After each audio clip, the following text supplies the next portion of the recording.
Don't be seated. Page 3. Close enough, I guess. All right, good morning, everybody. Unless there is any matter that has arisen overnight, let us continue with our making our way through the August 5th, 2015 statement of Mr. Zachary.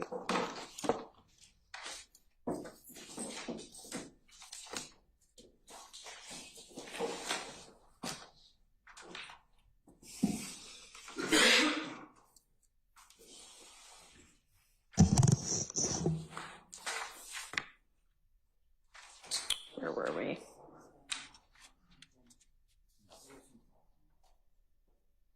I think we were on item number 22, page 109. Yes. Okay. I agree, Your Honor. All right.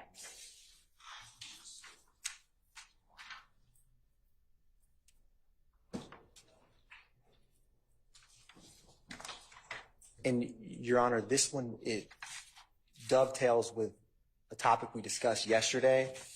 This portion regards the phone call that when Mr. Zachary was at Big Boo's house, Okay. and Woody and I believe Shannon and Little Pokey had left with the shooting of Mr. Bennett's mother's home. So this is all about what Zachary is stating about Big Boo got the phone call that there's $10,000 on whoever's head did that. And so the state's argument is similar to what was stated yesterday in terms of the fact that that phone call was made, that Mr. Copeland specifically, also Mr. Zachary, whoever was listening to that call, would have known that there's money on the head of whoever did that. It interweaves into the retaliatory nature of what's going on at that place and time between the two groups.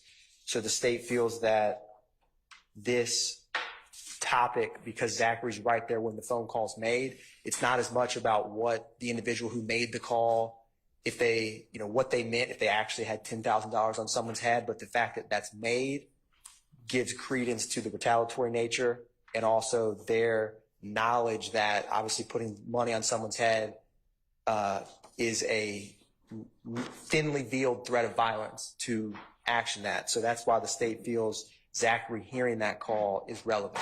Okay. Any argument? Mr. Short.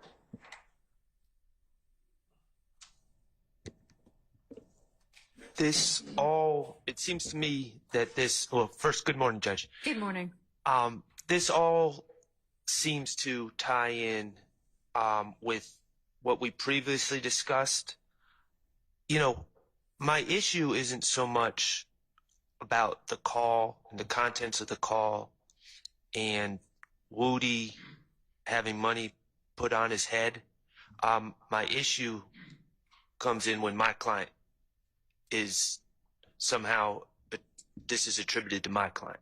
All right. So I don't believe it can be attributed to my client. In and of itself, I don't have a problem with it. It's Okay. when they try to link it. So I guess that's my answer. Okay. And, I think that just as I put parameters on the last item that we took up yesterday evening, I think the same parameters are on this one, unless you can establish that Mr. Stillwell is there when they return and hears this, then this would go only to Mr. Copeland's knowledge.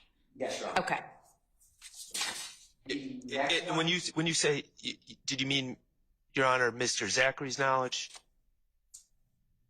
Or I didn't quite understand. Mr. Zachary and Mr. Copeland. I mean, Okay. they're both present for it, but the point being not Mr. Stillwell. Okay. So yes. Your Honor, number 23 is also on the same topic. Okay. And so Mr. Shard had objected to hearsay about who shot up Mr. Bennett's mother's home. This portion, the question that Detective Dennis, from listening to the crime hack said, what kind of gun do you think Shannon had on him? And then Zachary says, I don't know. They had an AK and another 223. It was two Okay. 223s and an AK. There's not much more other than kind of the portions we have discussed. Uh-huh. It's not like Mr. Zachary goes into much additional detail about that night at the home of Big Boo when Mr. Copeland and then leave and come back and here's the phone call. My reading of it or listening to Detective Dennis and Zachary's conversation is Zachary stating, he's saying this by my listening and reading, that he's like, they had an AK and two 223s. He's saying, because he's not in the car, he doesn't know, because he makes a comment shortly thereafter where he's like, I don't know how many guns they had in the car. But to me, When they got in the car, yeah. yes, Your Honor. So yes, to me as well, that sounds like at the point in time when they all leave out, which seems to include Mr. Stillwell, here's what they had on them in the way of guns. And Your Honor, here's my concern, Yeah. and it's, I get that this session, this interview, the police are just trying to get Mr. Zachary to dump knowledge or dump information on them and just get as much information as possible. I get that. Obviously, the detective's job is a little different than an attorney's job. I don't know, as I sit here right now, what Mr. Zachary is basing any of this on. Does he know, for instance, is he saying he saw my client go into a car holding a 223? Or is he saying, well, I just know Shannon to carry a 223? See, and those are the type of things, if I was prepping a witness, I would clarify. I think we need to clarify exactly what he means, because if he just knows my client to carry a 223, if that's what he's saying, then that is something very different than seeing my client get into a car with Woody with a 223. Agreed. So on page 113, lines 11 and 12, there's some unintelligible. Do we know what that I don't actually said, or can we listen to that? Because that may shed some light on it. I believe my review of this, it was unintelligible to me. I don't know if it, other people may find it intelligible. Okay. I don't have anything written there. Well, maybe if we just listen to this part of it. Yes, Your Honor.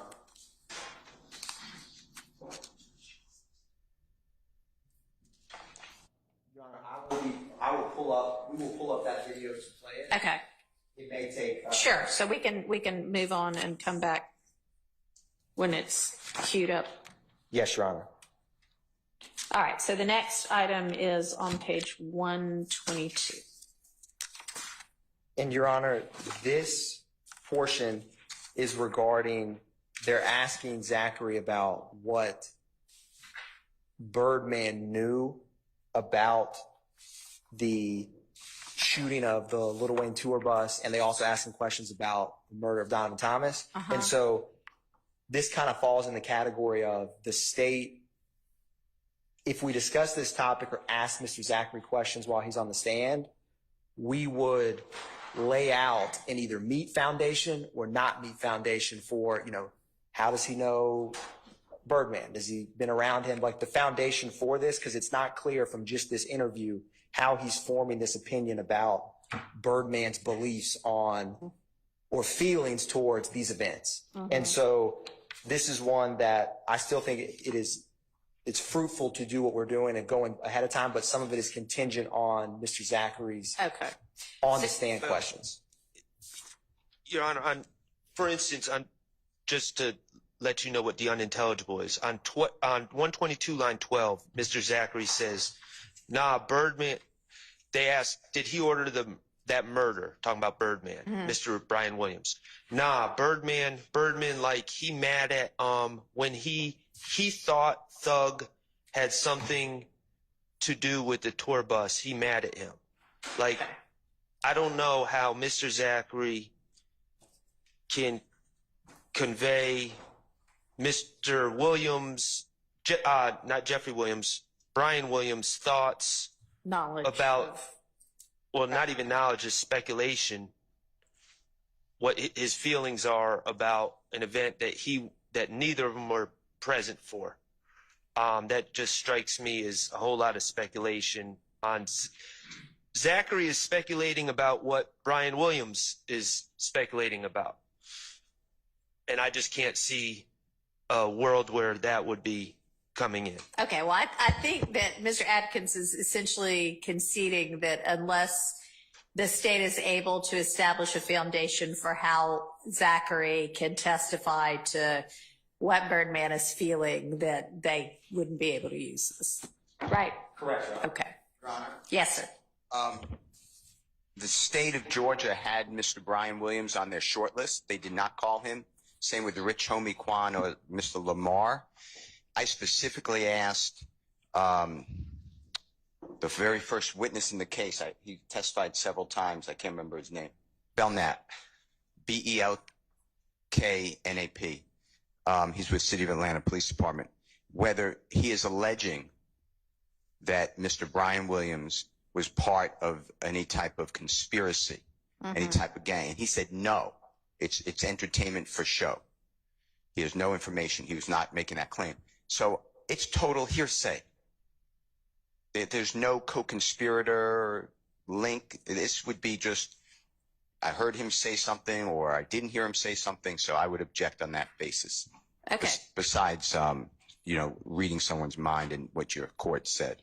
Okay, well. I'd like to cross-examine Mr. Brian Williams. What he's saying is, no, I don't think he had anything to do with it anyway, but.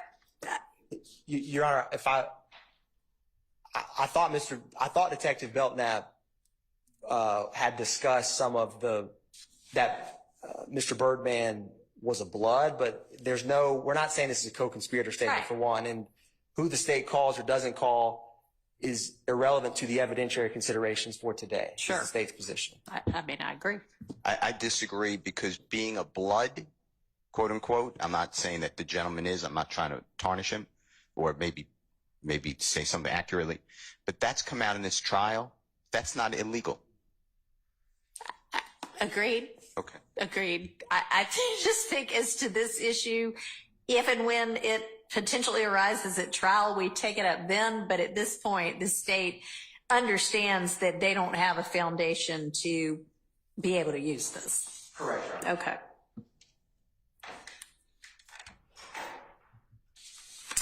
All right. 123. Your Honor, we addressed part of this yesterday in terms of Detective Gaither asked, do you think that Thug ordered that against Nutt, talking Right. about the murder? And Zachary says, nah, they're just trying to get a name. This had came up yesterday. It kind of falls in a similar category where the state would have to lay more foundation for how Zachary knows that their motive, knows someone's motive. Is it because they told him? Is it because he interacts with them daily? So we would not just ask Mr. Zachary cold, why did they do X, Y, Z? There would have to be adequate questions for that foundation. All right. We would object to an order now to eliminate the first word of no. I don't believe that Jeffrey Williams ordered that. If you're saying it's a co-conspirator and he would know about it, then that is relevant. I don't want it axed from the question. I'm not sure if I follow you. Okay. So I think that the answer by Mr. Zachary, the direct question is, do you have any evidence that Mr. Williams, Jeffrey Williams, knew about or ordered the Right. killing? The answer is no. Right. Then he goes on, and that part, I agree, should come out. But the no, or the nah, N-A-H, I assume, should not be struck if you're striking things. Okay, well, I'm not striking or not striking this right now. All of it could only come in if there's some sort of an inconsistency and they're presenting it as, to impeach or something like that. So In Your Honor, I guess there are two separate, do you think that Thug ordered the murder? And the answer to that. And then The next part. the people that he thinks did do it and why. Understood. And I just don't, the first part to be part of the equation of that potentially is not going to be put. Okay, so yeah, I mean, they would be two separate items.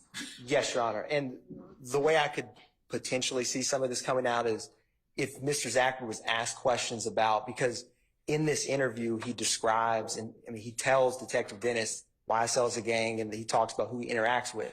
And so if we asked him questions about, you know, how does that work, people making a name for themselves or going up in rank, some of these could become relevant if he says, I don't know what you're talking about, things like that. The same ruling that I made with regard to there are a couple of other comments.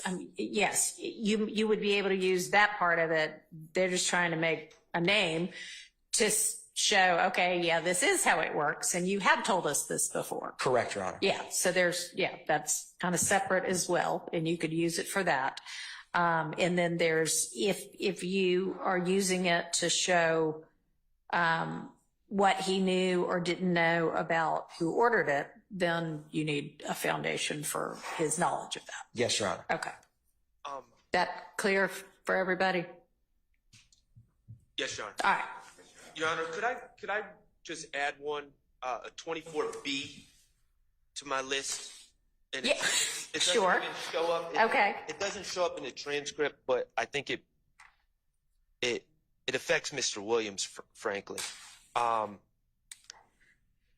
the transcript where, well, you see it, but the transcript's not accurate. On 123 line 12, the woman who's Investigator Gaither is asking about the rank of who's the leader, and she's suggesting that Mr. Jeffrey Williams may be the leader of YSL, and Quindarius says, who said Doug's the higher up, essentially. I think that's a pretty accurate quote. And Investigator Gaither, and it shows up at the end where after it says unintelligible, she's actually interrupted by Quindarius. Okay. And she says, that's just what I heard. I do believe that it would be improper to play Investigator Gaither basically an out-of-court statement suggesting that she's heard from other people that Mr. Jeffrey Williams is the higher up of YSL. It's confrontation clause and hearsay. So, Your Honor, Detective Gaither she's testified previously in this trial, but this portion, when she says, who said Thug is hired, Detective Dennis is like, who's the boss, who runs YSL? Zachary says, he was not right there when they started YSL. And they're like, who started it? And he says, my brother and Slug, who is Trontavious Stevens, also known as Tick. And so the state's not going to ask Zachary, did Detective Gaither tell you that she believes Thug was hired? That is not a question that the state would ask. But however, this portion could become relevant in terms of he's acknowledging YSL's a gang. When she says, when she says, isn't Thug the highest, or however she phrases it, he's like, who said Thug was higher, which acknowledges there's a gang with some kind of hierarchy, or because he would have been like, what do you mean, higher over what? You know, so so the state, if Mr. Shart's objection is to Detective Gaither's, word saying, I heard Thug was higher, the state does not intend to be asking Zachary about Detective Gaither's opinion on Defendant Williams or the YSL gang. But this portions of it in relation to Zachary saying who he believes started YSL and his own brother, that kind of stuff, he has adequate foundation. We'd have to ask him on the stand to explain that. That's kind of the state's. And I don't have a problem with anything that Mr. Atkins just said. All I'm saying is, and they could ask about that, and quite honestly, I think the defense likes Mr. Zachary's answers. All we're objecting to is if it's played, there's a prior inconsistent played to the part that Investigator Gaither says, that's just what I heard, referencing that Mr. Williams is the leader. Okay, so you're saying if for whatever reason it does end up getting played, strike the, that's just what I heard part. Correct. Any problem with that? No, I agree with Mr. Shard on that. All Or right, the state does. sounds good.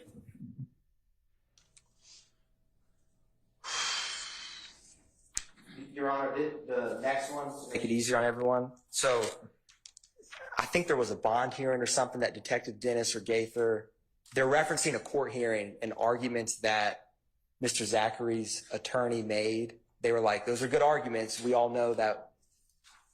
Anyways, the state is not going to be asking. We're conceding this in regards to it's a really brief back and forth where they're laughing about a court hearing, about the argument on bond, about the gang. And so the state's not going to be asking Mr. Zachary anything related to number 26. Okay.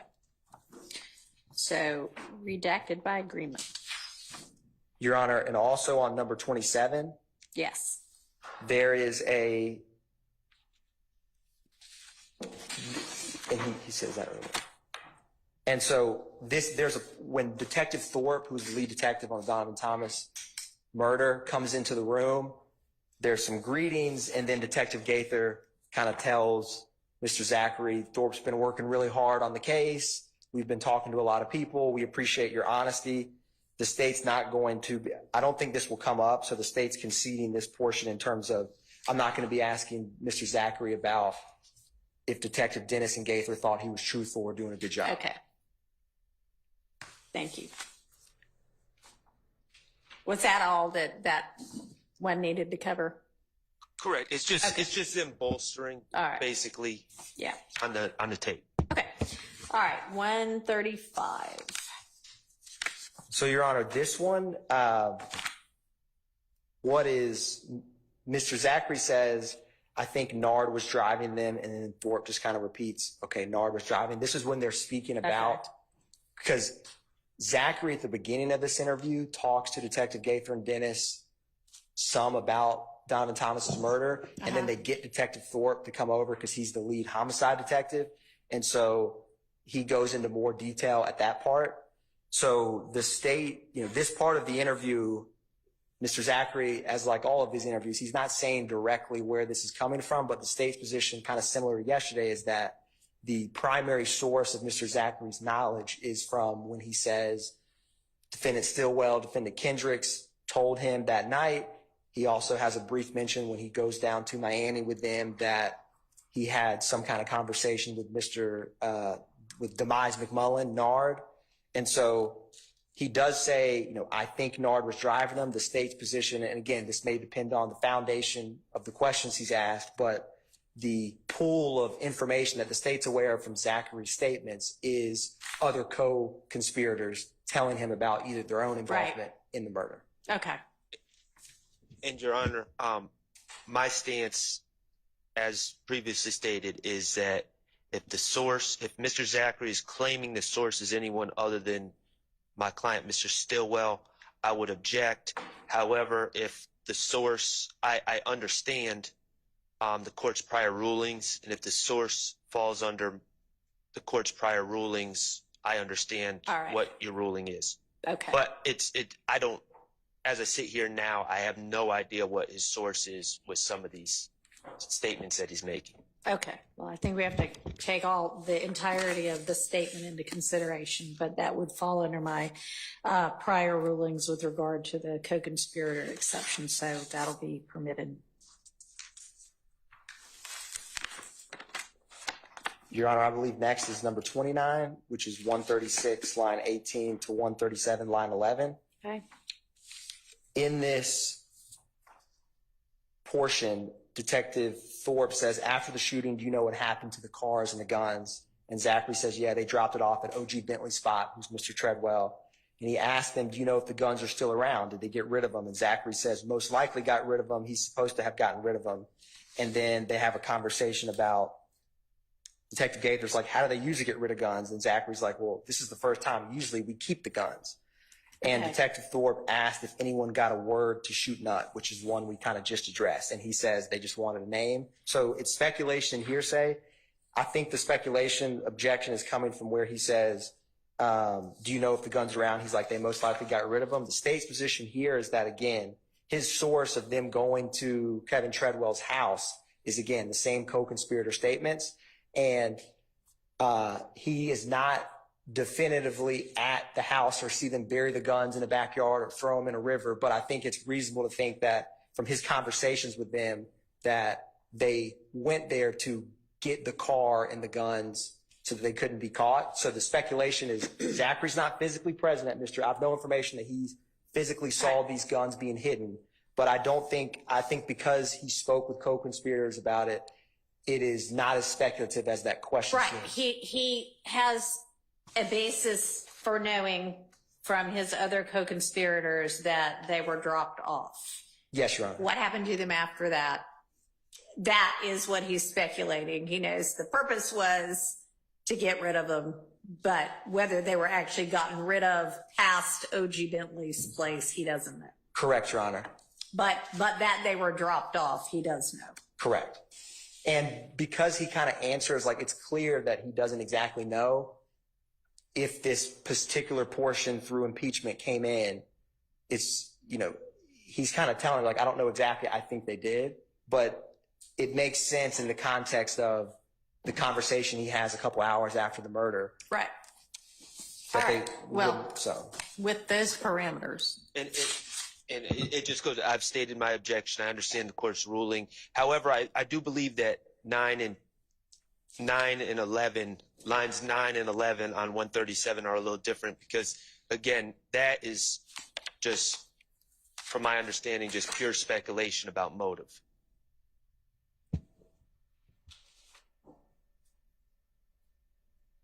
And this is kind of similar, Your Honor, in terms of the state would have to ask him foundation about how does he know they wanted a name? Sure. All right.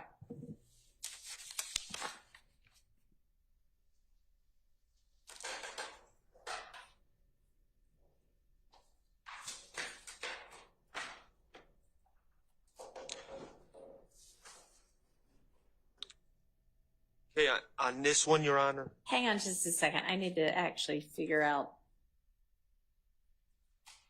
where we are because so that actually, even though 130. I wrote it. So that went past what is notated on your number. It was supposed to say 136.18 to 137, Okay. line 11. All right. That's I looked down and I'm like, well, we're talking about 137. Okay. All right. Now I'm back with y'all. Okay. 138. So number 30, number 30 on my list. This transcript is really rough here, so I'm just gonna, if the court allows me, just Sure. on 138, line 6. Mr. Zachary is talking about Shannon. So Shannon's the topic. Okay. Gaither says, right. Zachary says, like, Thug really wasn't messing with him. He was around Thug as Woody's friend. Okay. So they're still talking about Shannon. Line 13, right. So once he did that, it was kind of like, we can trust him. Zachary says, yeah. And then line 17, she says, we know he a shooter. Okay. That's my objection. The law enforcement saying, we know Shannon's a shooter. Okay. And so, Your Honor, this portion, which I agree with what Mr. Shard's saying, that this time hack states. And so they're talking about, it starts with Zachary has a comment where he's like, usually Woody and Moonchunk are doing all the shooting. And then Gaither's like, well, did Mr. Copeland slow down with his BS? And he says, when he's around a lot of folks, he gets pumped up. And they're kind of asking, how did Shannon Stillwell get into the picture? And so he's like, well, he was friends with Copeland, comes around. And Zachary says, no one really knew Mr. Stillwell that well. And then, the way that what they're talking about is after the murder of Donovan Thomas. Mm-hmm. Gaither's like, well, once he did that, and that is the murder of Donovan Thomas, that we could trust him, know he's a shooter. And Zachary's response is, he started messing with Shannon hard. I take the he being defendant Williams. And so the state feels that Detective Gaither's question to get Zachary's response, if the right questions are asked on the stand, could be relevant because, for one, Zachary on some level confirms what she's saying, because he's like, after she says now they can trust him, they know he's a shooter, Zachary says he started messing with Shannon hard, kind of confirming that, yeah, he started messing with him or hanging out with him or being closer with him because he was a shooter in the context of what Zachary's saying happened on January 10th, 2015. So the state feels that it's not just Gaither in a vacuum saying, we know Shannon's a shooter. I'm not going to ask Zachary what's Detective Gaither's opinion. But yes, my apologies, Madam Court Reporter. But it could become relevant because of asking Zachary in the context of his relationship with Mr. Copeland, how Defendant Stillwell came into the picture, that this exact clip, if the right questions are asked, could become relevant to get Mr. Zachary's response. Okay. But if this clip is played, line 13 says, right. So once he did that, it was kind of like, we can trust him. And Zachary says, yeah. And then we could easily go to line 19. He started messing with Shannon and then they go into Woody becoming a new Slug and Shannon becoming a new Woody. But none of that requires line 17, law enforcement saying, we know he's a shooter. That's my objection, specifically that line. I understand. Right. So up above on line 6, what gets said then? They already knew Shannon liked something. I just have it say that until. Like that until. It doesn't make a lot of sense, but that's what they're kind of interrupting each other. Yeah. My note, Your Honor, is Zachary says, nah, so lines like 2 or 3, Detective Gaither says, did Woody slow down with his BS? And Zachary says, nah, when he's seen that there's a lot of folks around Woody, they pumped him back up.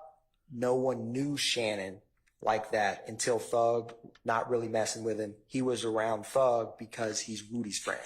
I agree. Yeah, that's on the prior page, right? That's 138, line 10. Right, Mr. Atkins? That's where you're at? I believe so. The transcript lines I'm looking at, I went back through and added, from listening to it. So my line and page is a little off, but.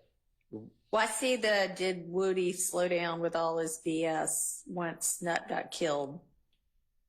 Or was he still? Right. That was on 137. Right. And then this is the no, he'd get the answers, no, he'd get pumped back up, or what? Yes, Your Honor. It's Zachary says, nah, when he's seen that there's a lot of folks around Woody, then he pumps back up. And then he says no one knew Shannon like that until Thug, not really messing with him. He was around Thug because he was Woody's friend. And then Gaither says, right. So once he did that, it was kind of like, we can trust him. Quindarius Zachary says, yeah. And then Gaither says, we know he's a shooter, or we know he a shooter. Right. And I don't know why the Gaither would be allowed to make a declaratory statement, whether she's talking generally that law enforcement has determined that he's a shooter, right, or if he's a shooter in this case, right, that's a question for the jury. Right. But, I mean, assuming that he started messing with him hard after that is actually in response to the statement, we know he's a shooter. Well, and maybe I just need to listen to this part. I view it more of a response to line 13, where she says, so once he did that, it was kind of like, we can trust him, and he's like, yeah. And then you could easily go, he started messing with Shannon he started messing with Shannon. He repeats himself, I don't know why. And then they don't really, there's no real meat to what Zachary says, because then they move on to Woody. But my concern is specifically with, we know he a shooter. I understand. I'm going to listen to it. It may not elucidate anything, but where is this timestamp? So, Your Honor, I have a little bit before this is at 3:25:44. Okay, I'll just start there. And you did send this video or no? I can't remember. I will double check, Your Honor. Okay, just make sure y'all do so that I can That's listen right. to We it. did give a thumb drive, so it should be. Oh, so it was on the same thumb drive that the other one was? Okay, I know there were like 4 items on there. Yes, Your Honor. Okay, all right, well, I'll listen. Y'all can remind me to circle back on it. Do we have that other thing queued up? Yes, Your Honor, and I wanted to make certain that I got the exact time because I just pulled it over to this time frame when you want to listen to this. Yeah, we're going over. And I mean, maybe we can just listen to them both while it's up. I don't know.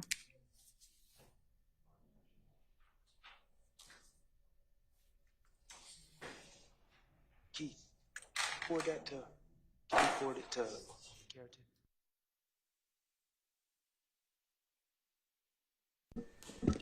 Your Honor, for the record purposes, we're pulling up. We're going to start at 3:08:50. All right, and this is, we're going back to item number which? We are going back to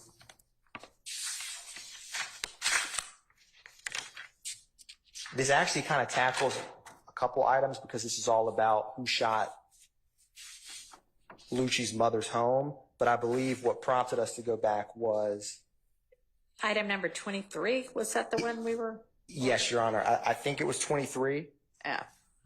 because we weren't sure if Zachary physically saw these guns or. Right, okay.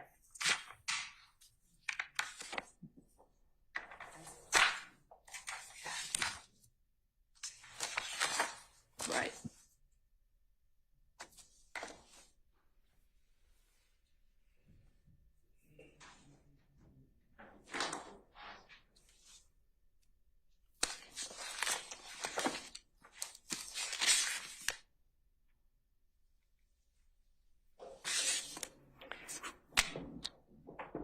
And I've been told that if I plug a headphone into the computer, if I'm on Zoom, maybe I can hear it better.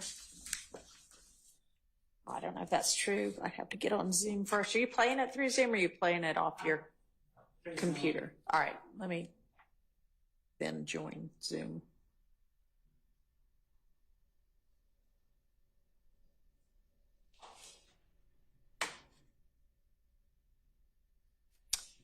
And figure out where this might plug in.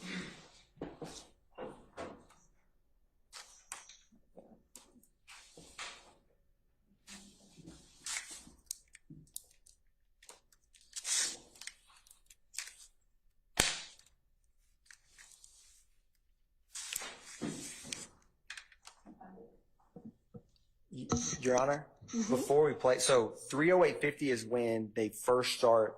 Literally, Detective Dennis asked him who shot up Lucci's mother's home. And then I'm happy to start there for the court if the court would like. There's about 3 minutes of conversation, but when he specifically starts talking about what kind of gun did Shannon have on it, which is more tethered to number 23, I can jump just to that part.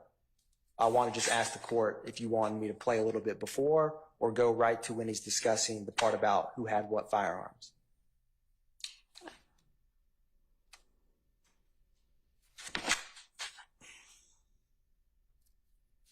If you think the context will help, that's fine. Okay. We'll start at 3:08:50, Your Honor. All right.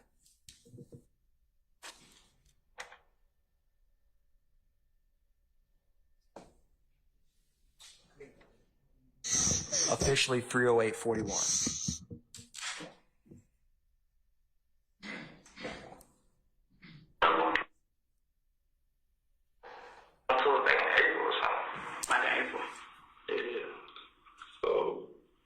Let's get to this.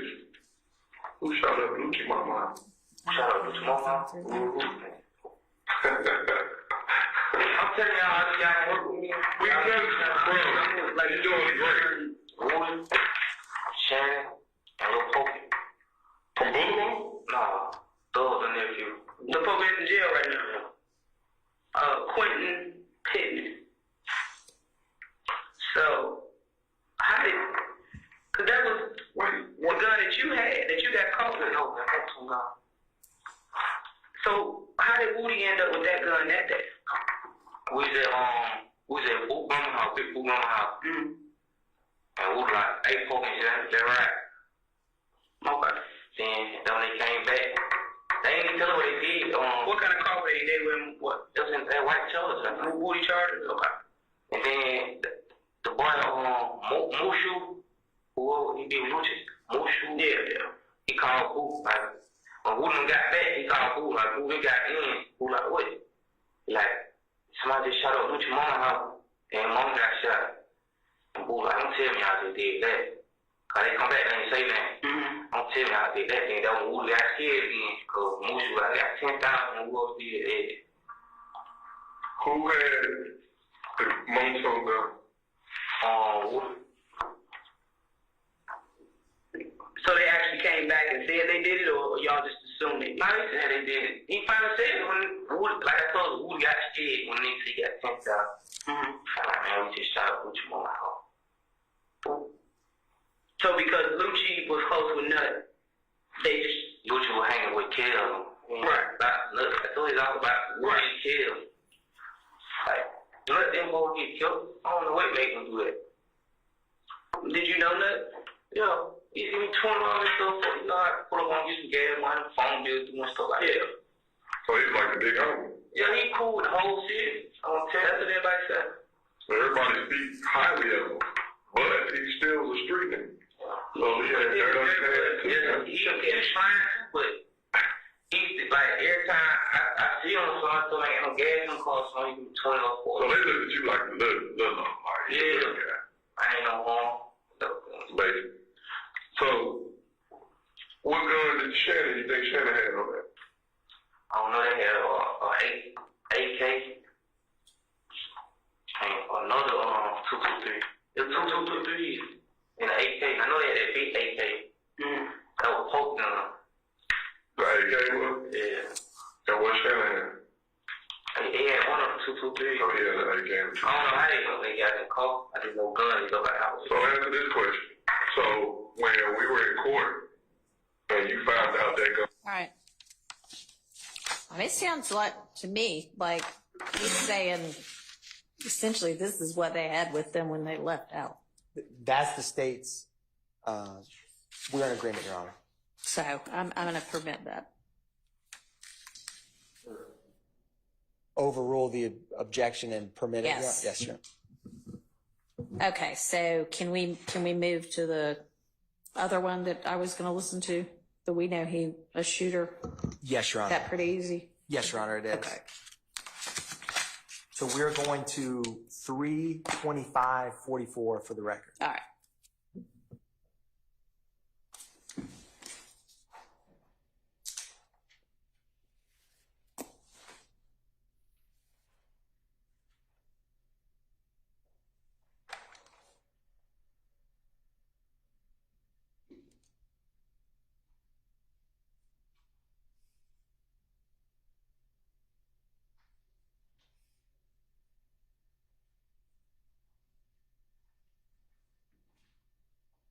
Three 2529. You know her last name? No. You know where she landed from?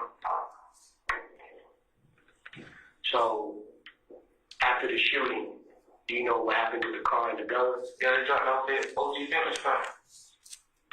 Do you know the guns still around or they got rid of them? More likely they got rid of them. I think when they dropped off at Fitness Park, he pulled that got rid of them. How do they normally get rid of guns? I don't know. That ain't the first time they ever usually keep them. Yeah. Okay. So, did anybody give word to shooting up, or this is just an opportunity? They just wanted the name. They just wanted the name. Cause like, it used to be Woody Motu going out shooting. They just wanted the name. So did Woody slow down with all his bullshit? Or once Thug got killed, did Woody slow down with his stuff, or was he still? Nah, when he seen that he had a lot of folk that ran with him, then he hopped back up. Moody. Yeah. But see, they nobody really know Shannon like that until then you do. Right. Like Thug wasn't really messing with him. He was around for a Woody friend. Right.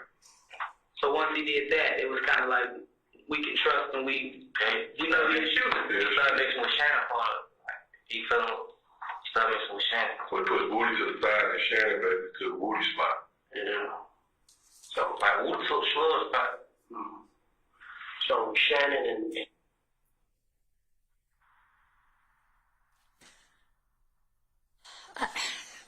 It is really, I don't know that it can be determined that he started messing hard with him is in response to him being a shooter, to him doing that, to him coming around with Woody and it being okay because he's Woody's friend. I mean, I just think that I don't think you can base that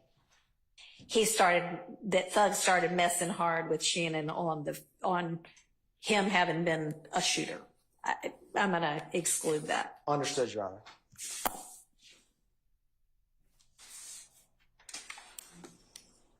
Okay. So moving to 144.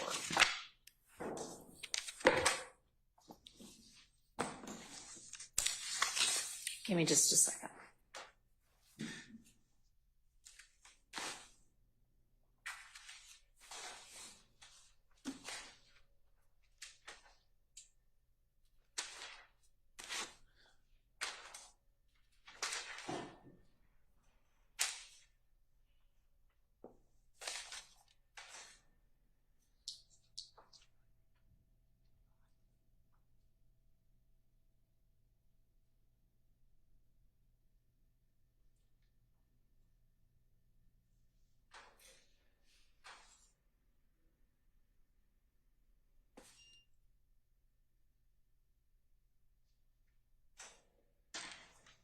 All right. Your Honor, with this next one, I'm in agreement, and this is probably this section where Zachary is stating that his older brother used to hang out with defendant Stillwell, and then Zachary says something along the lines of, until Shannon got locked up. Okay. The state would omit or ensure that the jury never hears about Shannon getting locked up, but may ask him about him knowing his brother. Okay. That takes care of that objection. Yes, Your Honor. All right. Thank you.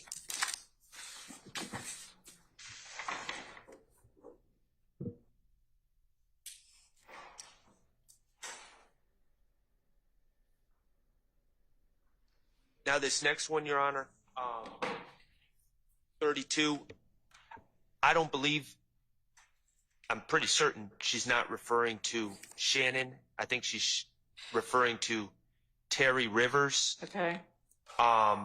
Who, I don't know if his name has come up in this. He's certainly not in this case. He's certainly not indicted. My understanding is he's alleged to be associated with some of these gentlemen in some way. But then Gaither adds, yeah, I know Terry Rivers used to steal ATM machines. And I just think that that's just throwing another. Your Honor, the state agrees and concedes this. All right. This If portion y'all are of it. going to agree, tell me before we Yes, Your listen Honor. to the argument. We can save Mr. Short and my voices. Yes, Your Honor. All right. There is some agreement with this next number 33. Okay. So they're talking about the Dexter Montgomery shooting, which was in Act 36. We've already introduced at trial. Mr. Zachary was not present. He admits in this interview he doesn't have any personal knowledge about it. The part of this that the state may get into is the photographs used in that case. For example, there's gas station surveillance stills. Okay. He recognizes, for example, Demise McMullen, who was one of the defendants in that case. Okay. The same photographs that Detective Gaither and Dennis are showing him during this portion are already in evidence. And so depending on, there may be some questions with those exhibits, Okay. but we're not going to be asking Mr. Zachary anything about what happened to Dexter Montgomery because he doesn't know. All right, you'll just be using it. That's fair. I don't. Mr. Murphy, DK, took the stand and he's acknowledged that it was him and Nard. So I don't think that's really in dispute. I would add, though, and this doesn't show up in the transcript, Investigator Dennis has a habit of doing this with a lot of these gentlemen he interviews. He takes out a picture of Dexter Montgomery's head, which is actually in evidence, and he just goes into this big thing about, he's got half a head. What do you think of that? And I just don't think that's appropriate. Okay. But if for some reason there's an issue about who was there, I do concede that Quindarius Zachary, after Investigator Dennis does the half a head thing, does show him pictures from the scene, and he says, "Oh, that looks like Nard. That looks like DK." Okay. So I concede that he does do that. So to the extent that this is him identifying, yeah, that's that person, I know that person, that's this person. We don't need commentary about, oh my God, look at this guy's head. You know. Agreed, Your Honor. Okay, great. Number 34 also is an agreement. Okay. This is in relation to something that's been suppressed, Yeah. grade of a house. So So that already. that's right, Your Honor. Okay. 35, this is a portion where Mr. Zachary they're asking his girlfriend, Summer Good, says that basically she doesn't like him hanging out with them. And then he mentions defendant Stillwell because like Zachary gets in trouble with them. And so the state feels that, in the context of when, and the Detective Dennis is going to be also, he's testified before, but he's going to testify again. He's on the witness list and he's in this interview. This could become partially relevant in regards to this. In what's going on in Mr. Zachary's life at this time, he's trying to pull back, in his words, and kind of get a fresh start, spend more time with his girlfriend, things like that. And so this is kind of wrapped into why at this moment in time he's in jail. He's speaking with the police. And so the fact that his girlfriend, who he's kind of self-admits is very close with, interacting a lot, she doesn't like him hanging out with them. And so the state does feel like this could become relevant with the right questions of Mr. Zachary. Okay. And it could. So I think at the point in time when y'all think it does, that's maybe something we'll just have to wait on. Okay. Okay.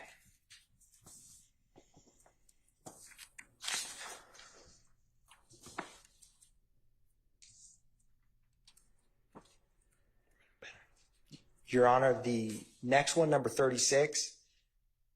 So Zachary is discussing when his brother died.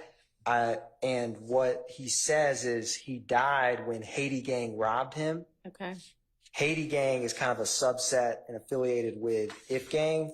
And so the state feels like this is very relevant because Zachary's older brother, who in an earlier part of the interview, he says was one of the, Zachary says, Founders. correct, Yeah. that the fact that Haiti Gang robbed and killed his brother, that is relevant to how he kind of got involved in a gang. So it's not as much about what happened. We're not going to be asking details of his brother's murder, but this portion could become relevant when we ask him questions about his brother. So that's why the state wants this to come in, at least in relation to, because the objection was discussion about the murder of the witness's brother. So it'd be a brief discussion of that, if at all, depending on how he answered. Okay. Well, I mean, 159 looks to be like the details of it. So even based on what you're talking about, this part may not come in. Yes, Your Honor. Like, we won't be asking him like what street his brother that happened on, or Okay. we would just be asking him, or we may never get to a part where we have to play this to discuss this part, but it's just about the fact that Haiti gang robbed and killed his brother. Okay. That's the part the state wants is relevant. All right.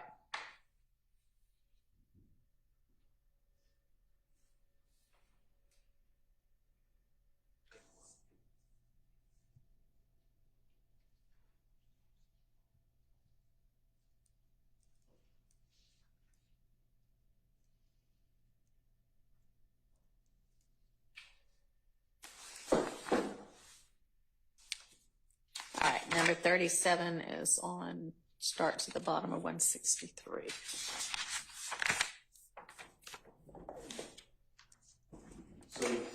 Your Honor, this portion is when he's discussing the shooting of Dwayne Carter's tour bus.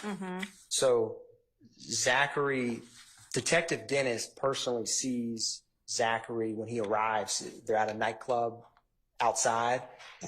And then there's a lot of things that happen, some of which Zachary's present for, some of which he's not.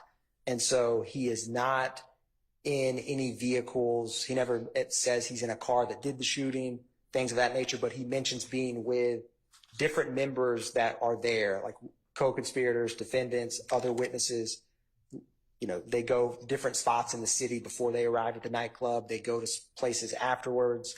The events of this shooting become something that gets discussed amongst each other. And so the objection was, the investigator testified about his theory, hearsay and speculation. The state's more concerned with what Zachary, you know, what he states happened. Like, for example, he's discussing what cars people went in, like Detective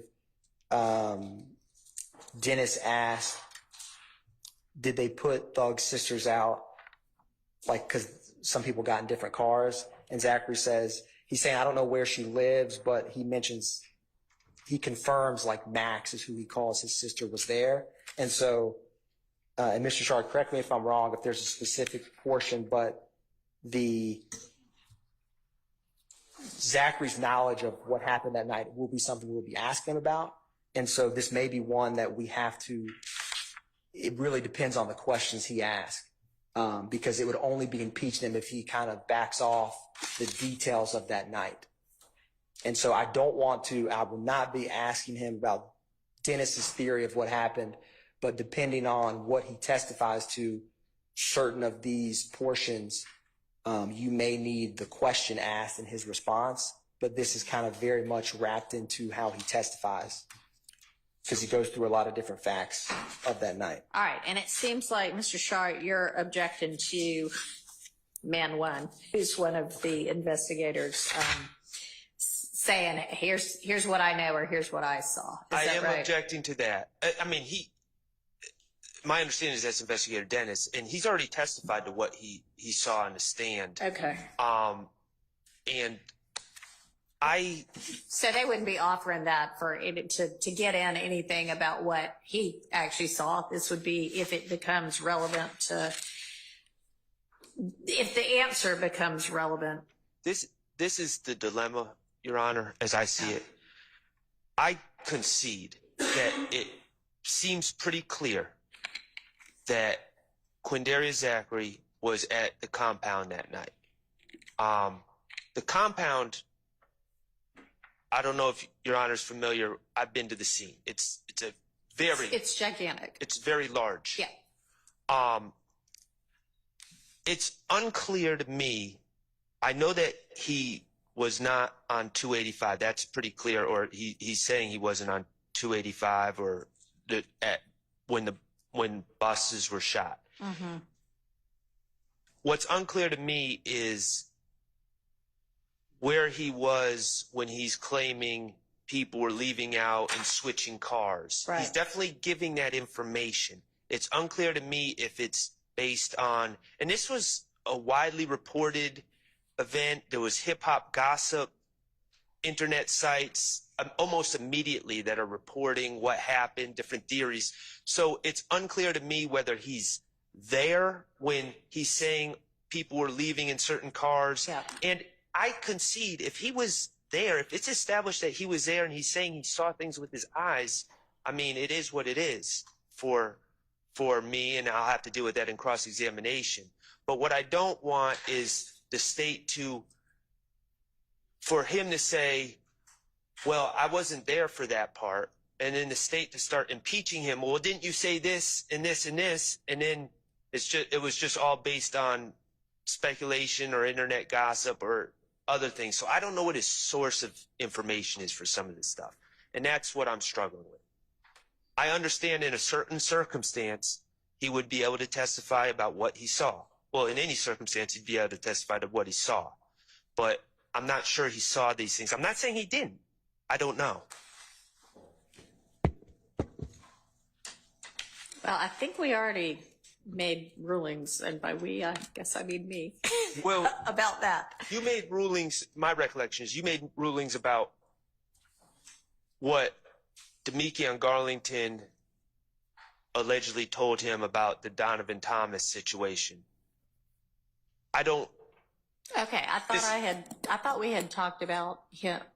Maybe we haven't, but I mean, to the extent he gets on the stand and says, yeah, I wasn't there, I don't know any of this, the state can cross-examine him about what he said before, and it may be that it's established through, not cross-examine, but examine, and then y'all can cross-examine him about whatever the inconsistencies are. Even if he says, you know what, I don't know who got into any car. I wasn't there. I was in Alaska at the time. They can cross him. I mean, they can examine him, impeach him with this. Well, because that would be clearly inconsistent with his prior statements. But my concern is if he says, you know, as the crowd was dispersing, Investigator Dennis saw me and said my name and I ran. Yeah. And I ran from the scene and got into a car and left and went home. And then they're like, well, didn't you say that Shannon got into this car? And it turns out that his testimony is actually that he wasn't there for that part, and what his prior statements were based on something else. But who knows whether it's true that I understand. what his testimony is, you know, whatever, next Wednesday, that he says, oh my gosh, the cops saw me and I ran and I went home and got in my bed. We don't know whether that's true or not. So he's still going to be able to impeach him. And then y'all are going to have to ask, you know, hey, you know, how are we supposed to believe that this is true? And he can say, we can see it on my ring camera. You know, I walked in the house, and y'all will just have to explore that. I mean, we don't have any way to know. They're telling the truth. They're supposed to swear to tell the truth and then tell the truth, but we don't know that. So I can't do what it is that you're asking me to do here. Okay. I understand the court's ruling. All right. Your Honor, number 39 and number 40, they all are in relation to the same topic regarding the shooting of Dwayne Carter's tour bus. Okay, hang on. Did that cover 38 and 37?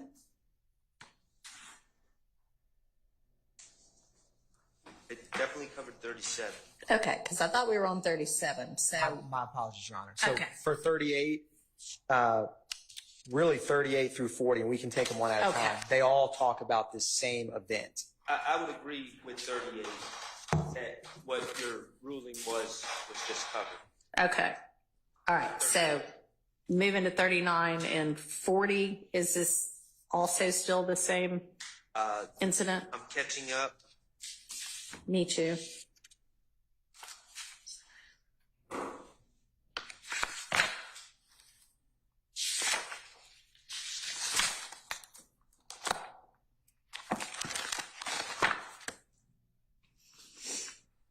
Okay, so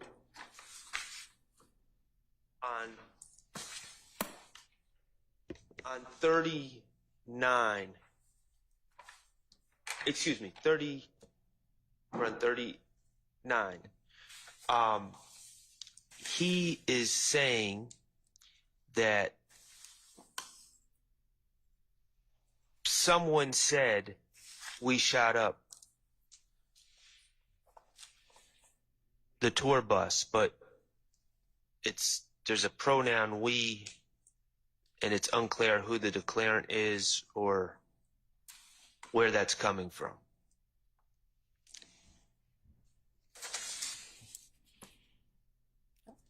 He's saying that people showed up at the studio later that night, and someone said, "We shot up the tour bus." Okay. Okay, so does he ever say who showed up at the studio later? He does mention where various people come, but I don't have memory of him ever clarifying exactly. Well, I will say this. Give me 1 minute, Your Honor. I'm trying to find this part in my more detailed notes. Mm-hmm. I mean, it says after they shot up the bus, what happened? We met up at the studio. What were they saying? They're basically saying we shot up the bus. But we don't know who the we is from here, but we may know who the we is from if he somewhere else says, here are the people that showed up at the studio.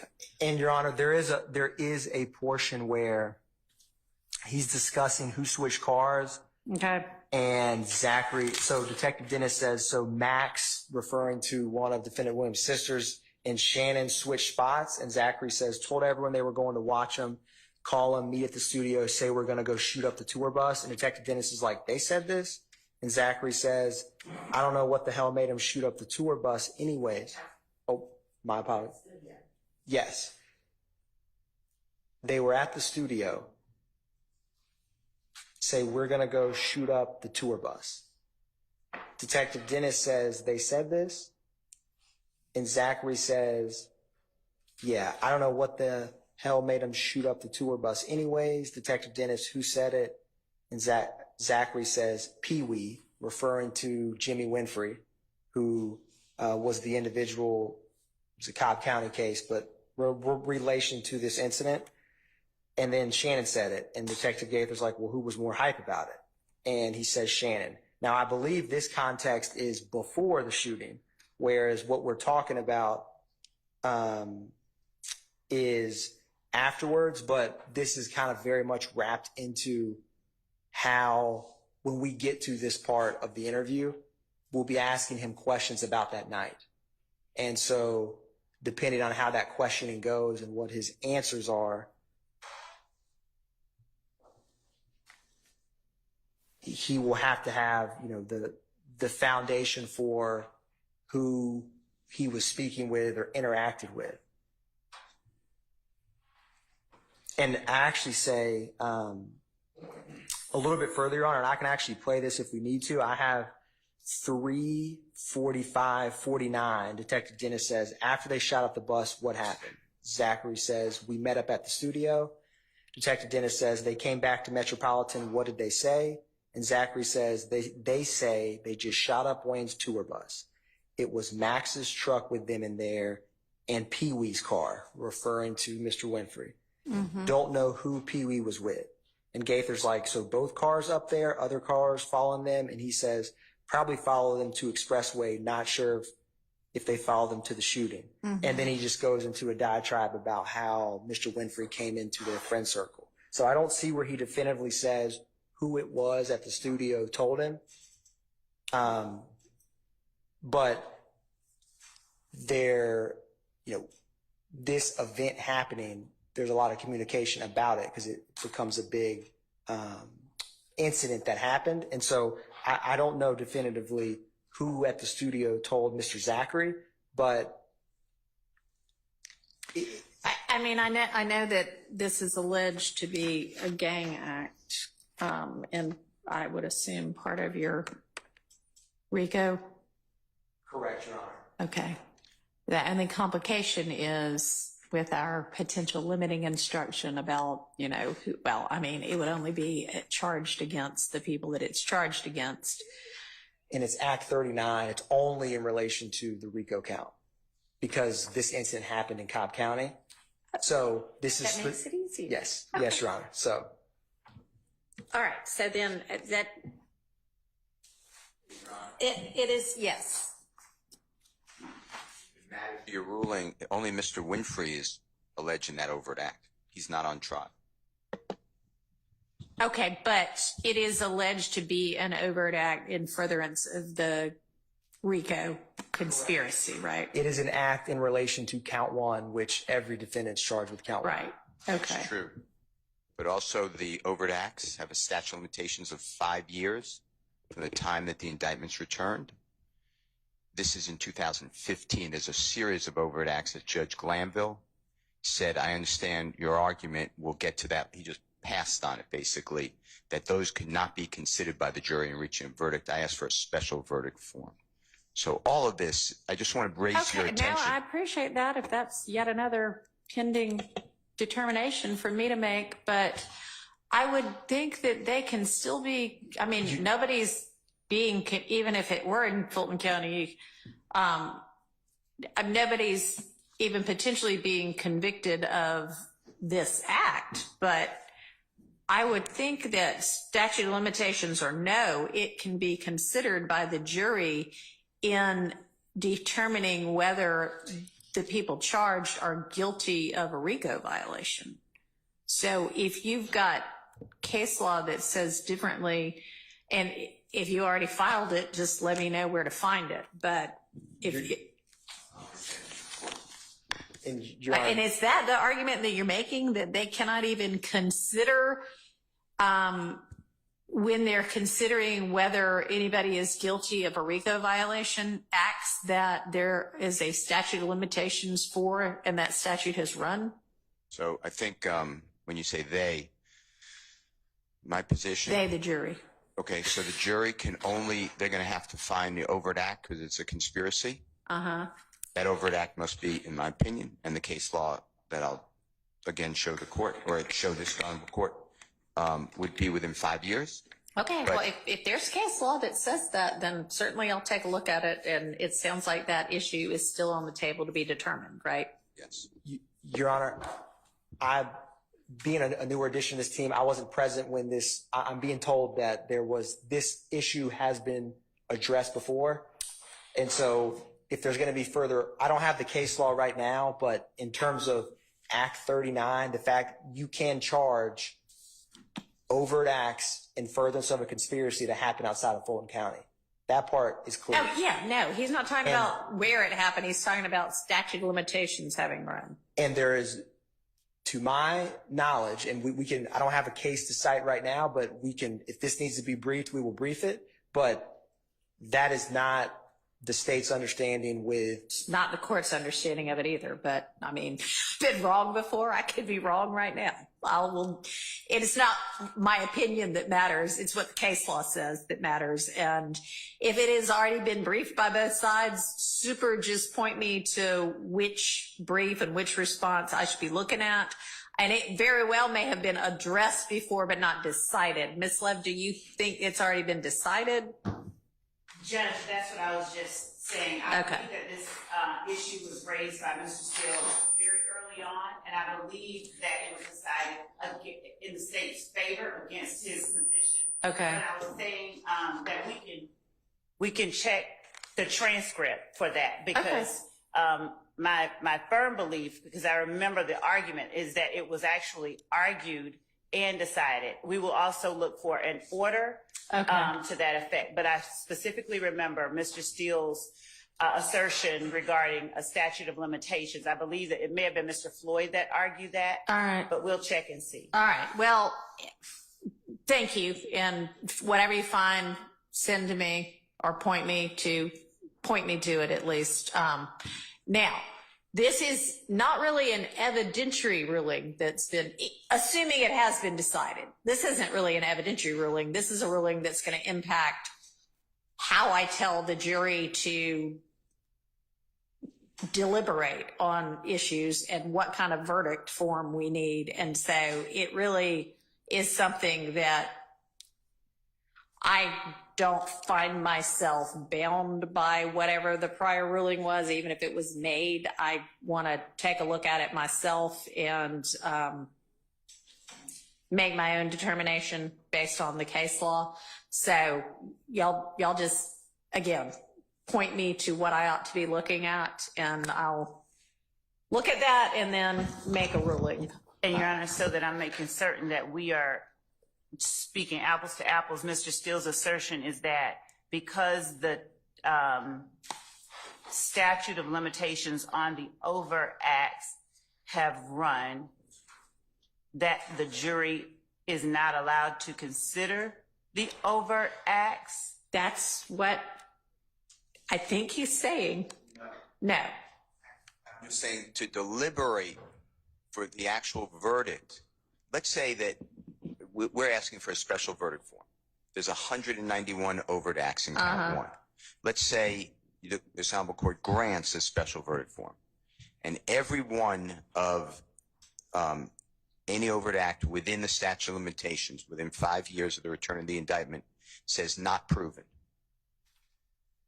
But then there's one or more overt acts before 5 years of the return of the indictment that says proven. Our position would be the overt act is not satisfied because the statute of limitations bars the conviction because the overt act was previous. I'm not talking about evidence because that shows the history of the quote organization. It could just be intrinsic or whatever. So Right. I mean, okay. So I mean, but I do understand they can consider it for whatever, the history and how it all fits together. But you are saying that case law bars the jury from returning a RICO conviction if the only overt acts that they find to exist are overt acts the statute for which has run. Exactly. All right, well. And the state opposed at our previous argument a special verdict form. That was the Honorable John Floyd. And what Judge Glanville said was, we'll address that later. Okay, well, we happened. need to address that. We'll do it anew, obviously, because you're What?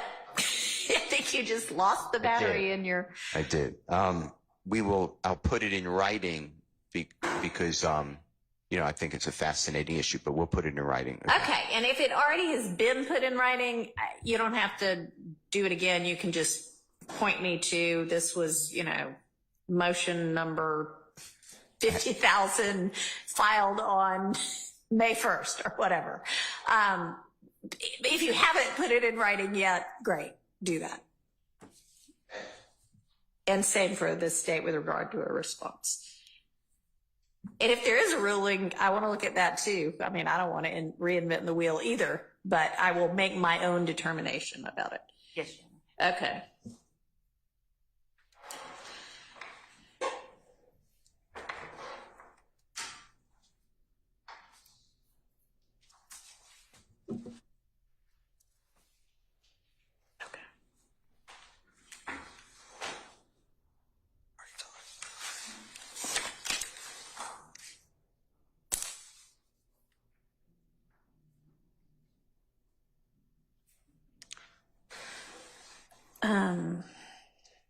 All right, so where were we?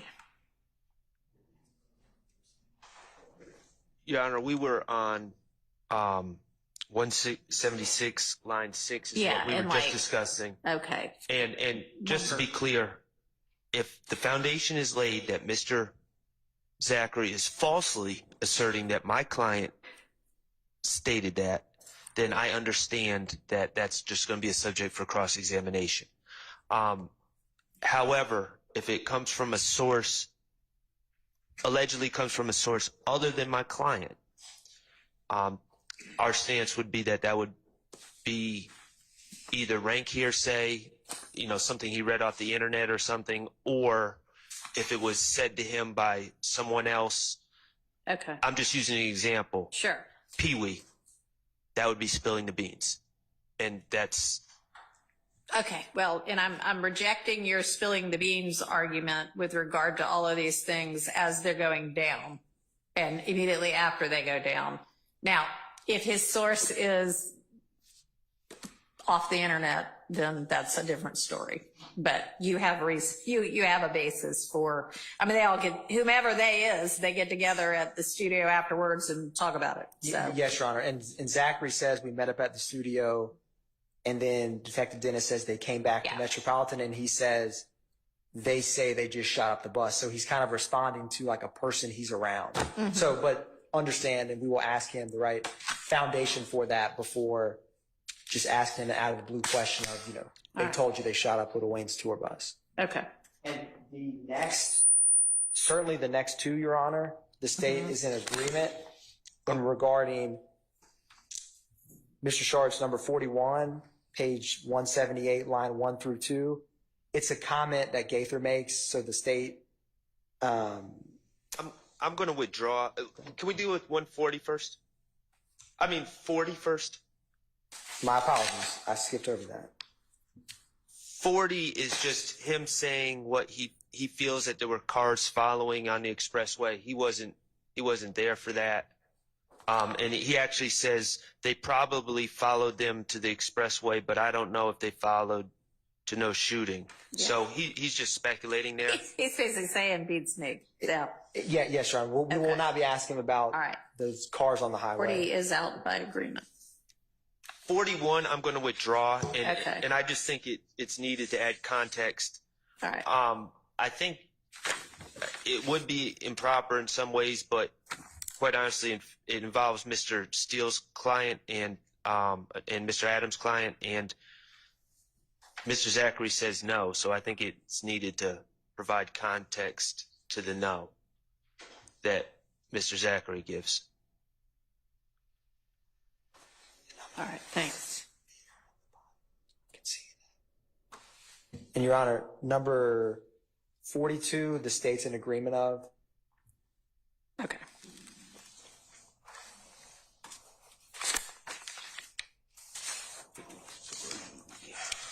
All right, and then 43 is our last item on this statement. We're also conceding number 43. All right. We'll not be talking about this topic. Okay, thank you. Mr. Zachary. All right, then we've gotten through this statement.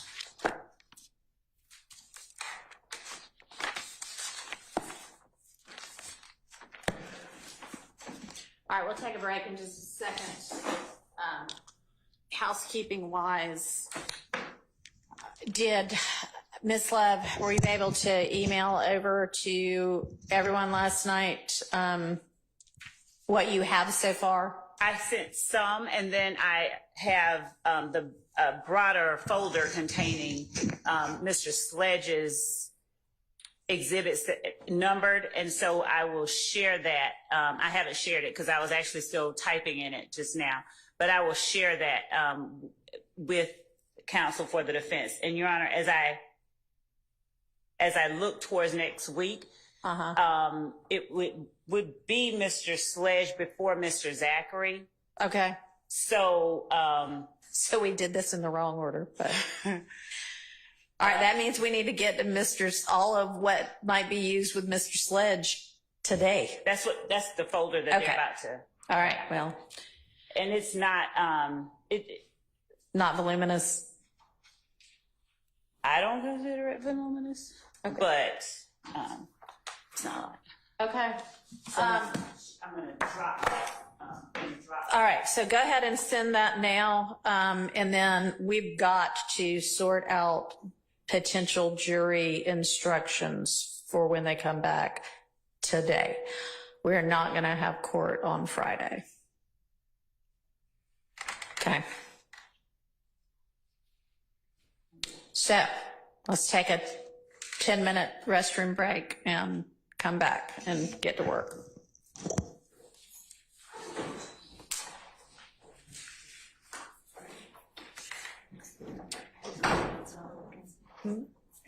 No, and someone else is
All right.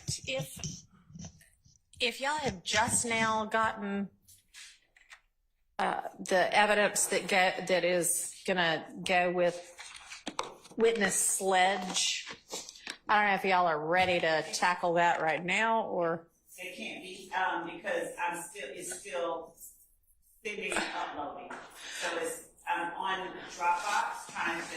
all right. Well, what all is it? Because I mean, presumably they've gotten it all before in discovery anyway, right? Definitely have, and I can do that for the program. Yes. I can address, Mr. Sledge gave a prior statement that's can be played on evidence reviewer, following his arrest for the 2015 alleged shooting of houses. He was arrested, as well as Mr. Zachary. Okay. I can address that. And there was one, on what Mr. Adkins sent, there was one jail call that was identified, and I can address that as well.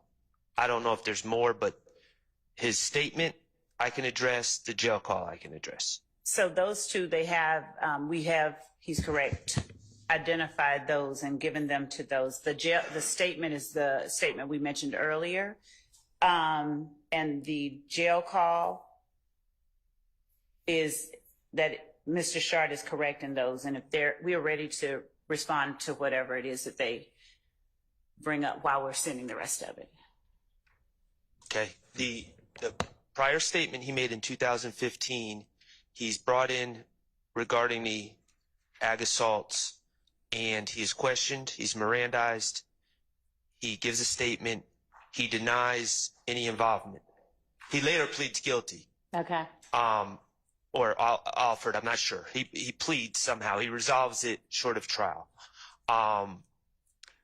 He's just denying being there. So I don't know under what circumstances that statement would be used to impeach any testimony. I suppose he acknowledges that he knows Mr. Zachary.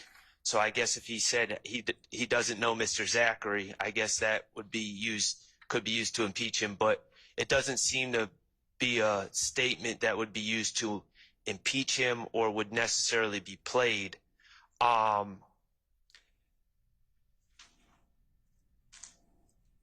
His jail call, I've listened to it.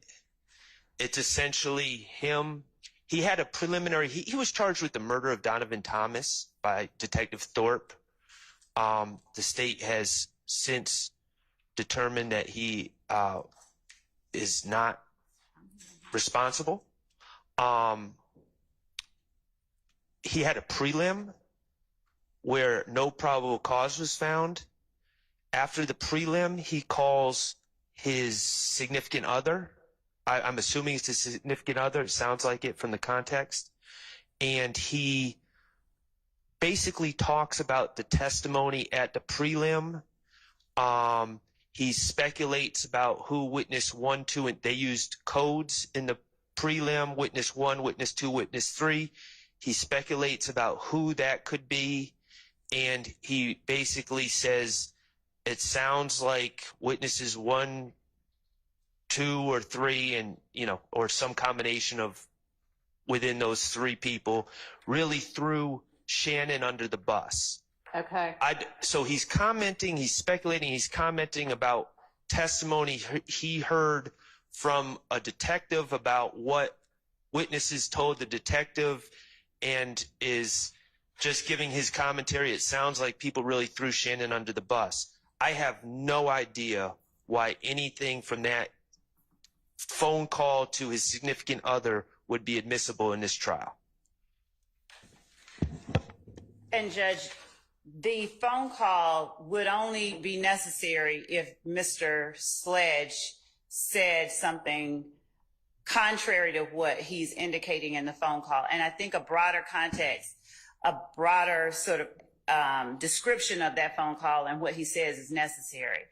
So a few things are going on. Mr. Shard is correct. He's There is a prelim. He's talking about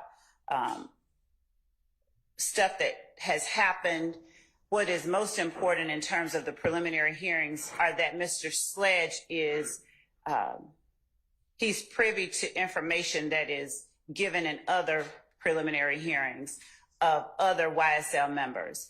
And he's aware that during his own, they are talking in terms of witness 1, witness 2, witness 3, rather than giving names. Right. What he says is, Lil D told, and Lil D is the witness that we've just finished listening to, Mr. Zachary. And he said, I can tell Lil D told because of, and he gives the information that was given by witness 1 or Lil D. He said, I can tell witness 1 is Lil D because he says this. So the fact that as he's discussing with his significant other, the information that he has learned while he's been in jail with other YSL members and in court, and he is not asserting that so-and-so lied or on Shannon. He is saying he threw Shannon under the bus, or they told on this particular person. That in conjunction with his factual acknowledgments in his plea agreement that he made when he entered a guilty plea in this case, we believe it establishes, one, the nature of you do not tell. 2, he has knowledge that people did tell, and he is not saying this didn't happen. He's not saying this person just flat out lied. There's no way. And it also explains indirectly why certain things may have happened. By certain things, this part is just an argument that would be made later. But if I were to make a statement in closing arguments that, of course, Mr. Zachary changed his story, everybody learned that he told, and he knew that everybody learned that he told, and now he's being looked at as a rat. So the call that Mr. Sledge makes and the content of that call are necessary for a number of reasons, and they become very relevant when put in the context of other evidence that we will be introducing at trial. Okay. So we can play the call for the court. We have it. It's a single 15-minute call.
Fulton County Jail. This call is subject to recording and monitoring, and your location information may be collected and used by corrections and law enforcement. Tablet.com.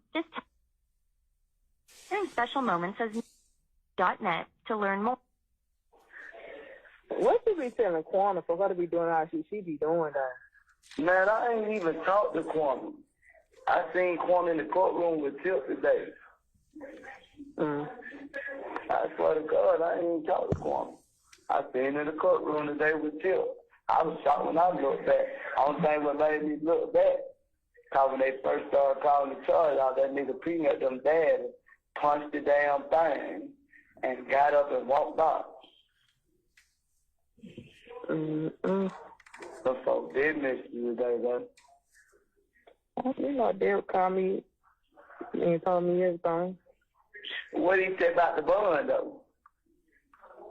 He said, Yeah, I'm sorry, but that is entirely too muffled for me to understand what they're saying. I'm happy to listen to it at lunch if I need to, but until I can figure out how to hear it through Zoom, or, you know, if y'all want to, sometimes attorneys will bring another speaker, but if I need to hear what's being said, I can't from there.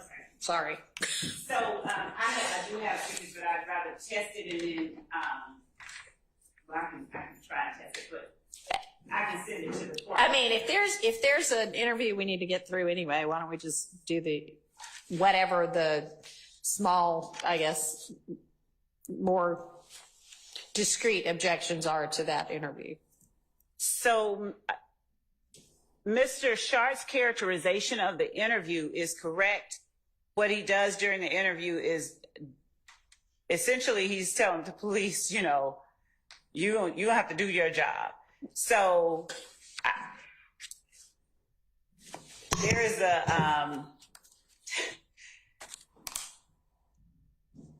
there is no particular reason at this point that I see that we will be playing it. Okay. It is not, it's a statement that a witness has previously given, and if a reason arises, I just don't see a reason beyond, you know, you didn't want to tell him until you, I don't see a reason that I'll be playing it, but it's his statement that he gave, and he's denying it. He's saying to them, do your work. All right. Well, Mr. Short, do you know what the discrete portion of that is? And then maybe we can just see whether, even if she does maybe want to use it for some reason, she can say, oh, I'm definitely not going to use that. I didn't identify any. Okay. Speaking for Mr. Still, Mr. Still was not mentioned in it. Okay. All right. Okay. So anybody else have issues with Mr. Sledge's 2015 statement that the state's probably not going to use anyway?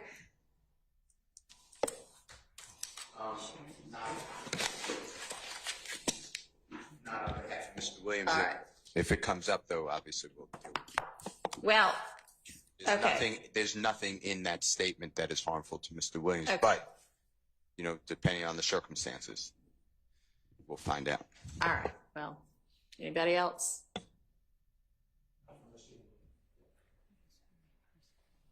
Silence from everybody else. Okay. All right. So, as to the telephone call, is there anything in particular y'all want to direct my attention to? Y'all know what it says, even though I haven't been able to distinguish it yet. Or you just want me to listen for the whole? I just object. I mean, it's Mr. Sledge reporting to his significant other what happened in his hearing that day. And I don't know this for a fact. I believe that he had the prelim. I believe it was him and Mr. Stillwell together. Okay. I don't know that for a fact. I could be wrong about that. But he's just commenting. The investigator Dennis, I believe, is the person. It may have been Thorpe. And I wasn't at the prelim. I didn't represent Mr. Stillwell back in 2015. And he's just commenting on witness 1, witness 2, and witness 3, and who he thinks they are, and his significant others commenting back. I don't know why the state would think, because Mr. Sledge, who they're saying wasn't even at the shooting of Donovan Thomas.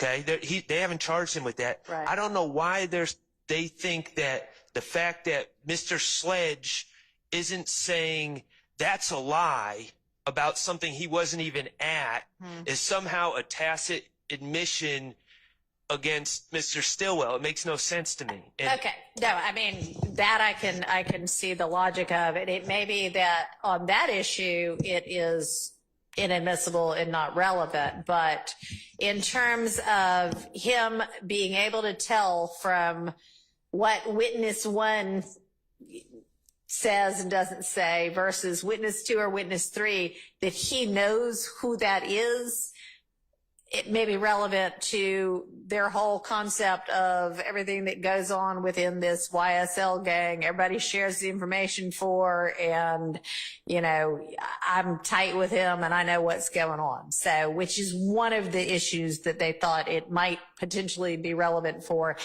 Now, they'd have to have a reason to play it. And I think we're going to have to wait and see on that. But if that becomes actually why they're playing it, then I think I would overrule a relevancy objection to that if it's, you know, legitimate. I don't foresee any situation where Mr. Sledge, I'm fairly confident, is going to say that he knows all these individuals. He knows Mr. Zachary very well. Yeah. He was charged in a separate crime and pled guilty to that crime with Mr. Zachary. But even then, I would, even if it became relevant for that, which I can't foresee any circumstance, I would strenuously object to him commenting on other people's testimony about a case that I understand. against my client that he wasn't even present. I mean, I understand. And it may be that, and I think even the state saying, I don't know that there are circumstances under which we'd be able to get this in, this would become relevant. If there are such circumstances, then I would think that much less than the entirety of the phone call needs to be played, and we can limit it then. So maybe, Ms. Love, if you are thinking, or it starts to look like you're going to need it, then if you can, get with the defense beforehand and y'all come to an agreement, understanding what my ruling then would probably be on what part would be relevant to that and what part wouldn't, instead of just, hey, I'm getting this whole 15 minutes in now. Okay? Yes, I can do that. That makes perfect sense. All right. Okay. So then anything else on Mr. Sledge's, the evidence that might be used with him at all that we ought to be looking at beforehand? So the other items that I've shared, if I don't know if anyone has been able to, if it has shown up, but I've shared the link with everyone except Mr. Howell, whose name just wouldn't populate. We just received. Right.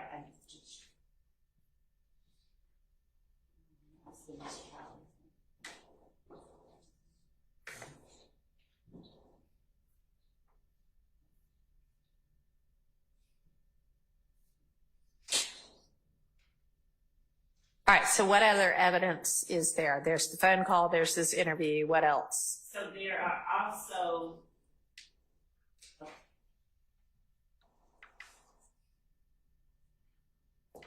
the plea agreement, the video of the plea agreement of Mr. Sledge. All right.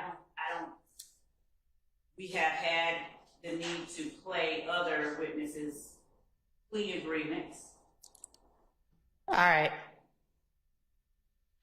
Well, at this point, if he's testifying truthfully, then we don't have any need to play that. right.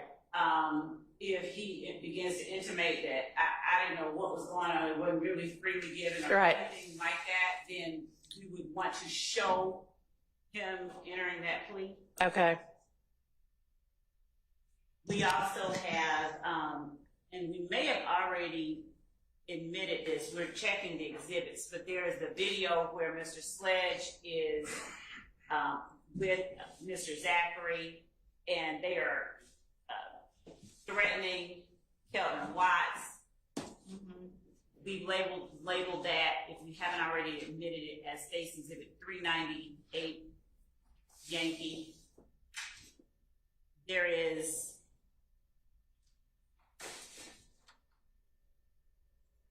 Mr. Sledge's cell phone records, which we would be using or asking Mr. Sledge, is this your number?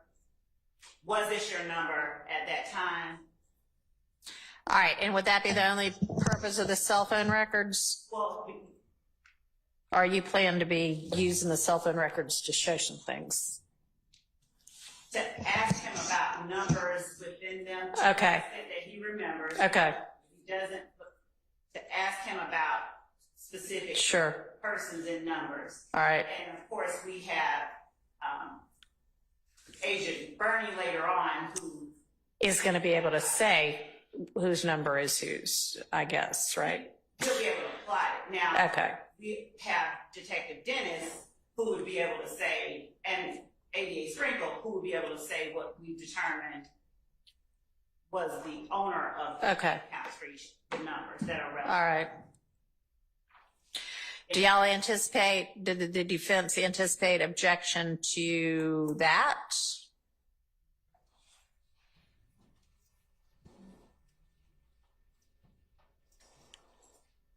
No. You're saying, Your Honor, you're asking about if he remembers his phone number?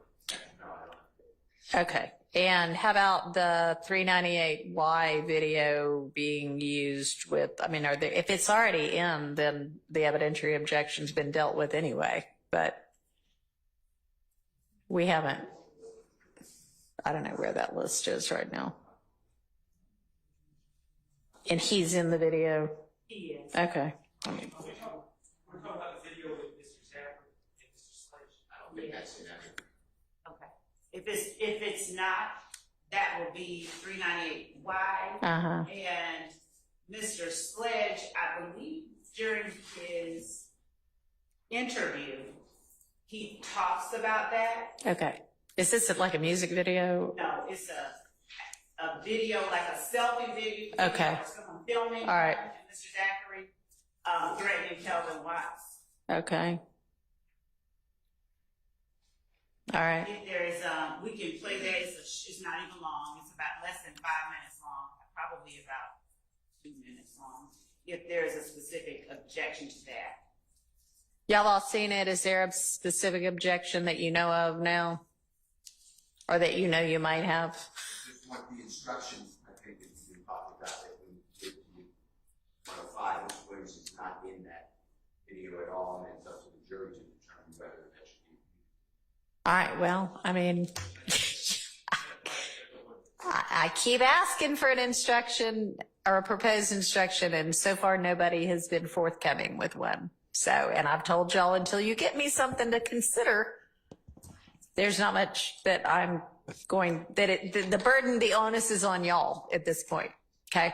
I think we. So, and considering this is our last day of court before we bring the jury back on Monday, now would be the time to do it. Your Honor, you should be receiving that shortly. Thank you. And Your Honor, with respect to the video, well, I'll just wait to see what limiting instructions, because it goes to count 1 against each of the defendants. Right. So I'll just wait to see what the requested instruction. Okay.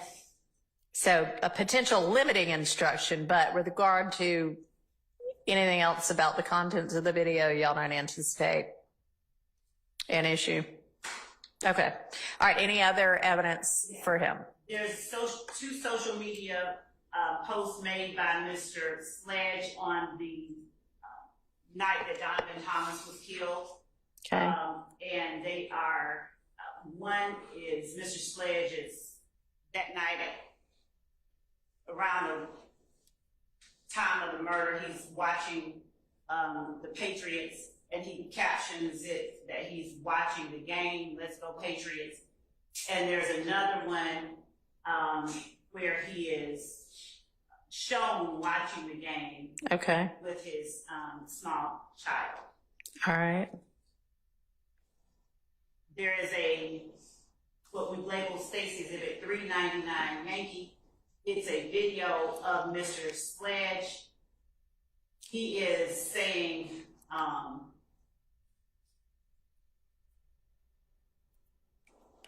if you go in the courtroom and tell, if you testify, it's not great. Basically, it's how do I say this? So you lie to your significant others, you lie to your family, and then you get in the courtroom and you tell the God's honest truth. Essentially, that's bad. I can play it. It's 13 seconds. I can play it for the court. Well, does the defense know the video she's referencing? Yes, it's already in evidence. Actually, Mr. Williams' video saying that is in evidence, not Mr. Sledge's. Okay. Maybe not in evidence. 399Y, Yankee.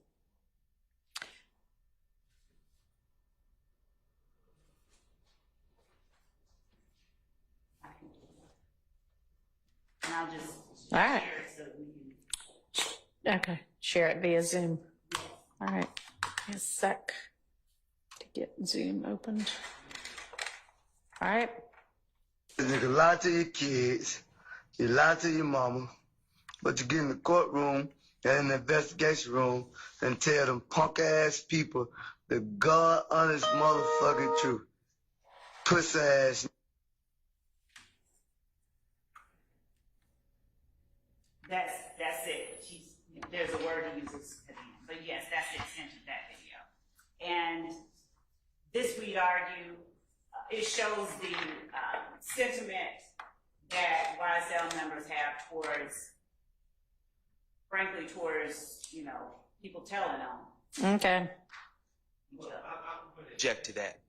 All right. And That may be that I think this video, it could be argued, shows Mr. Sledge's sentiments. Mr. Stillwell's not in that video. He's not speaking for Mr. Stillwell. I don't know. There was no vote to make Mr. Sledge the spokesperson for this group of gentlemen, and I would object. Mr. Sledge is not sitting here with us, okay. so I don't know how that's a comment. He already pled guilty, right? He did. Did he plead guilty to the RICO count? He did. Okay. Y'all can cross him on that topic. What about the 2 social media posts with him watching the Pats game? Any contemplated objection to those? Okay. What else? There's also a video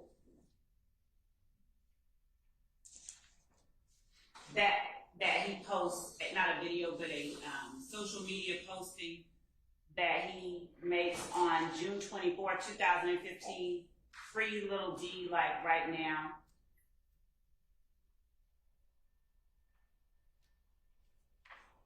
And that is, looking to share it.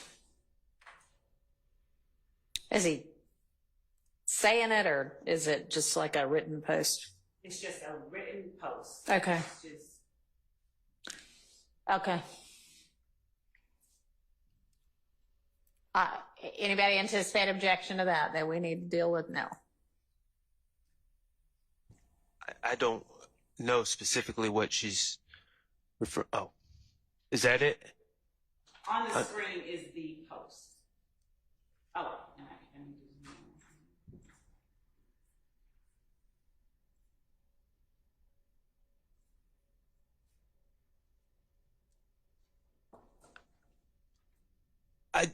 I just don't know what the relevance is of some of these things. Like, says 6/24/15. What's just happened? Why is he in? Why is the little D in? This is Which little D is it? Demetrius Garlington. And he has been arrested. I can tell you the reason that we're wanting the relevance of Okay, what's that? is the urging of each member. We don't have just him. We have him saying free little D, free the other little D, free various members of YSL, as we have with other defendants that are currently on trial, where, for instance, when Mr. Winfrey was arrested, Mr. Williams had free Roscoe shirts, they're wearing it. So they're advocating for the release of their fellow gang members, and it shows their solidarity, their support for, and the existence of the organization. All right. I would more accurately, in my mind, say that he's posting free his friend, and to the extent that Mr. Sledge says he doesn't know Lil D from Mechanicsville, that's that picture is of the Demetrius Garlington, Your Honor. Okay. To the extent he says he doesn't know him, or he's not friendly with him, or I mean that maybe that would become relevant, but Yeah, I'm going to permit it over a relevance objection to show or potentially show the issues that Ms. Love has said she would offer it for. And of course, y'all can argue that all this shows is he's concerned about his friend, but that's a topic for argument. I think it is relevant, though. Your Honor, there's one issue that I failed to bring up earlier. Okay. Regarding a video of a plea, and we dealt with this earlier in the trial, and I know that we did some redactions. I would object if they're bringing it in to show that if it becomes an issue and that a plea was freely and voluntarily entered, going through the Boykin rights and things of that nature, I would understand. Going through the state's factual rendition and their of the plea and just their testimony and their story, we would object. The factual rendition, unless you have him then affirm, yep, that's what happened. And unless he's now saying, nope, that's not what happened. That part is it all just depends on. That's exactly. Okay. Yes. So yes, I mean, depending upon the reason that the plea might end up being potentially used. Yes, I agree with you. If it's to show voluntariness, then the factual rendition is not relevant, and I would not expect y'all to try to play that. If it is to say, dude, when you took your plea, you agreed that all of this is what happened, and he has in fact agreed, yep, that's what happened, then and that's what I'm pleading guilty to, and it's not an Alford plea, then the facts would be relevant. Right. And so we've heard creative ways to sort of distance witnesses from prior acknowledgments that they've made. So some may have expressed a lack of an understanding, or some may have expressed feeling pressured. And then during their plea colloquy, they actually shut it down and Okay. So yes, but understood. It's not necessarily all in. It is just going to depend upon the reason it's being offered. And just as with whatever the reasoning for the phone call, and I'm not going to say this as to every little piece of evidence. This just needs to be how y'all operate going forward. At the point in time when you anticipate, oh, I actually am going to use this. I didn't think so before, but now I am, or whatever. You tell them so that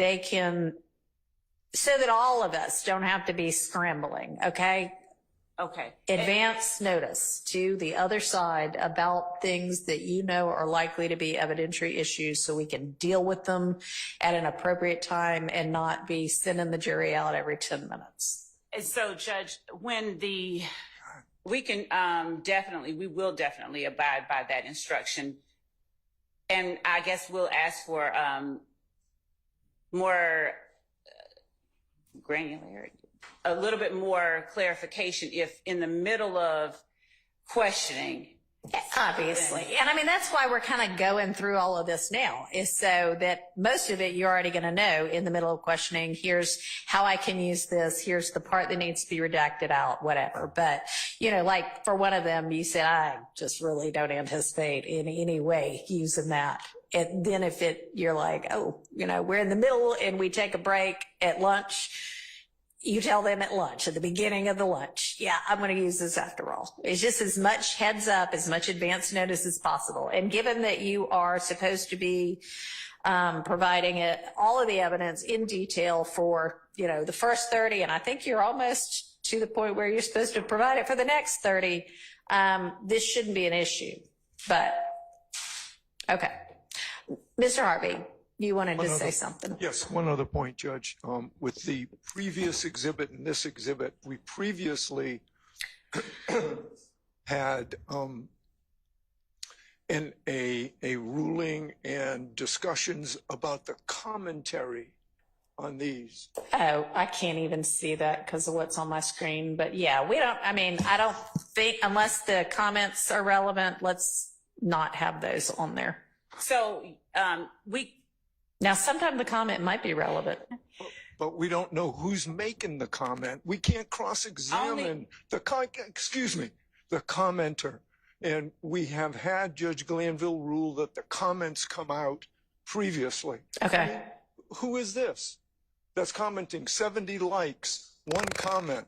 Okay. You know, all right. So I agree with the prior ruling, and I don't know that this is how you were going to present it on the stand when you use it. This just may be how you got it now.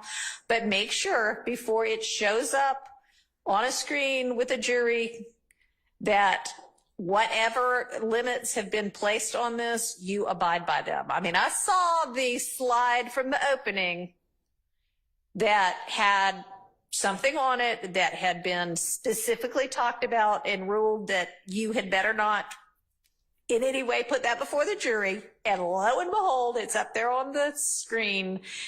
Not going to get back into it, but that should not happen again. If you know that comments aren't supposed to be on here, you need to make sure before you throw any slide up. And I'm not saying that this was how you were going to use it. I know you're just giving this to us right now, but just make sure everything is clean to the way that it is supposed to be. Okay. And to be very specific, so there's no misunderstanding, the comments, what the court has just said about unless there is a relevant portion in the comments, for instance, the witness on the stand comments about something else. Okay. And for those instances, I would do as the court has instructed and say, hey, these are social media posts. This one right here, I am going to attempt to keep in, and I'll share it as I'm going to present it. Right now, it doesn't have Nope, you're not going to share it as you're going to present it. You're going to share it with each tranche of 30 witnesses, okay? If you know oh, somebody has this incredibly, damaging, I want to use this comment, I'm going to use it with this witness, tell them as you're going through your tranches of each 30 witnesses. Okay, yes. Okay. But the comment that is made by the witness, which is on the left side, that we would do on the screen. Yeah. Mr. Harvey agrees that, yes, he's talking about the likes and comments and what have you on the other side. Those don't need to be included. I was in agreement with him. All right, super. Thank you. Everybody's in agreement. So the next one, Your Honor, is the post on June 15th, 2015, where Mr. Sledge is saying free Jimmy Winfrey and FUXK12 and KANT hold the real one down. And he tags Mr. Williams on the left side. Right. So this is absent the comments on the right. This is the post that we would. All right. And if you already have that as an exhibit number, you can tell us now. Otherwise. It's State's Exhibit 401 Yankee. Okay. And the exhibit number, as we have it listed, is up in the upper left corner, almost imperceptibly. Oh, all right. Quite see it. Okay.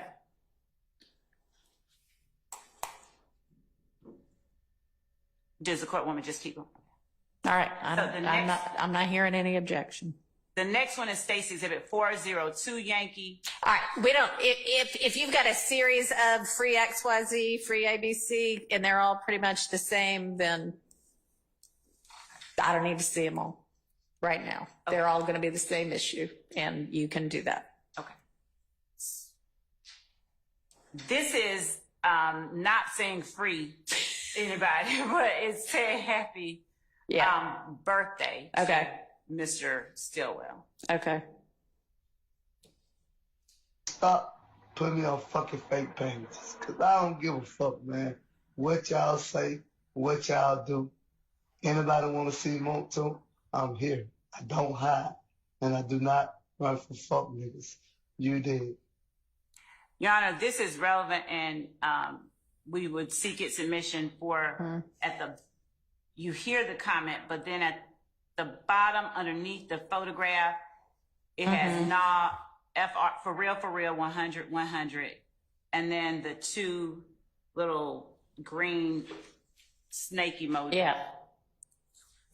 Which are alleged to be a YSL gang symbol. Okay. Yes. Yeah.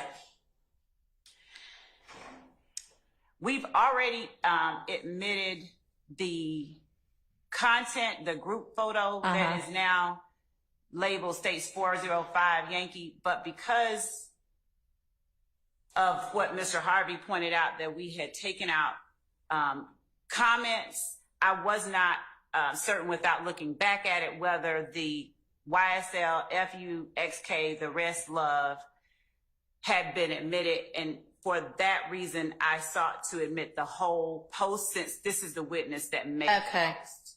All right. Well, you can go back and look and see. Let me ask y'all, with regard to these things that are electronic as we look at them, are y'all printing out a hard copy and using that? No. So we are in fact giving to the court reporter and showing to the defense contemporaneously with publishing just showing it on jury the screen digitally. Yes. Okay.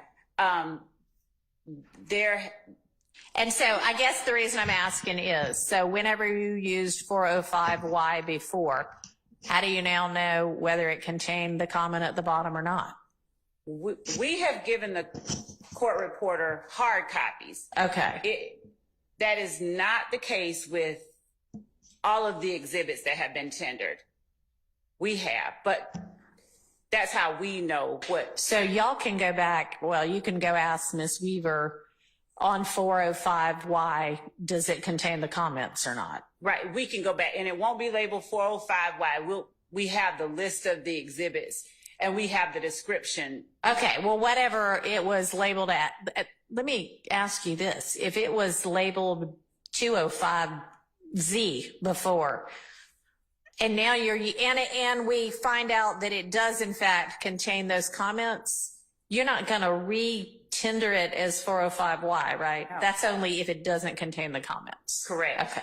And definitely to the extent my colleague is expressing that the court may not understand me to be saying explicitly that we are printing our exhibits that we have tendered and shown digitally, and we have given to the court reporter the physical printout of any digital exhibit. Okay, the physical printout as well as the digital exhibit, right?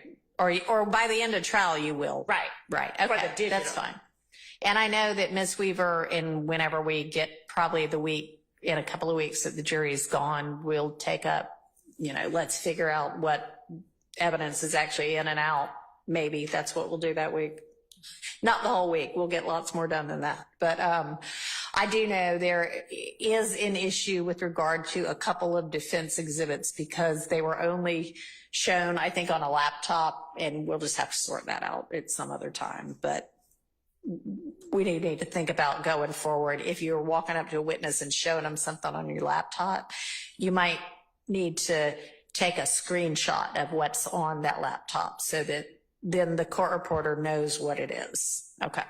All right. What else? This is a similar social media post? All right, so I'm going to basically rule generally, unless you think that there is something particularly, oh gosh, I think that there's going to be some other kind of relevancy or 403 objection to something. The posts that are just seeming to show his posting about gang life or indicating gang insignias or anything like that, those would be relevant. And if you think there's some kind of 403 thing as to something, then pull that up. But I don't need to go through every little bit of evidence. I want to be hitting the evidence that you think the defense is going to have an objection to, that we need to hash out beforehand.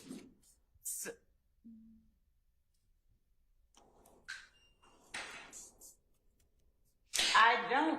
Okay. There are 3 videos that are also social media postings. I don't see anything that would be 403 there. For instance, 416, Stacey Exhibit 416 Yankee has Mr. Sledge. It also has Mr. Williams and other alleged associates or members of YSL in it. And they are sort of just congregating, and I can let, since I've shared it, I can let defense look at it. It's labeled in the shared document as well. All right. Well, and ideally, again, after they've got the big list with the 30 and all of the exhibits, then they can do their homework and they can actually tell me, like Mr. Shart did for Mr. Zachary's statements, hey, here's what I find objectionable about that. So once y'all got that, y'all can do that with everything and it'll be more smooth.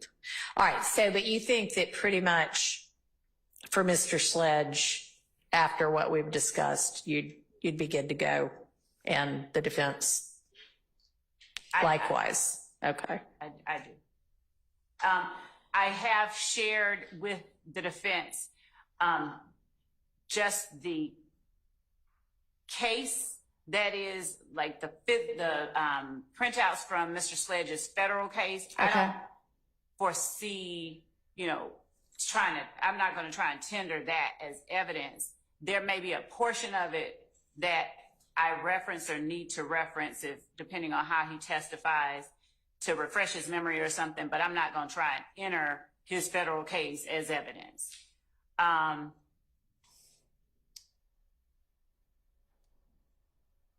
And I think that's it. Okay. Mr. Sledge. And his certified copies of the conviction, his proffer, his factual acknowledgement, the physical documents, those we have labeled as States 394. Okay. All right. I've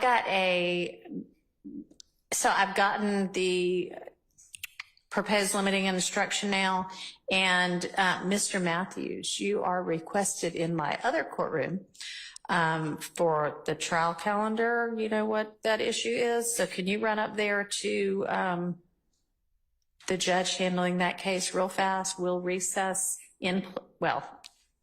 I'm probably just going to stay here, but we'll recess for 10 minutes. It shouldn't take longer than that. And I'll take a look at this proposed limiting instruction. All right. And then we'll come back.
emailed over the lunch break some proposed jury instructions, which I've been able to see on my mobile phone, but because we're having internet issues, hopefully IT can work some magic and let me see on my actual computer. You can move the...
I think had sent over something. Then there were two things, I guess, like an initial and then a revised suggestion from the state. Has anybody else sent anything? And Judge, oh wait, no, that's not.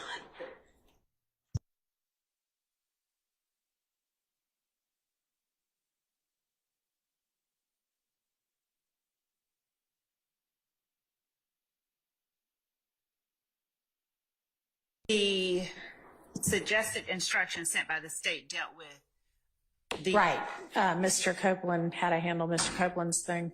Yes, I have a response with respect to Mr. Harvey's request. Okay, do you want to email that to Ms. Persfield? It's not a suggested response, suggested instruction. It is a response that we should not give an instruction and the reasons why at this point. Regardless, I haven't seen it, so if you want me to... I was gonna orally, but I can... Okay, that's fine. If it's not in writing, that's fine. I thought you were... I maybe misunderstood you. I thought you were saying you had sent something over. But no, if you just want to orally say, here's why I don't like Mr. Harvey's instruction and why we shouldn't give one, that's fine. I think if we do give it, we need to work on it. And I'd also like to maybe sort out from Mr. Harvey. I'm trying to find it. There it is.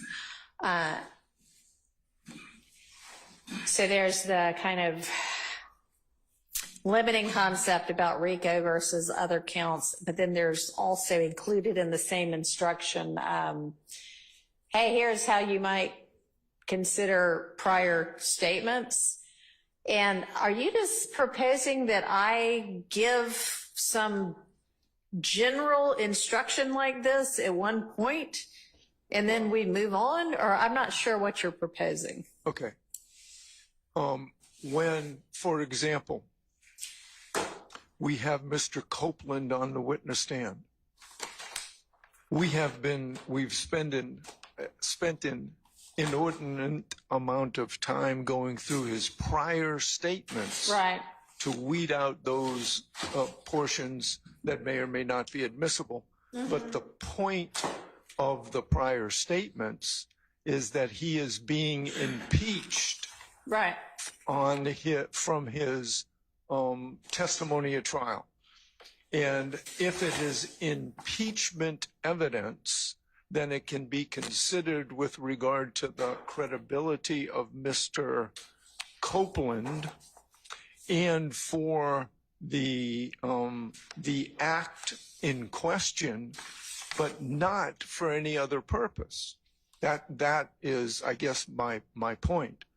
And, you know, we just got a potential witness list with exhibit descriptions, which includes the captions impeachment, impeachment, impeachment in some of the categories and some of the exhibits. And I know those are potential depending upon what the witness testifies about, but we're clearly in impeachment territory with Mr. Copeland.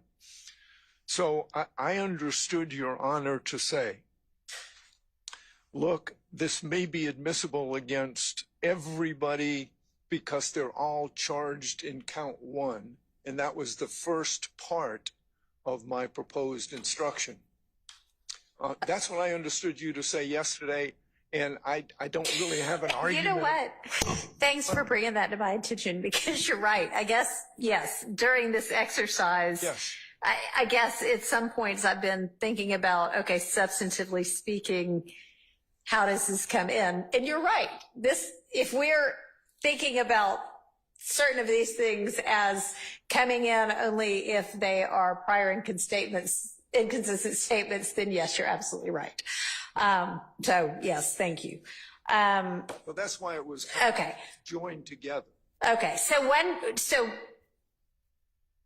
I guess thank you for that clarification. And then also what I'm asking is, are you suggesting that I just give this general instruction to the jury, you know, basically whenever we restart the trial on Monday? Or are you saying before each kind of thing comes in, well, I don't necessarily know whether you need to do it beforehand. And that was the old rule prior to the new evidence code.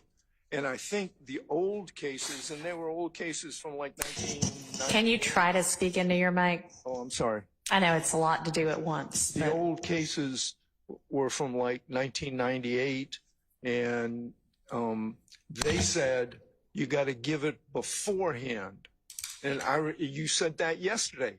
Boy, I think you got to give it beforehand. And I don't think that's the rule anymore. And I think if you look at the new proposed jury instructions for the Superior Court jury instructions, yeah, it says, and I'll quote, note, new code section requires the judge to give limiting instructions when applicable on request. Probably better to give, if applicable, whether requested or not. Now, if witnesses are not impeached by prior inconsistent statements, then it's unnecessary to give it. If they're impeached after and there's a prior inconsistent statement that may be admissible, I think after that evidence comes in, not before, because you won't know necessarily. Sure. You can say, you know, this is admitted as impeachment, and it goes to the credibility of this particular witness. That's my request. Okay, so that's why it's in two phases. Well, yeah, or two paragraphs. Yeah, as you proposed it, that's kind of what I'm trying to sort out. Is they are two different topics. Do you want it as just one big instruction, or?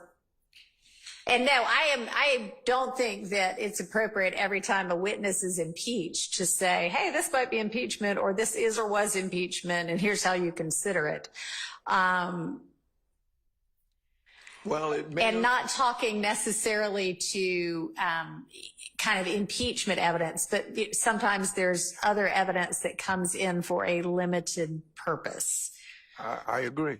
And I have asked for instructions when I thought, and the state has objected, and they've said, look, it comes in against everybody, and I understand their argument, and I could probably give the same argument that I know Ms. Love is going to stand up and give. Yeah. But I have asked for those instructions, And when evidence comes in as impeachment, I'm going to ask for the instruction and have it limited to that particular count and that particular person. Your Honor, I would. Yeah. Just as to Mr. Harvey's words regarding evidence that comes in as impeachment, I'm hearing, and I'm aware that he may not be saying it as I interpret it, but this makes the second time. Once he previously, before Your Honor began presiding over this case, once he expressly said impeachment evidence cannot be used as or is not substantive evidence. And I wanted to just make clear that under our evidence rules, impeachment evidence is in fact in the form of a prior inconsistent statement. A prior inconsistent statement is substantive evidence, not just impeachment evidence. So to the extent that Mr. Harvey is asking for any kind of limiting instruction because we ask or we admit a prior inconsistent statement that is impeachment evidence, I would object to that, because that statement now becomes substantive evidence that is admissible, not just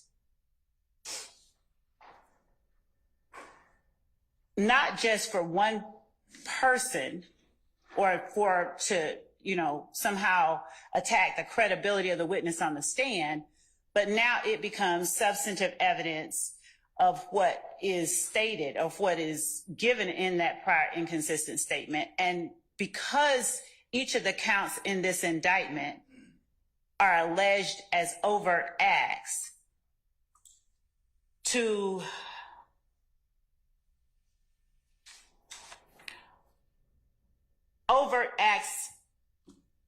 in count one, and everyone is charged in count one, a limiting instruction based on Mr. Harvey's interpretation or assertions regarding inconsistent statements and the acts alleged regarding, or who is alleged to have physically committed the acts, would not be proper. The response that I have to the overall requested instruction he has, it makes it, it goes into it a little bit more, why it would not be proper, but just based on what he has just said, we would object to that primarily because an inconsistent statement is substantive evidence. All right. Well, with regard to the beginning of your paragraph 1 that doesn't concern prior statements, that I think is meant to concern the RICO count, that needs to be much more specific. So maybe if you could endeavor to make it more specific as to, I mean, if I'm going to give the jury an instruction, I want them to actually benefit from it. So, let's talk specifically as to RICO, and then I guess I am asking, prior statements aside, as to the RICO issue and then the substantive counts issue, is your proposal that I say this once, hey, these people are charged all in count 1, which is RICO. Certain people are charged in other counts, other people are charged in different ones, and we can be specific about it. But as you hear all of this evidence, keep in mind that it can all be considered against everybody with regard to your determination of whether the state's made its case on count 1. But it can only be considered as against the defendants who are charged as to everything else. All right. And give that once, or give that, I think give that once, because otherwise it's, okay, now I don't know if we're going to very cleanly break each time from, all right, this is counts 2, 3, and 4. Now we're done with that. This is counts 5, 6, and 7, you know, so that I could separately charge each time. But the jury has to make the determinations as to the predicate counts. Did the state prove that first place? I know this predicate count. Did they prove this predicate count, and that anybody else may be a participant or should be? That conduct should be imputed to anybody else. That's the issue. That's the whole concept of a conspiracy in RICO. I get it. But when you are admitting inconsistent statements. Right. Now, I don't want to talk about inconsistent statements right now.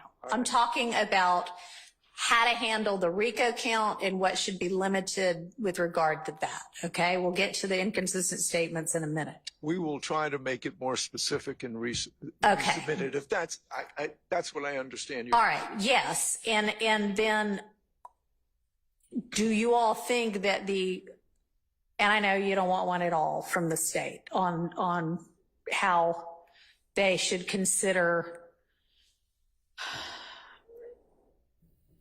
other charged crimes against everybody as for RICO, but not against everybody as for guilt to that crime itself.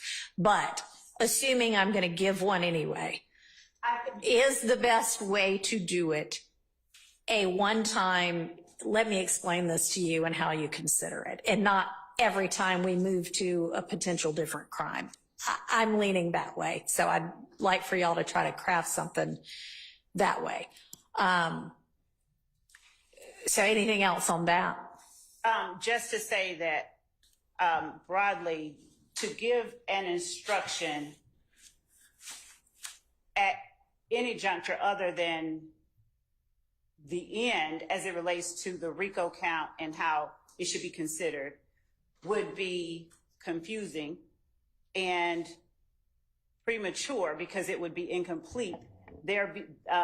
Especially the way that we've seen it in Mr. Harvey's proposed instruction. So just as much as the court is asking, how are we proposing instructions be given on, during or throughout or at one time at the end? Our position is that regarding this topic,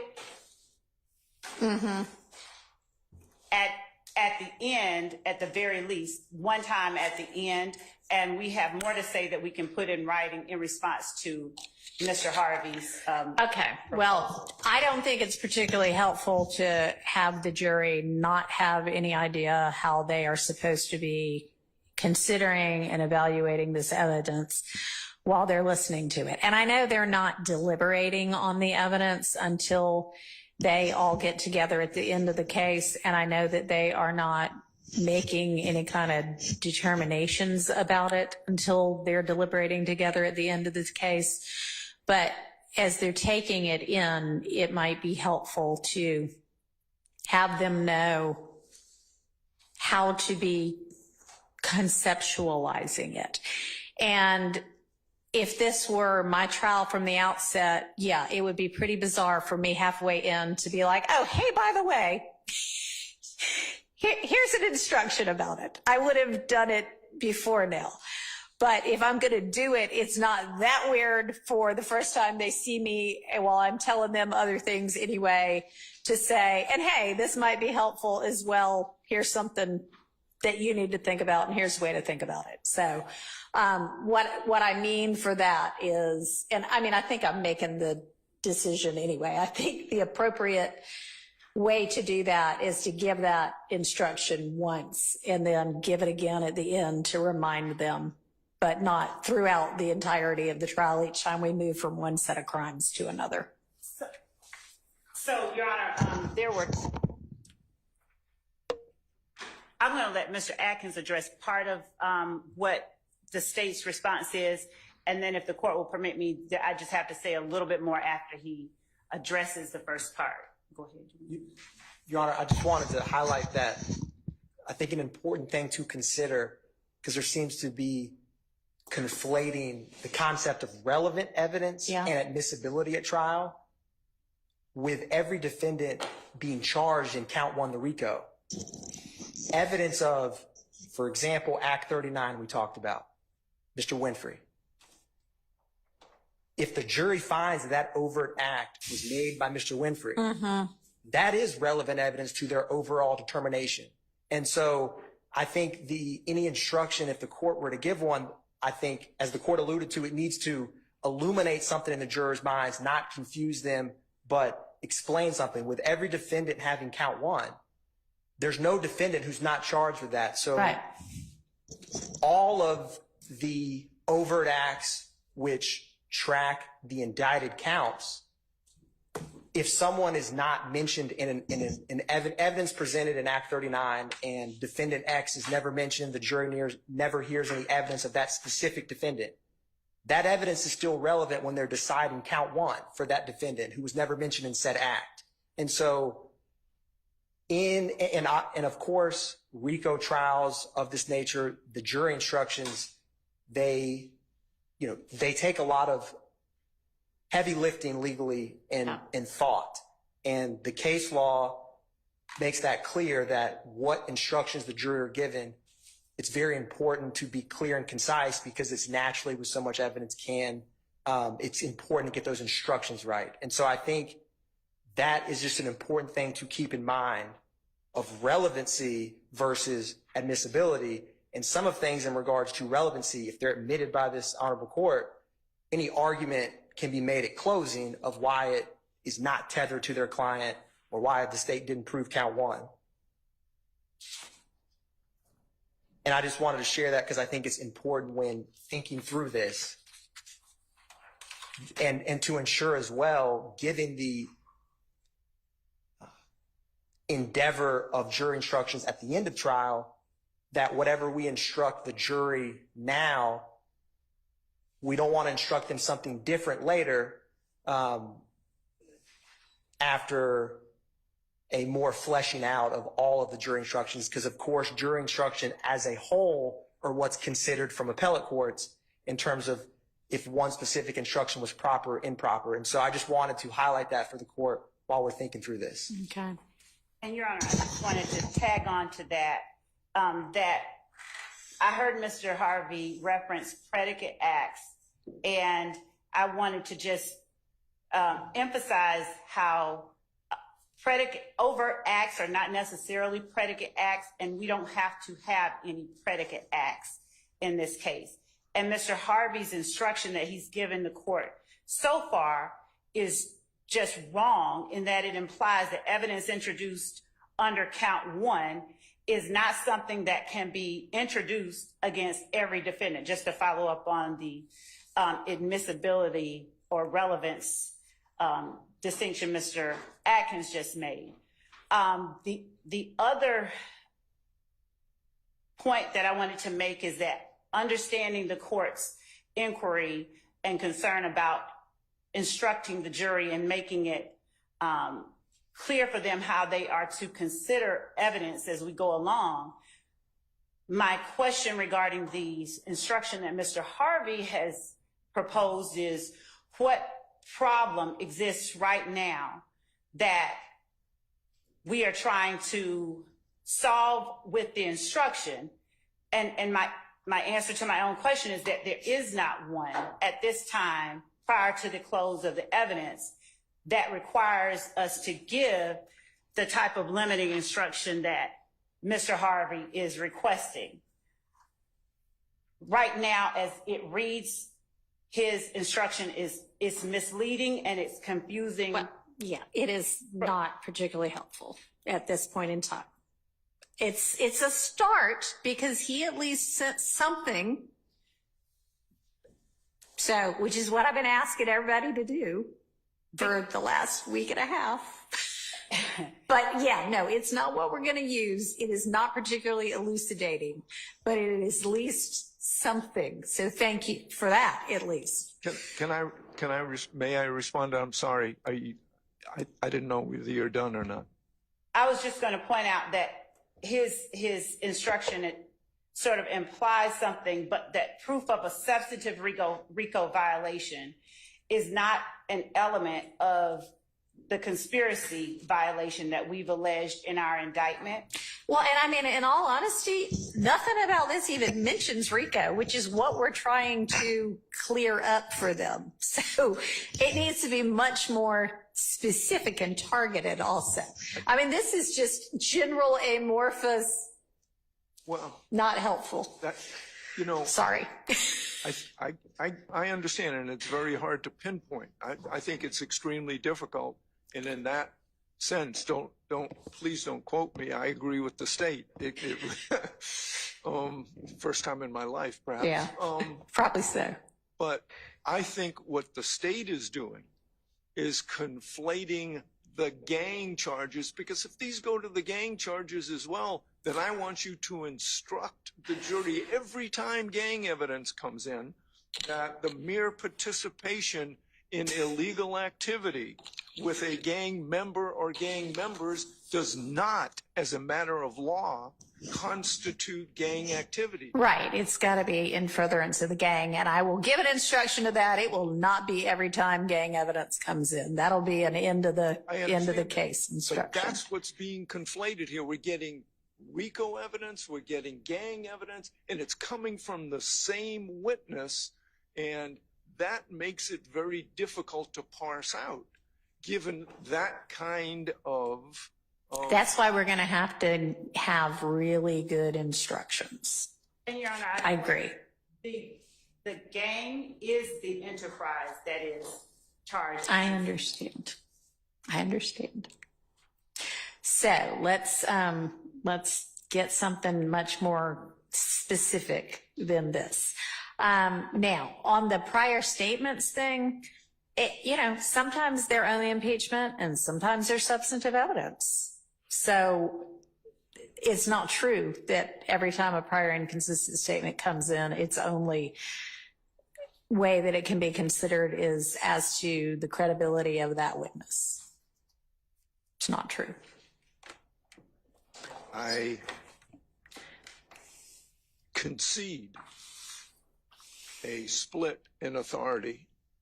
The 11th Circuit specifically says that impeachment evidence, inconsistent statements are. Are they talking about Georgia evidence or are they talking about their own? So then it doesn't matter what federal courts say about it. But it's the same rule. It's the same rule, and I get it. I conceded that. I'm conceding. I'm arguing. It's the same rule. It is the exact same rule. The Georgia courts have specifically said we're adopting the 11th Circuit. So I think there's some disagreement, but I concede the Georgia rule. But sometimes it's still just impeachment. Sometimes.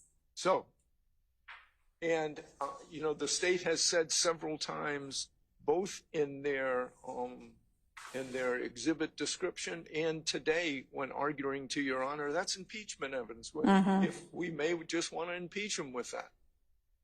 And that would go to the credibility as to that act.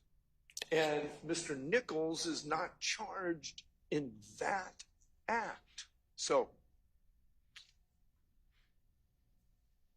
I think, and again, I agree, it's very complex and it's hard to parse it out.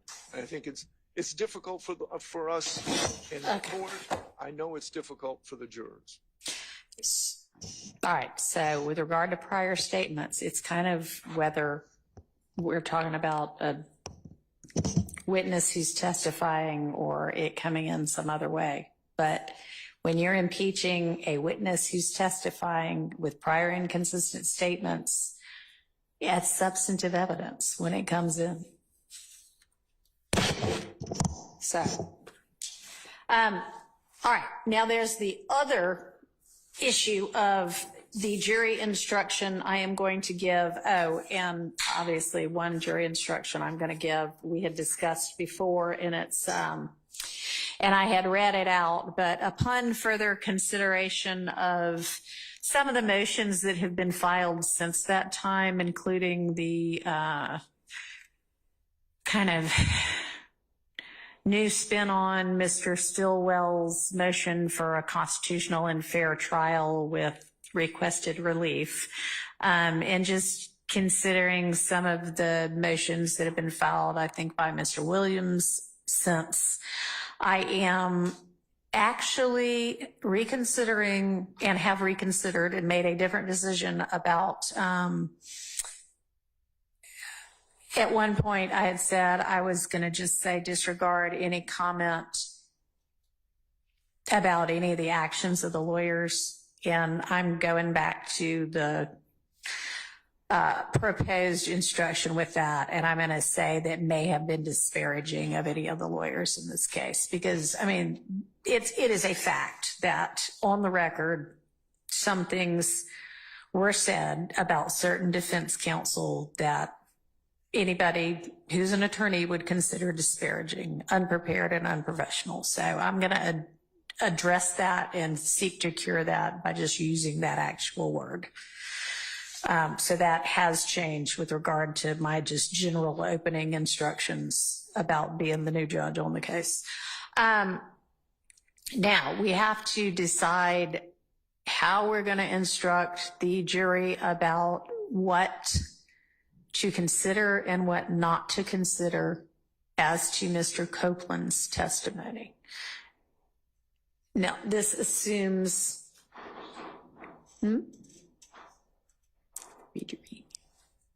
this assumes that Mr. Copeland decides to testify.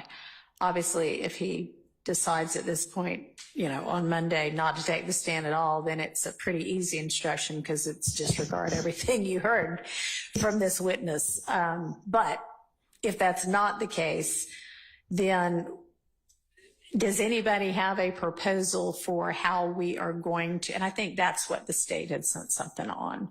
And has the defense had a chance to look, and is there, I think Mr. Williams maybe has just sent over his proposed instruction, which hopefully everybody has gotten. All right.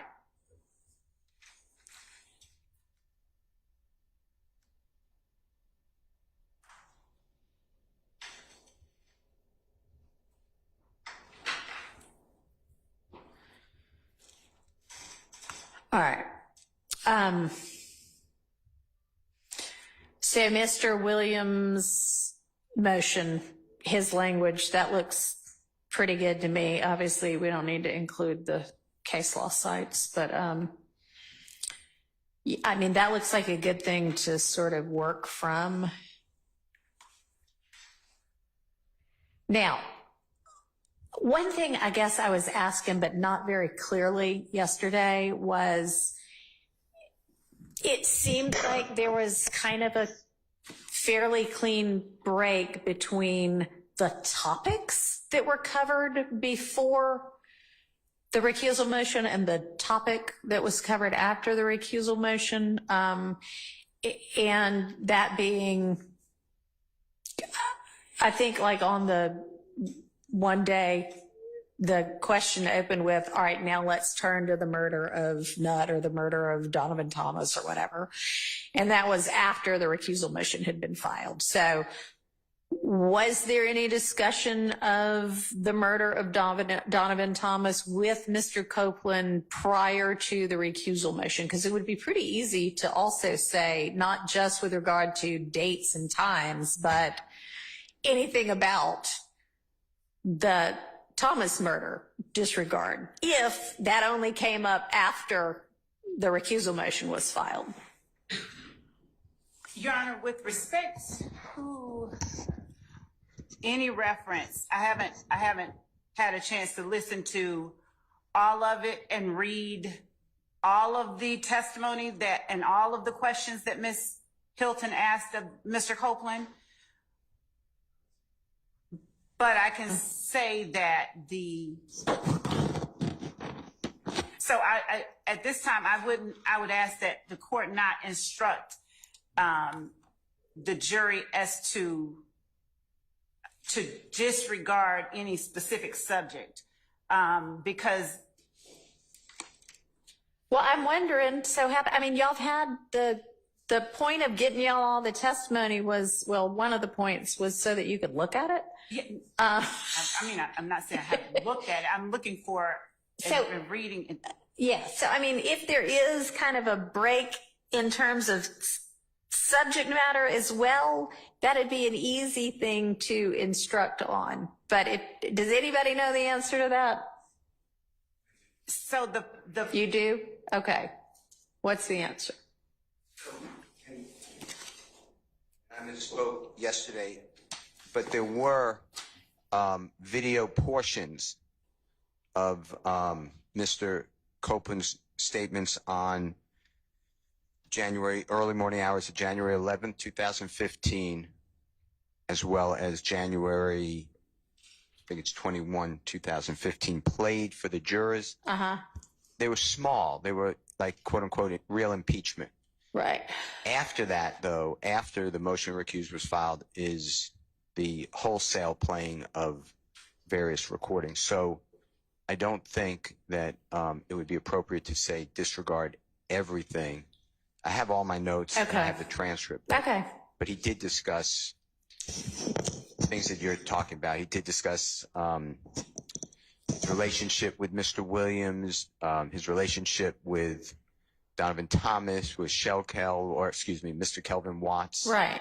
So he was getting there. Okay, but if it's all that sort of background relationship stuff, that's not the murder of Donovan Thomas. That's all the background. So what I'm trying to sort out is, had there been any testimony about the actual, here's the night of the murder stuff before the recusal motion? So, Judge, it's when you say about it, in as much as it's relevant to the issue of the murder itself, that's the reason why I was asking the relationship between parties and all of those kind of issues. That's not what I mean, and we can be clear about that.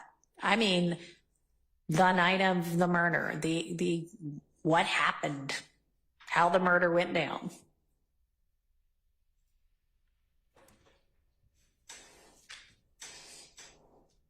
I think it's safe to say that as far as Mr. Copeland is concerned, the specifics of the night of the murder information or evidence was given post-recusal motion. All right. Is there anybody that disagrees with that? All right. Thank you. Specifics of the night.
And Your Honor, would the court consider the state's position that in characterizing any evidence in any way, it could imply to the jury that certain other evidence does not fall into that category? So in other words, any evidence of the night of the murder, I'm not certain how the court will be instructed. I'm not either. That's what we're supposed to be tailoring today. That's what I wanted y'all to be giving lots of thought to. But yeah, no, I want to tailor it in such a way that I don't mislead the jury about anything.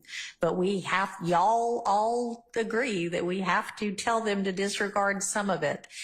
And I mean, yeah, maybe the cleanest thing to do is, XYZ date, but people don't normally think about their lives in, June 3rd. Okay. I know exactly what June 3rd had to do with, unless it happens to be their birthday or something like that. But so, yeah, I mean, I'll consider all of what you want to offer me, but okay. Personally, and I'm not speaking for it, I went by my notes as well as a transcript. But my notes have more things, I guess. I don't, they were my notes. But I don't have anything specifically talking about the Donovan Thomas murder before Mr. Weinstein filed the motion to recuse. I do have like a January 11, 2015 interview by Detective Thorpe of Mr. Copeland. Yeah. Is admitted over objection, and it was played from 3:29:46 to 3:30:13. And I have to go back and remember what that was about, but I have little things like that, but I don't have any specific. That's very helpful. And I knew there were a couple of small snippets of videos played. So if you've actually got the timestamp as to what parts were played, then it's easy enough to have somebody look at those snippets and see what it covered. Can I announce now or? Yeah. So everyone can check. I have State's Exhibit 378Y, as in Yankee, B as in Barry, 6, and these are the time slots, 6:46:34 to 6:46:44, and that's a January 28th, 2015 interview. Okay. And then I have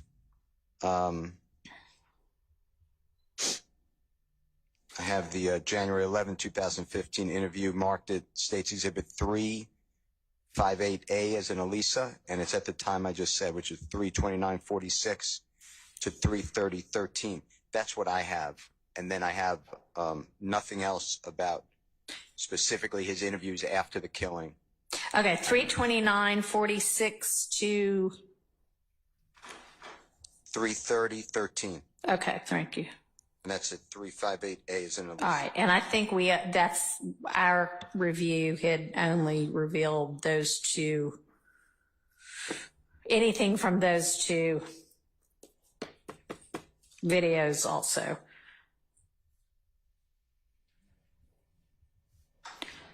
All right, anybody else have a different recollection about either more videos or the specific topic of the night of the murder having come up prior to the recusal motion?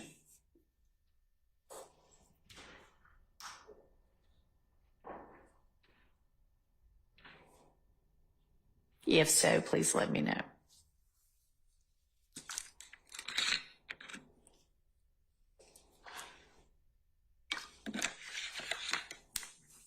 All right. Silence. All right, turning back to Mr. Steele's proposed instruction. You're saying that as to collecting their notes, they're going to be sealed for the record. Why not just destroyed? And I don't even know if your mic's working right now. We might need some more batteries, but I was given more batteries, but this should be working, I hope, anyway. I just, from doing death penalty cases, that we don't destroy anything, but we don't get to look at it.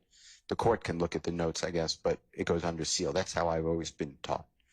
I mean, why would there be any relevance whatsoever, even on appeal, to what jurors might have written down about something we then take from them and tell them to disregard? I understand. This is just Okay. how I mean, if it were a death penalty case, I would do it that way, but. I'd have to look at the law, though. But okay, well. But I can't answer your question other than, yes, I understand at the end of the case. All right. No one gets Frankly, their notes. I don't need to tell them what I'm doing with them anyway. So if I do seal them for the record, I'm not going to tell them that. If I'm going to destroy them, I might tell them that. But so if you want to give me law on that, great.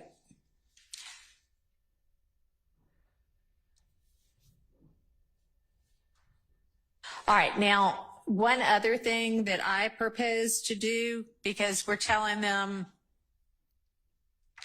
there's this chunk of testimony from a couple of days that y'all need to ignore entirely, disregard entirely, don't give it any consideration.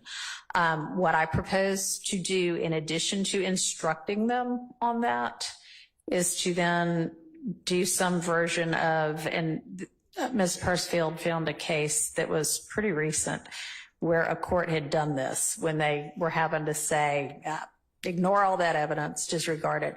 They actually kind of said, and if there is anybody who thinks they can't, let me know. And I would propose to do that whenever I give this instruction, so that if there are jurors who are like, no, man, I just cannot do that. Once I hear it, I can't unhear it. Then we can know that. We could excuse those jurors. And I mean, I guess if it's 8 jurors that say that, then we might have a mistrial, but better to go ahead and figure out from the outset, as far as I'm concerned, can you do that? Instead of just being left with, oh, they're presumed to do it. Okay, so thoughts on that? But it is an appellate court case. Ms. Pursfield, do you have the site for it? It looked like a pretty good idea to me. Judge, that is Davis, D-A-V-I-S, the state, and that is at 307 Georgia, 746. I don't have a pinpoint, but I believe it's towards the end. Yeah, it's towards the end. It's either the last or the second to last topic that the appellate court addresses. And it even includes the instruction, and I may look at that and maybe borrow some from that as well. So y'all can take a look at it too.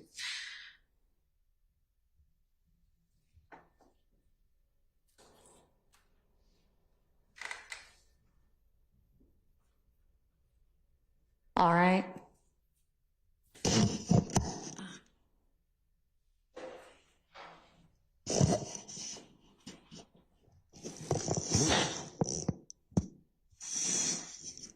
And do y'all all agree that if Mr. Copeland decides on Monday he is not going to testify, that everything he's said so far gets disregarded? No, Your Honor. No, you do not? No, Your Honor. Okay. All right. I'd love to hear it, but I'm not sure how that's going to work unless everybody agrees to it, because nobody's going to get to cross-examine him. So if y'all all are like, yeah, every one of us wants everything he said pre-recusal motion, super, stipulate to it, I don't have a problem with it. But otherwise, tell me how that's going to work. Actually, does everybody want every bit of what he said pre-recusal motion? Yes. No. Okay. Then how do I let them consider anything that everybody doesn't agree to pre-recusal motion when nobody's going to get a chance to test him further? So, Judge, there is the issue of what Mr. Copeland wants to do, what he decides to do. I know. He may later on, if, change his mind. Sure. And so I would just ask the court to allow us to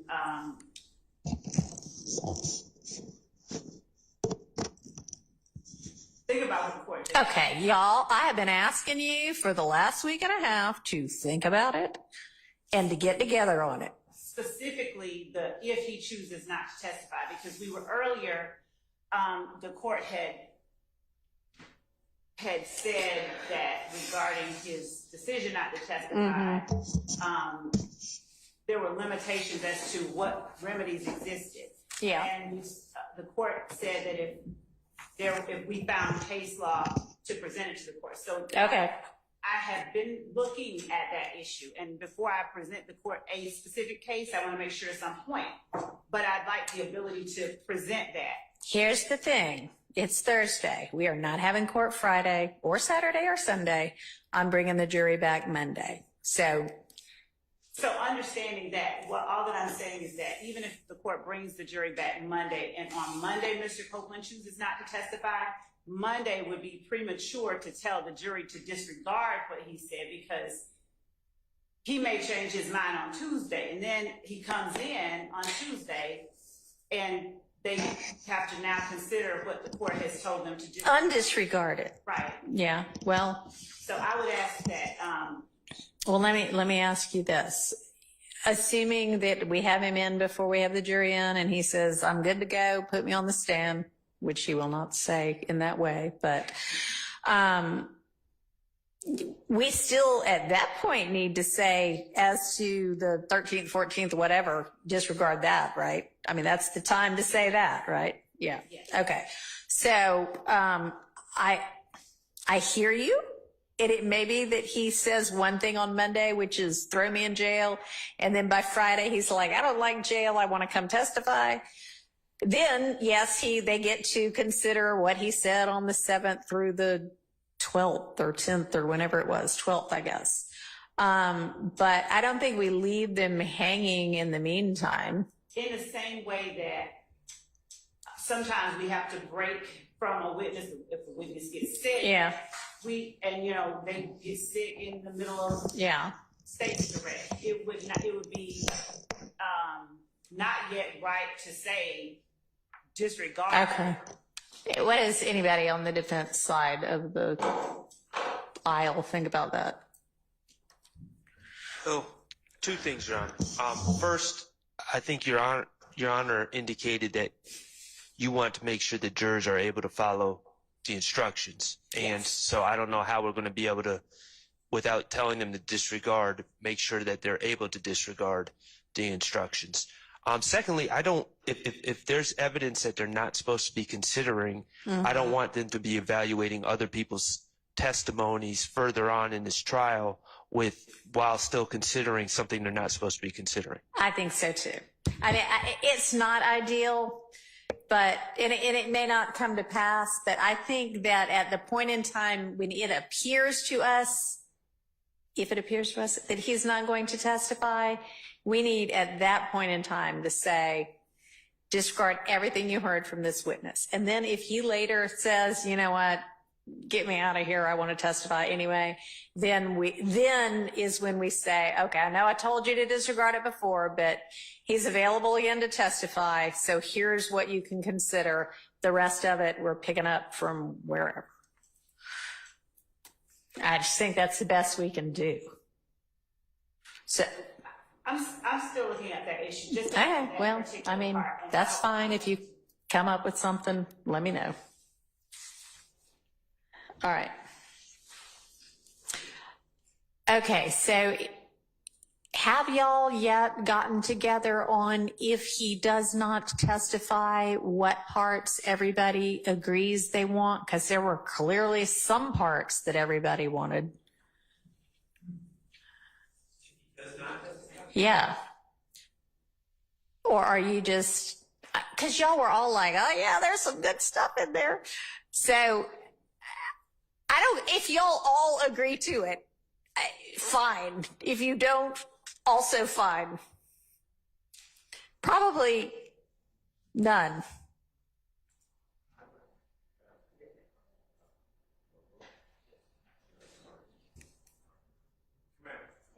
Sure.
After consulting with all parties on the defense side, our position is that if Mr. Copeland elects not to testify, we're going to ask that all of his testimony be struck. That's I've had the opportunity to cross-examine, obviously, and so that would be our position. All right, thank you. Yes, ma'am. Okay.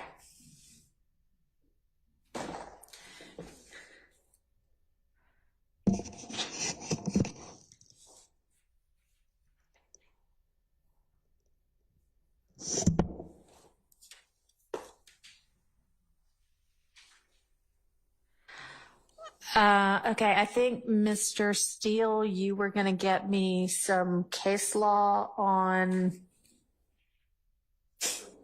what was it on? Something. I assume it's the statute of limitations.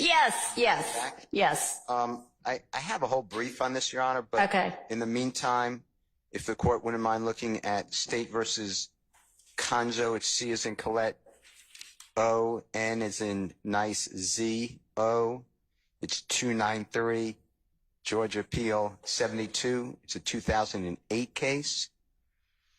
And they talk about, it's in, all right, I'll take a look at that. There's also a federal case that's on point, and I have to find it. I know it happened. It was a lawyer charged with money laundering. It's in the trial was a district court in Maryland, so it would be, and my mind's gone, what circuit would that be? I can't think of the If it's in your brief and you can point me to your brief, that works. Did we just get that brief? I'll send it to everybody. Is this something new that has not yet been filed? No. Okay, yeah. And I don't know if I filed it, but I argued it, so I have all the relevant cases. Okay, great.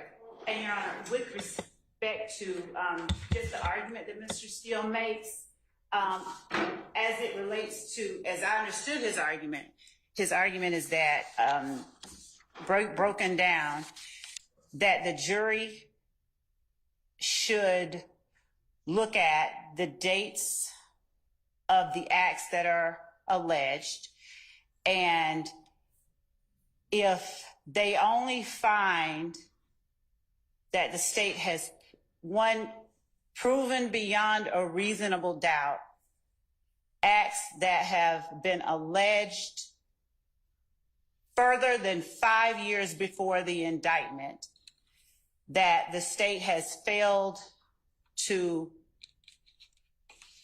meet its burden. The problem with that is that in a RICO conspiracy, overt acts do not have to be a crime, and they do not have to be racketeering activity. So proving the act beyond a reasonable doubt is not a thing, for lack Not of the a right better standard. Right. Not a thing. Okay, I'll take a look at the case law. And second, Your Honor, that's breaking apart the whole of the RICO, and that's not the way that that's not the law. Okay. In fact, and I'll get the case, there's a specific case, I'll get it for the court. All right. It is the last date, the last overt act. So we have to prove that at least one, the existence of the enterprise, and at least one person committed one overt act. If that overt act, that last overt act is within the RICO statute of limitations. Yes. That is what we're looking at. Which may be what the nuance of that case is that, as you just described it, it would be true that if the only thing the state proved, let's assume that for whatever, I don't know if it was a federal or a state RICO, but let's call it a 5-year statute of limitations. And if if they had only proven overt acts, all of which were before 5 years, then none of the overt acts would have fallen within the statute of limitations, and therefore they would not have proven their RICO charge. And that may be what that case stands for. I don't know. I'll read it. I think I followed you. I may not have summarized your argument well, but I think I understand what you were saying, and that may be what that case is saying. Okay.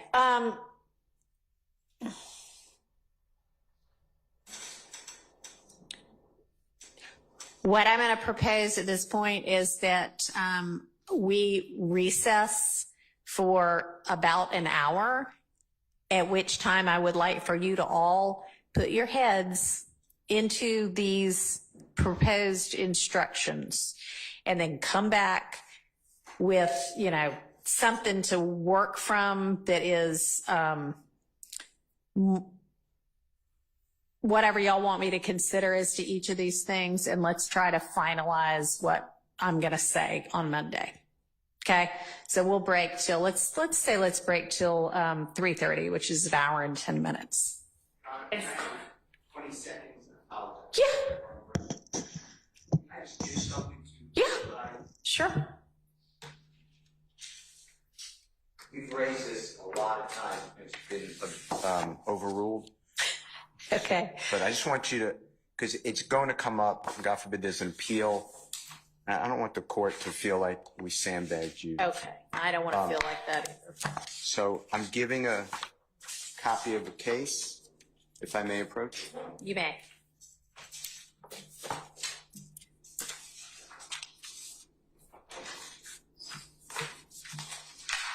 Thank you.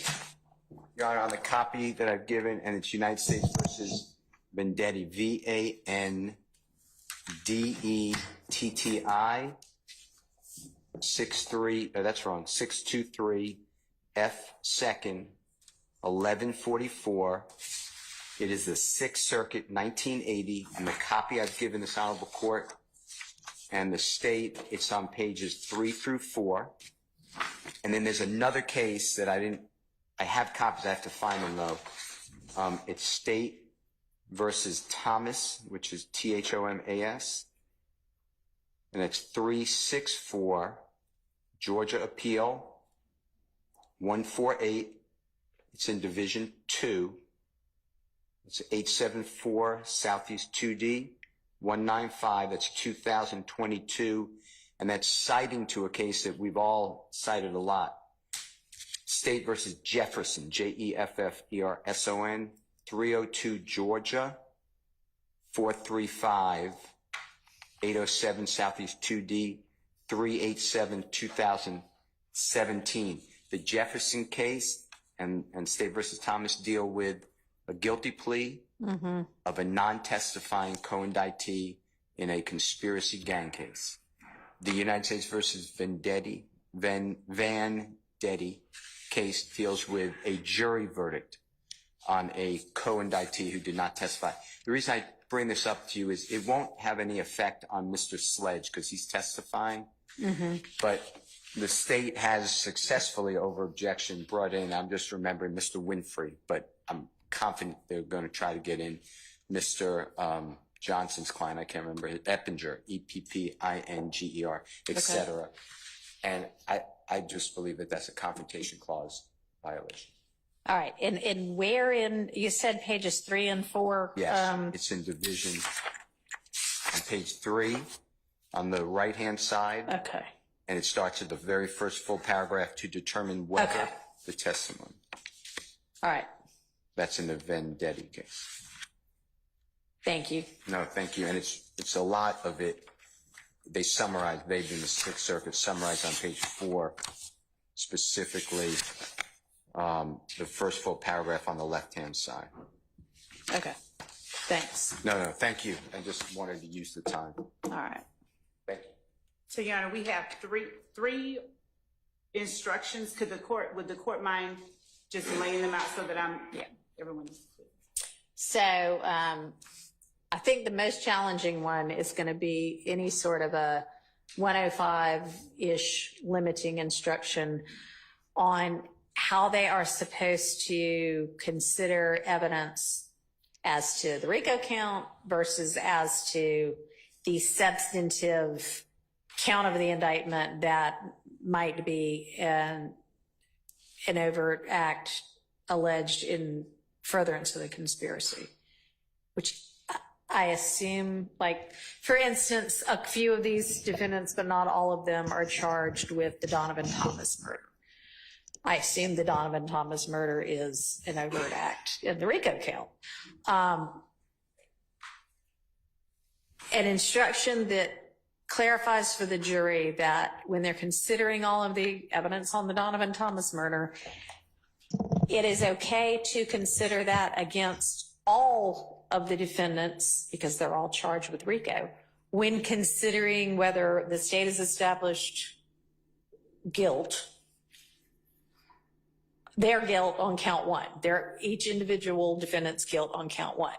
It is not, however, something that they need to be thinking about when they're deciding, okay, who's guilty of this murder?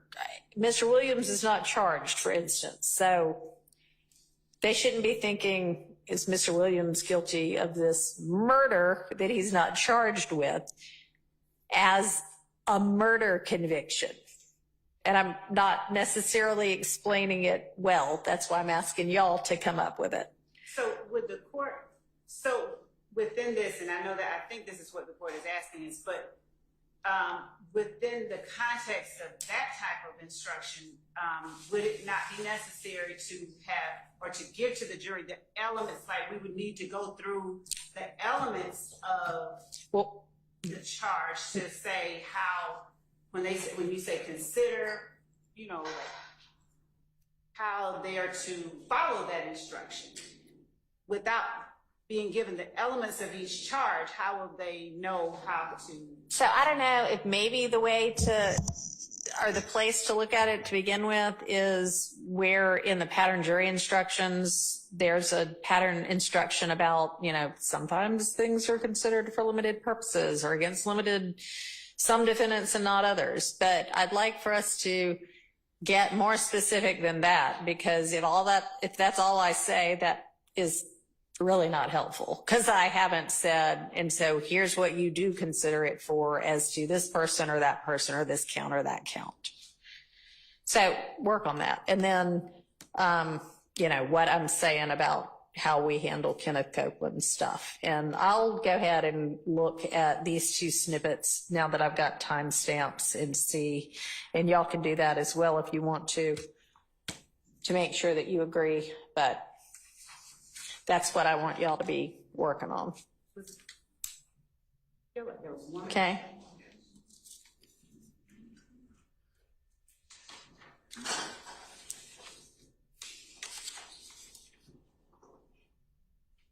All right, so we're in recess till 3:30.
So I have just received about 2 minutes ago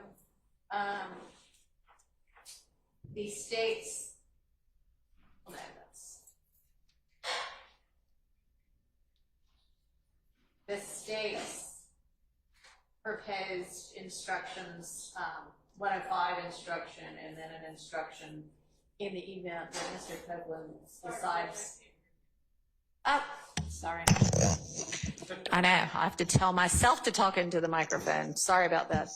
Okay, so a few minutes ago, I received, and I assume y'all all did as well, yes, the state's proposed instruction on 105, and then a proposed instruction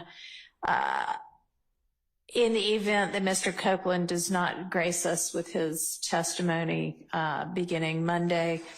So I'm just looking at those right now, and those look pretty good to me. I don't know if y'all have had a chance to look at them or not. I don't know if y'all have come up with your own instructions for us to ponder, but this is the only new one I've gotten so far. I think y'all were all hard at work until you just came in on something as well. So if y'all want to forward what you have, that would be great.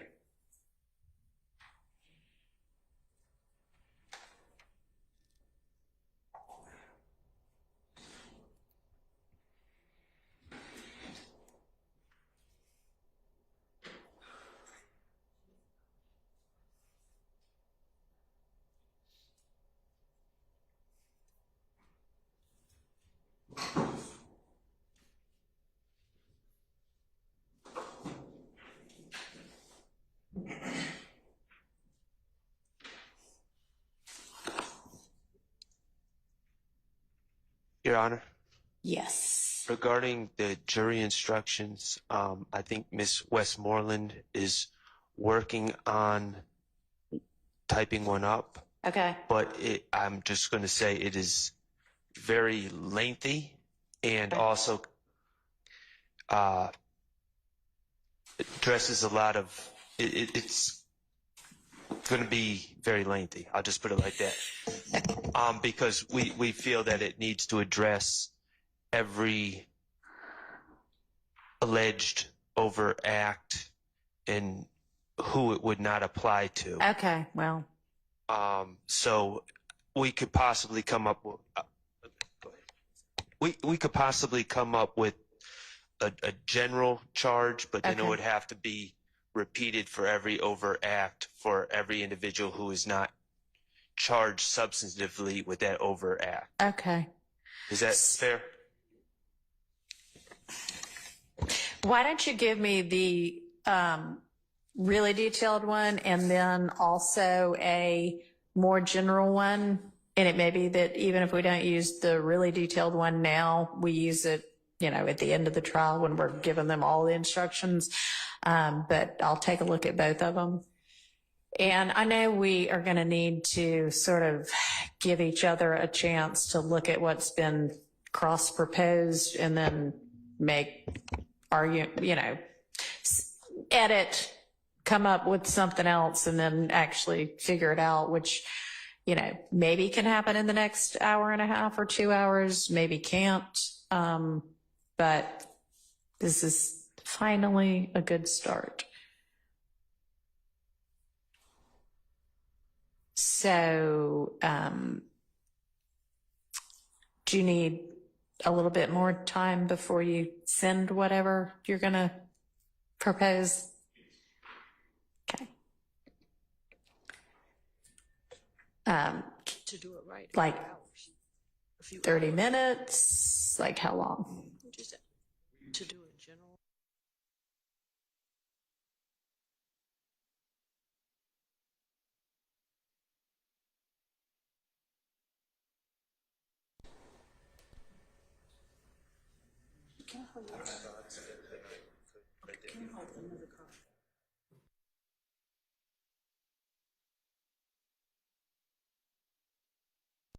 I think that we definitely can do this.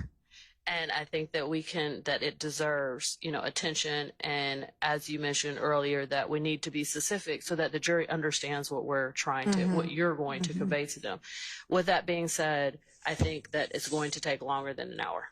Okay, so I guess I'd rather have it late and good than not at all, but I am having a really hard time understanding from not necessarily everybody, but not simply one person or one side either, why when I say kind of A, over and over again, and B, with a week or more's notice, I would like for y'all to be working on this and provide it to me. Why lots of this is still not provided in a timely manner.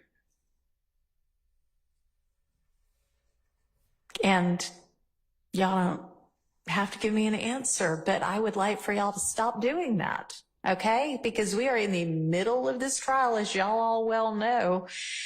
And, one of the complaints made by the defense is, man, the jury's been out so long, they're not even going to have any idea what we said before. And the longer we take on everything, the longer the jury stays out. And I'm having the jury back on Monday at this point. And it should not have been a surprise that we were going to talk about this today. And y'all should have already had whatever you wanted to propose ready and in final form. So let's please try to be more timely with the tasks at hand. Okay. Okay. All right. So I think maybe we'll all be here really early on Monday I'm going to give y'all all orders so you can get in early, and we're going to be here starting at I may need to find out from the deputies how early we can have our defendants here and ready to go.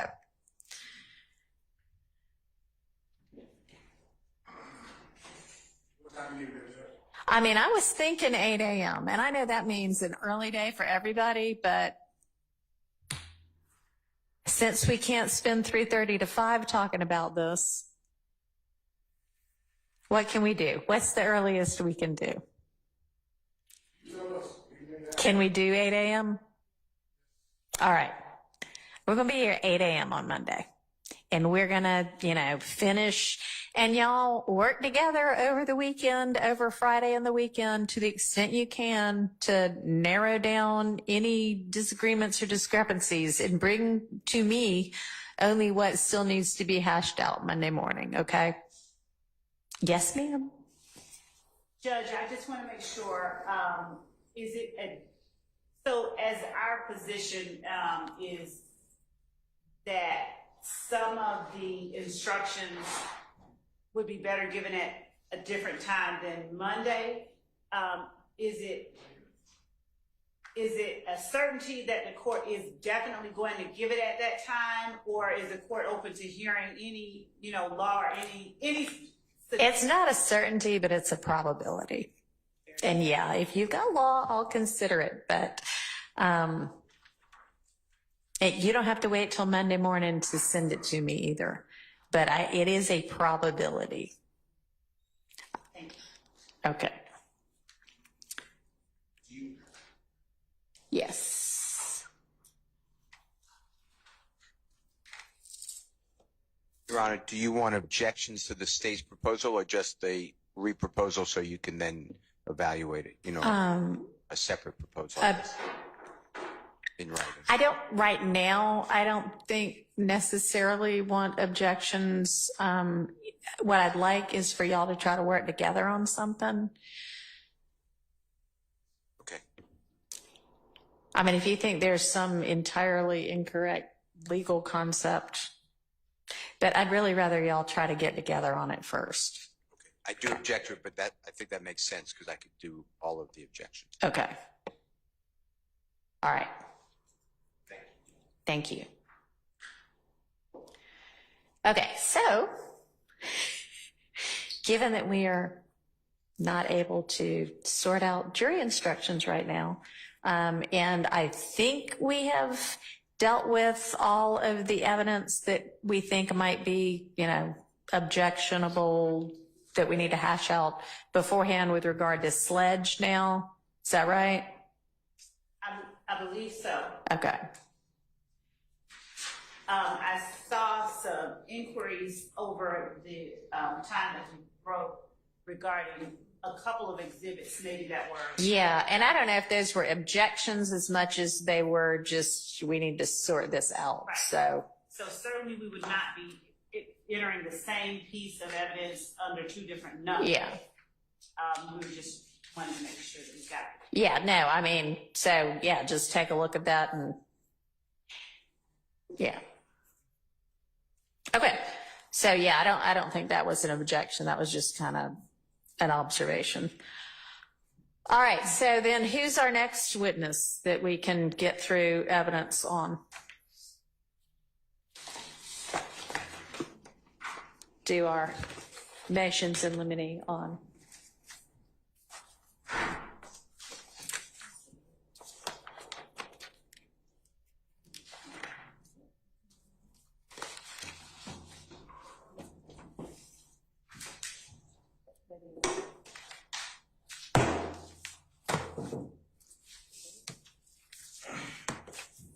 Oh, and Miss Love, I know that you have now given to defense counsel the detailed list, right? But have you given that to the court? Didn't you give them something? I shared with them the bucket of physical exhibits for Sledge and a list from yesterday. And I'm about to send over another bucket for another witness. So as opposed Good. to be able to give all of the exhibits themselves. Mm-hmm. That's what. So are you then not just, so I understand, are you re-providing the actual exhibits? That's what I had. Okay. I mean, that's fine. Fine with me. What I want to have happen, though, is have you now only done that for Sledge and you're about to do it for one other? The actual exhibits? Yeah. Yeah, because Sledge was the next. Right. Okay. So what happened to the tranche of the first 30 witnesses? So I was working on that. Okay, they were due yesterday. So that's what I'm doing.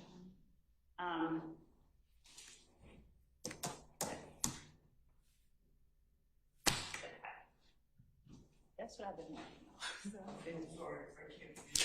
She really hadn't said much. I haven't said much. Yes, I She was speechless for a minute. No. Yes, I was. And now she says that's what I've been working on. No.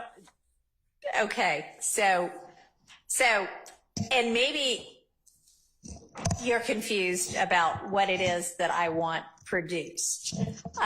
If you have got,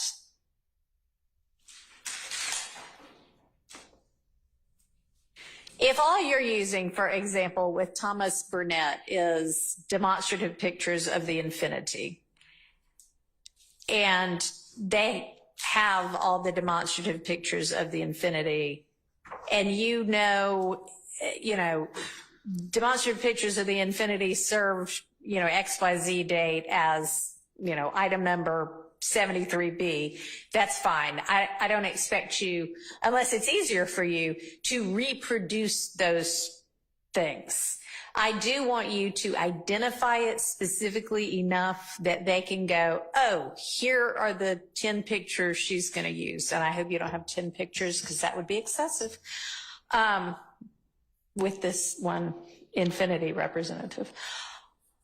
So does that help a little bit? But I do want it to actually have happened for 30 witnesses at this point in time, because we can't So the way to operate this trial is not witness by witness at this stage of the game. Okay? So do you need clarification beyond that? no, no, Your Honor. Okay. I have all of the exhibits in folders. Okay. So what I was doing was trying to extract the specific ones. So for the 30 witnesses, we have the exhibits in 30 folders. Okay. And what I had done was label them and extract relevant ones and send them over. Okay. And so I won't do that. I'll just go through the folders and put it in a table, because I was actually going to do that for the ones that are listed. I was actually sending the list yesterday. Mr. Atkins sent it for me just to say, hey, here's what we're sending you. But okay. Whatever is easiest. And I mean, if it's easier to have them each give you a thumb drive, that's fine too. I mean, logistically speaking, you know, I just want them to know with some degree of specificity, here is the actual evidence they are going to be using with this witness, not social media. But I understand. what social media? Okay. But they should have been served at this point in time with everything you intend to use with every witness.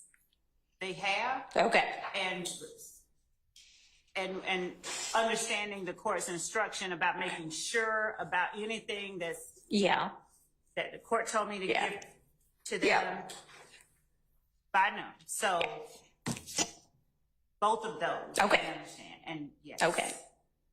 And so when can they expect the next 27 or 28 witnesses info about which exhibits? So I'm just going to upload. Okay. Because it'll be probably quicker to upload them to a Dropbox link than it will be to sit and, or maybe we can have some team members typing some uploading. So okay. And can you share it with the court as well, just so I can have it as well? Okay. So by the end of the day? As in an hour and change? I mean, I figure you're going to work past 5. I have. So what I kind of mean is by midnight. Okay.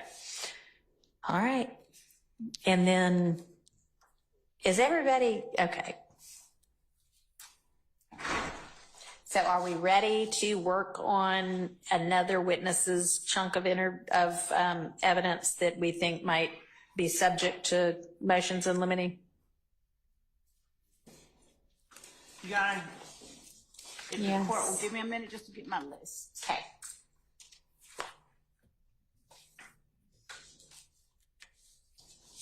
Your Honor? Yes. May I bring up another potential issue? Yes. So it's my understanding and belief that that there may be some outstanding Brady material regarding Antonio Sledge. Okay. Brady to include impeachment. Okay. My understanding and belief is that the state may have met with Mr. Sledge and he may have said some things that would fall under Brady in a prior meeting with the state. I'm not asserting that as fact, but I am inquiring about that if there was a prior meeting with Mr. Sledge. Okay.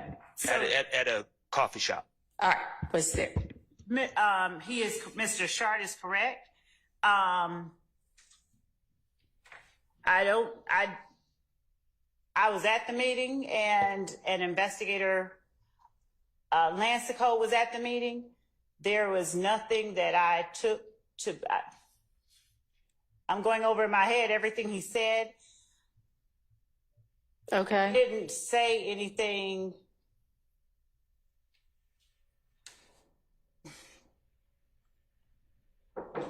I don't know what part of that meeting. So do you two want to huddle together and maybe Mr. Shark can share with you what he thinks got said and then you can confirm or? Yes. Would the court give us a moment just to step outside now or do you? Sure, or you can. I don't know what was said. Okay. I don't know specifically what was said. So do you have any reason to believe Brady material or impeachment material was shared then? Or you're just saying they had a meeting and so there may be Brady material that stemmed from it? My understanding is that there may be Brady material. That stemmed from it, but you don't know what it was. If I knew what the Brady material was, okay, then I wouldn't have an issue. Well, since there, Mr. Sledge's attorney was present at the meeting, so if Mr. Sharp has spoken with him, or I don't know where the idea that there was Brady material, there's no privilege, so Mr. Sledge's attorney is a ready source of everything discussed at the meeting. All right, maybe Mr. Sharp, would you be willing to share privately with somebody on the defense? Do you have the same issue with talking to Miss Love that Mr. Steele does? I don't. Okay. Would you have an issue with sharing with her maybe the source of your information? And if you do, that's fine. But I prefer not to. Okay. All right. She seems a little in the dark on what might be. I mean, I don't know. Not the source, just if he would, just the content. I don't know what he's talking about. I don't think he does either. Apparently he got some tip that Sledge may have provided Brady material, and that's about all you know. Is that right? If there is anything inconsistent with what Mr. Sledge has signed in his plea agreements or anything or said before, that would be considered impeachment and therefore Brady. Yes. So you have reason to believe that he may have said something at the coffee shop inconsistent with something he already said. I'm asking. Can you be more detailed with regard to which thing it might be inconsistent to, or you just don't know? I don't know. Okay. And that's why I'm asking. Okay. There were four people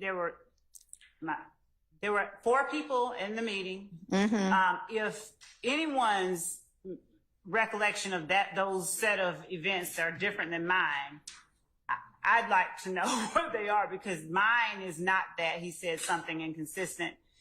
And as I said, the people who were there are me, Mr. Sledge, Lieutenant Lancico, and Mr. Sledge's attorney throughout the entire time there. So, all right. Well, it's really the relevant issue is not who was there. The relevant issue is, did Mr. Sledge say something inconsistent at the coffee shop with whatever he has told the state or law enforcement previously? I guess any of those four people could sort that out. The best two would be, well, the best one would be you if you were the prosecutor there, because I mean, I don't know what else to say. Maybe there's nothing, but maybe if you've got notes, or you and your investigator get back together and think it through and try to figure out whether he said anything that's inconsistent. And I mean, that's, I don't know what else to do. I know. So, we will search our collective memory. Okay. And if I am really interested in speaking with Mr. Sharp about what he is talking about, so that I can understand where. All right, so I'm not sure he knows. Different. So, somebody has said the word Brady or something, and I don't. I will talk. We will search our collective. Something inconsistent. Did anybody take notes? I mean, we had four people there. Nobody took notes. Nobody recorded. I don't know that we know that. I don't know. No, I'm asking. We're entitled to it if that's what happened. Well, so the answer is, hang on. Mr. Harvey, talk to me.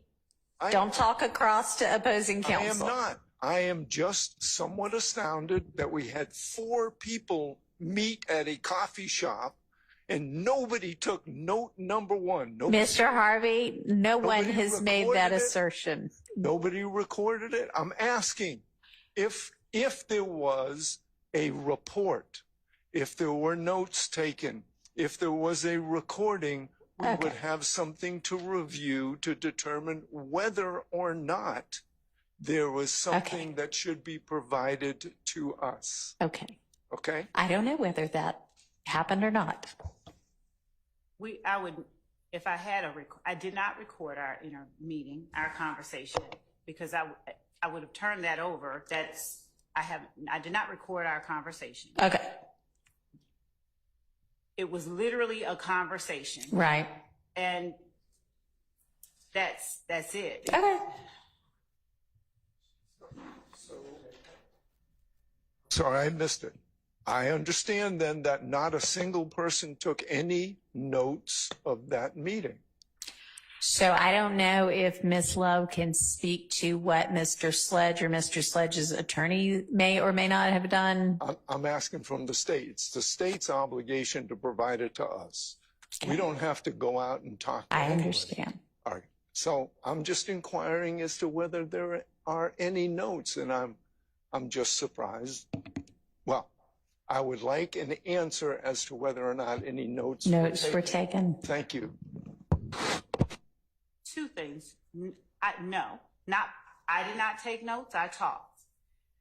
Lieutenant Lancico, as she sat there, she looked around and listened and looked around our surroundings. We were not within Fulton County. Okay. So no notes? No. All right. No notes. I would not. Well, there are no notes. I did not take notes. She did not. Okay. My notes are not something. My investigator's notes would be something to which either of the defendants would be entitled. My notes would not. Because they're attorney work product. Yes. However, if there's something Brady in your notes, then as you know, you need to provide it. And if there's something Brady that you hear, then you need to reduce it to writing and provide it. We talked about this before, you know that. Yes. And so you are maintaining that no, you didn't take any notes. No, your team didn't take any notes. As far as you can think right now, nothing Brady impeaching was said. You will give it some further thought along with your attorney. Sure. Make sure that his memory was mine. That's all we can do at this point. Thank you for raising it so that they can think about it some more. Yes, sir. Your Honor,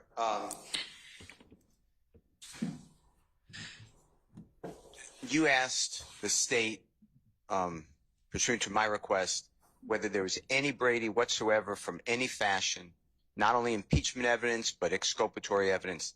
And the state said, let me think about it. This, I believe it was yesterday. Right. And I'm presuming by the silence, there's nothing.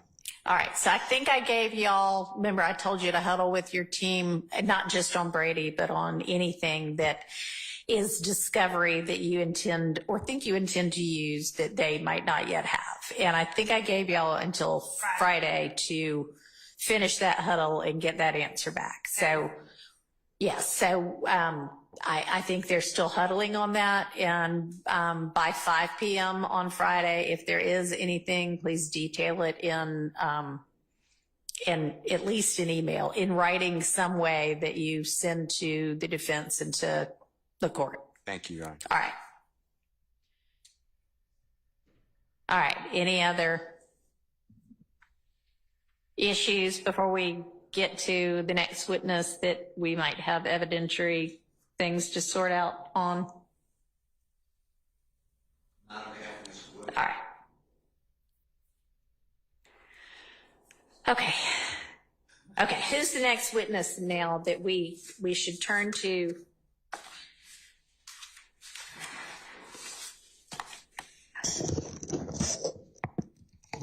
To sort through their evidence.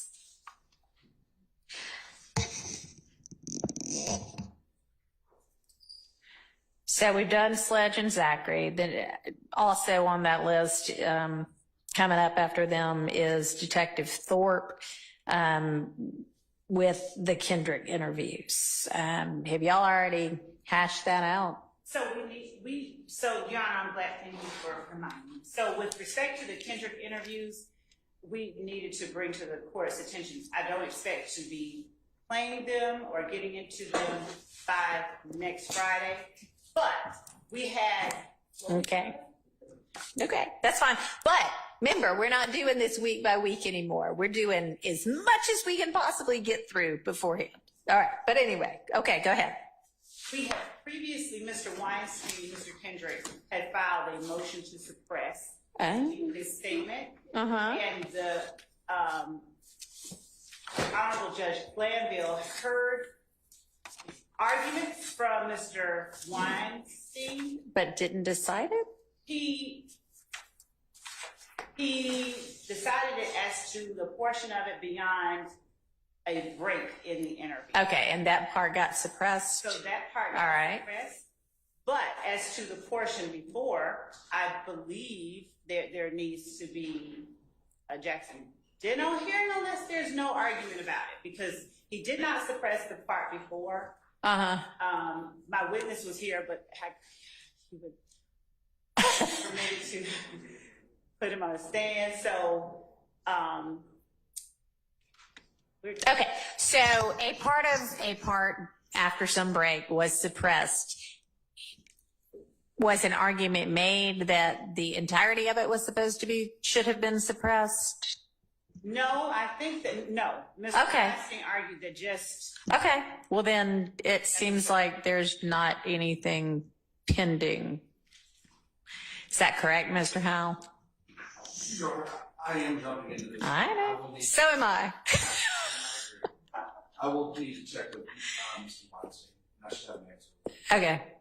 All right. All right. So we think that whatever wasn't suppressed is legitimate to be presented. And so there shouldn't be other issues as to his statement or statements. Is that right? Is it more than one interviews? There's more than one part of it, but no, there's only one interview, and obviously you're only using the unsuppressed part. Okay, so, and that'll be Miss Detective Thorpe's testimony at that point in time.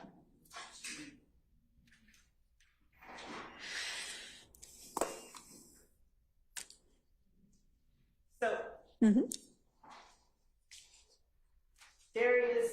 so we will need to have an argument because there's a. Speak up a little bit because I'm sure they're going to say they can't hear you.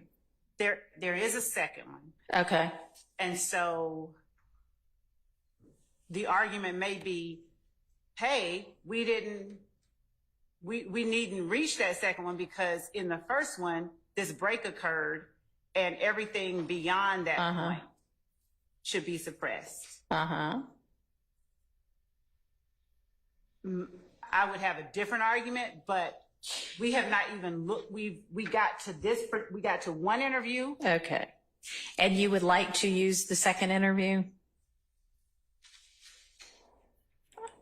Yes. Okay. We would object. Y'all, this is just. Was there a deadline for filing challenges like motions to suppress?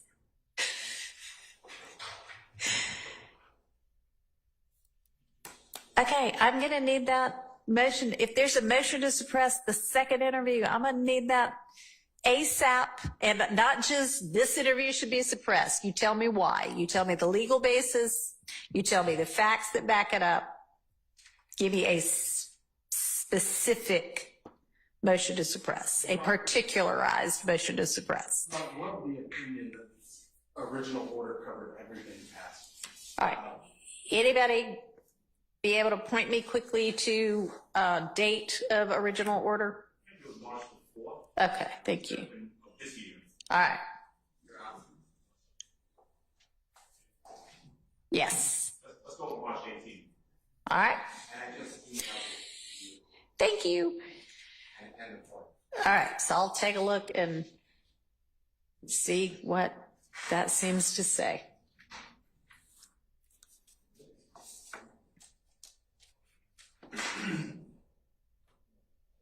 All right, the next thing would be, or the next witness would be Mr. Bean with text messages. So Judge, I think since we talked about Mr. Zachary's interviews, I think that Mr. Bean won't be the next one. Mr. Zachary would be before Mr. Bean. And there are social media postings.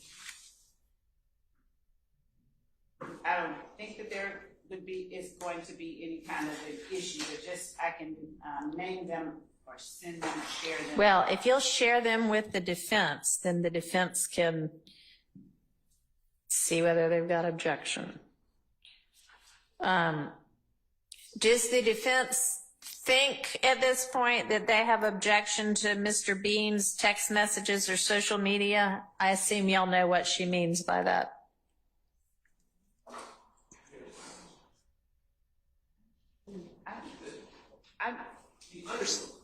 Judge, I don't, so, unless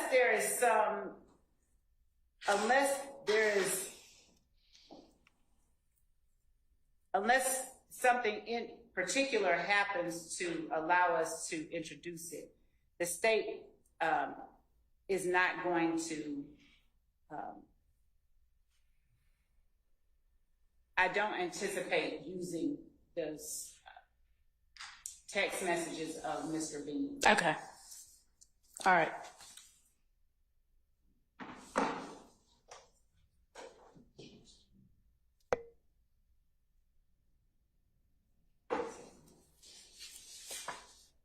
Can you send me that whenever you get it? Your Honor? Yeah. May I add to that? Just to be fair, those text messages, my opinion, come from a phone that was seized on July 15, 2015 from Mr. Williams. That's why the state said that. But if it is going to be used at all, I think we need just to alert the court that we'll need a hearing on that. That's why you don't intend to use it. Right, and that's why I said unless something specific happens, unless there's a door, anything, I don't know, but we don't intend to use that in our case in chief. I don't know. I don't foresee a circumstance, that occurs. Yeah, I don't foresee a circumstance where that would be permissible either. All right. If an attempt were made to make an argument that is directly refuted by something that was suppressed, I might ask the court, hey, Your Honor, this argument was made. This is not true. We have a reason to believe it's not true. Here's why we think that. Would the court consider X or Y or Z as a curative? I mean, if you want to provide me some really specific case law that says I can do that, sure, but I wouldn't waste your time on that right now. Okay, so Bean will probably just be some social media postings.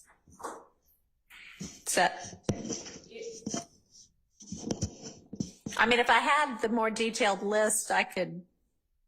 I don't, right now,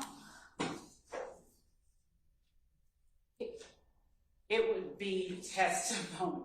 Okay. All right. I'm just trying to figure out what we can make progress on while we're here. Kenya Morton interview. So Kenya Morton would, it would be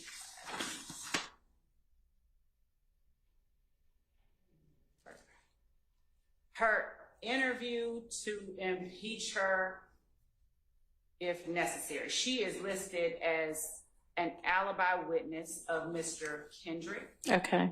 And so okay. Her interview is the all right.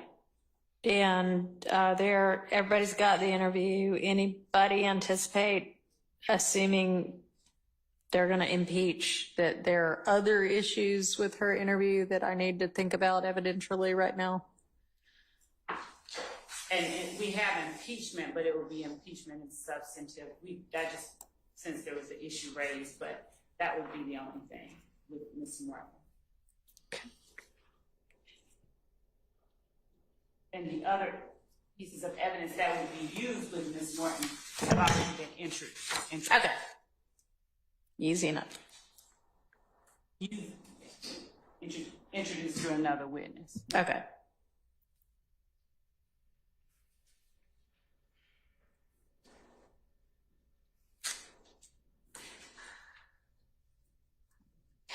So I've just looked at the very first paragraph of the order on Mr. Kendrick's statements that's filed March 18th of this year. And I haven't looked at the end of it yet, but it certainly says the motion to suppress was as to an October 6th and an October 12th statement. So I would imagine that he covered both. Yeah, continuing through the entirety of his October 12th interrogation or suppressed. So yes, that second one has already been ruled on and is not allowed. So it's the October 6th one prior to the 2:16 p.m. mark. Okay. All right, so that answers that. That one was an easy one. There may be, I have to refresh my memory, there may be some Bruton issues in that it's a law enforcement statement. I will look at it though and alert you. All right, so we would definitely need to sort that out before presenting it to the jury too. Okay, so yes, thank you, and just share with the state whatever you think about that so that they can have a response prepared. And normally Bruton, not necessarily normally, but oftentimes Bruton issues can be cured by redactions. So if you've got proposed redactions that would cure it, that would be immensely helpful. We'll send over anything. Great, thank you. All right, and then next, at least on this list, is Mike Sprinkle, who, I mean, I don't know what all, is he going to be testifying to stuff that's already in evidence or new stuff too? A combination of things, because ADA Sprinkle was after the DA's office was given a case, ADA Sprinkle went and continued to research and work on it. Yeah. And as a result of what he found, different persons were charged. Right. So he would be speaking to both jail calls that he found. Okay. And then is he going to testify to the contents of those jail calls? And he would play them, not. Okay. He'd be like, I found this jail call and it's between these people. Or okay. And you'll give the defense, if you haven't already, details of what those jail calls are, when they occurred, et cetera. Okay. Yes, and also, for instance, Martinez Arnold is a witness further down. Mm-hmm. I don't think he's on this list, but he is a witness that we are intending to call.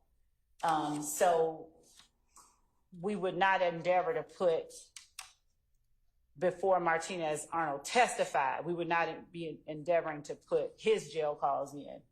Okay. But for instance, Mr. Stillwell's, we would. Mr. Sledge, he would have already testified.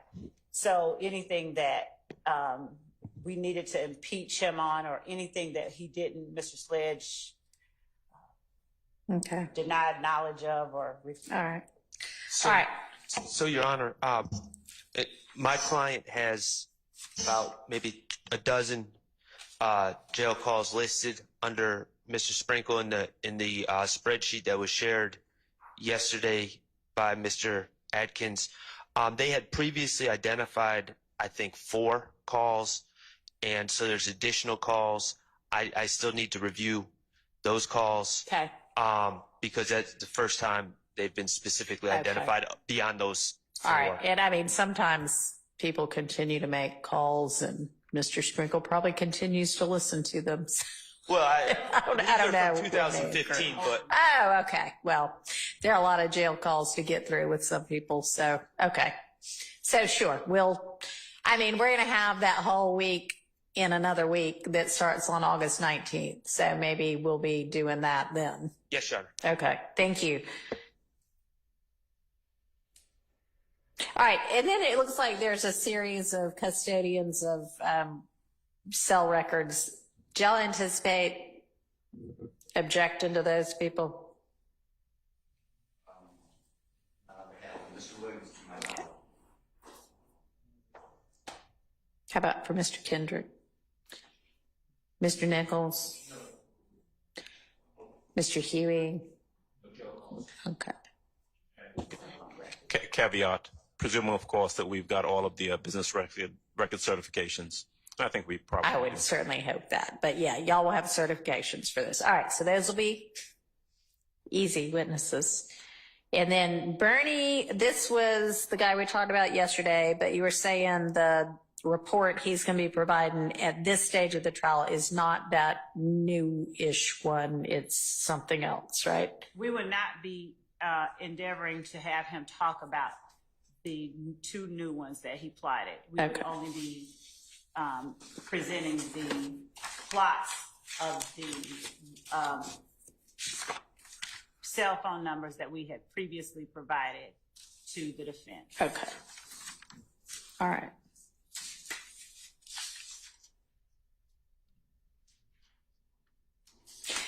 And then we've got a firearms analyst, which of course there'll be lots of cross, I would imagine, maybe not, I don't know, on the stand, but do we have any like motion and limine type issues that y'all know of with regard to the firearms analyst? Things I could be thinking about beforehand? Unless there's recent United States Supreme Court opinion, I have to refresh my memory whether there's a surrogate witness, but otherwise, no. It's nothing from us. Okay. All right. I'm sorry, I couldn't hear all of what Mr. Steele said. If you could. Do you mind repeating that? Not at all. Unless, like, a crime lab person left the office, and this is another person coming in to say we reviewed notes, but he or she didn't do the testing. There's a new United States Supreme Court case, I can't remember, but came out within the month. Yeah. That talks about that's a Confrontation Clause violation. Right. This is the same person that actually did the analysis to begin with? So both Mr. Weitzel and Mr. Voss physically analyzed them. Okay. Neither are still with the GBI. Okay, but they're going to be the ones that come and testify. Yes. I don't at this point, unless something has happened to them. I haven't. All right. Well, maybe get somebody on your team to check and make sure they're still lined up. Okay. Super.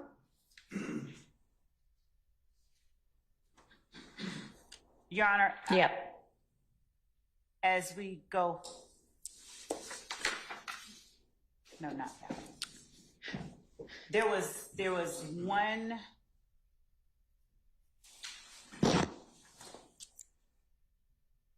set of instances, and this is something that will be included tomorrow, but just as I'm thinking about it and looking down at the next few witnesses. Mm-hmm. So we have provided crime lab photographs, APD photo lab photographs for the intrinsic acts, the shootings that occurred after the murder of Donovan Thomas. Okay.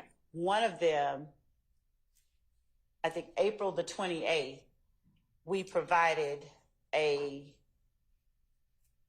crime scene technician's report of a set of photographs. Okay.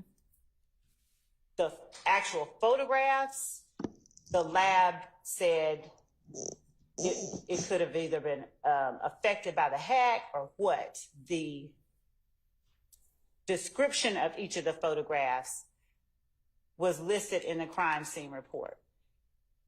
I've asked the lab, do you all have a physical copy of whatever you uploaded to your server that may have been affected by the hack? I have not received anything from them. Okay. And that's something that while I looked at it as we were sitting here, that I wanted to. Okay, and this would be photos from which crime scene? It is the one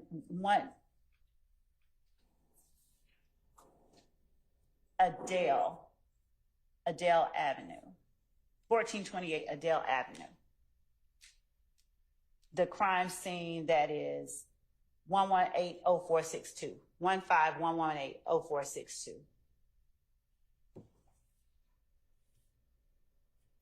All right, and they no longer have the originals, or what's the deal? Because a description of the photo, I don't know. They've been looking for me. So well, do y'all have copies of them? No. So that's just it. We didn't have the photographs themselves. If we had a copy of them, that would be great. Right.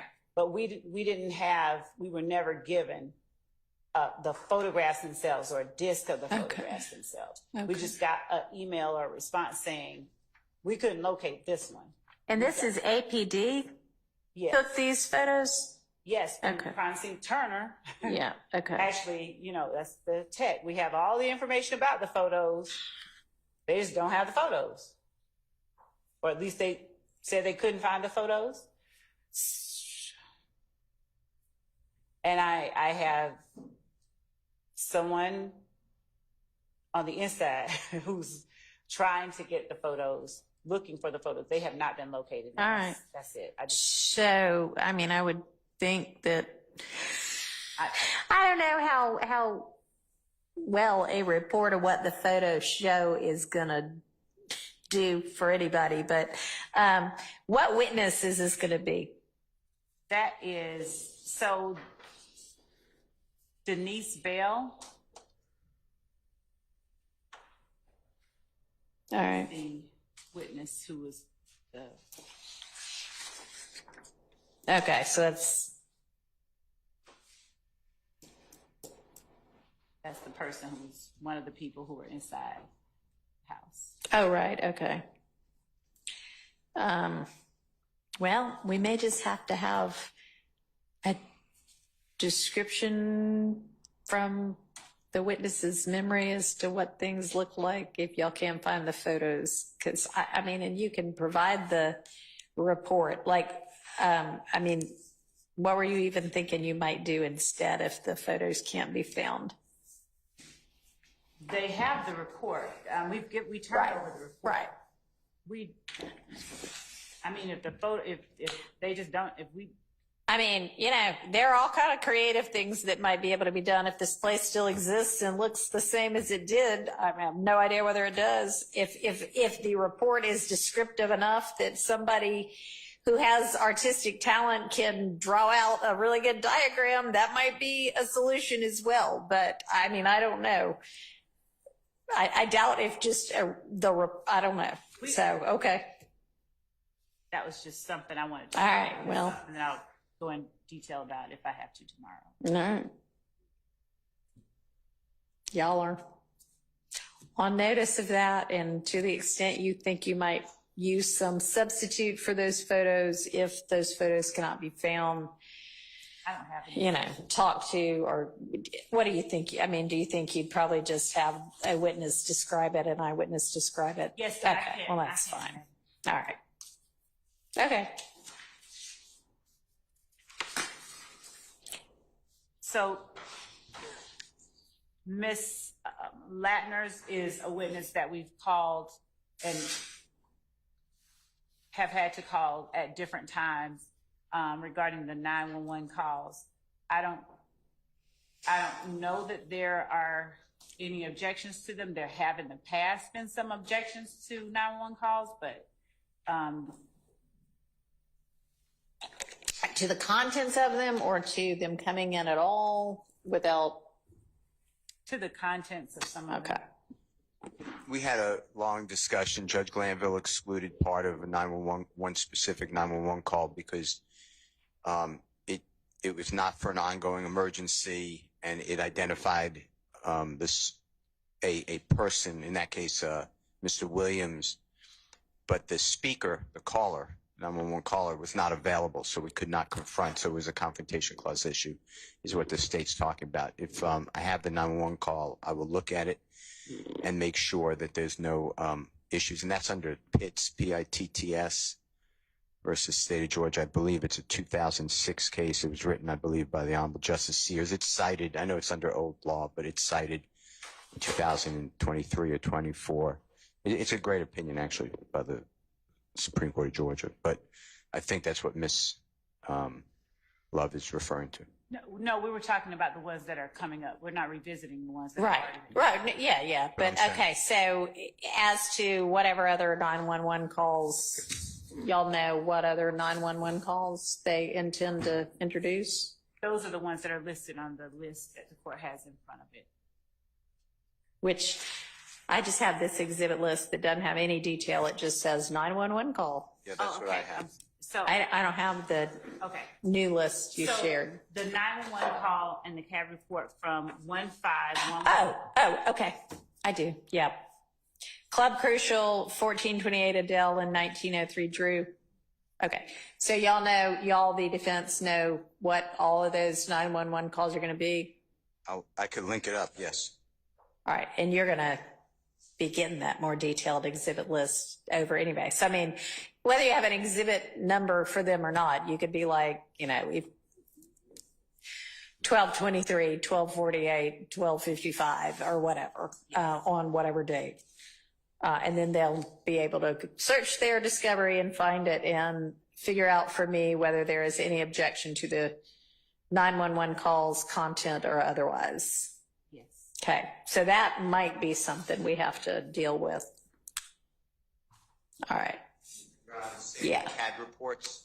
I have a case for the court. I have to just put my finger on it, but certain information in CAD report is also confrontation clause. I'll get you the case. All right, and then point out for me, as to whichever CAD reports are going to be used, what is objectionable. All right, thank you.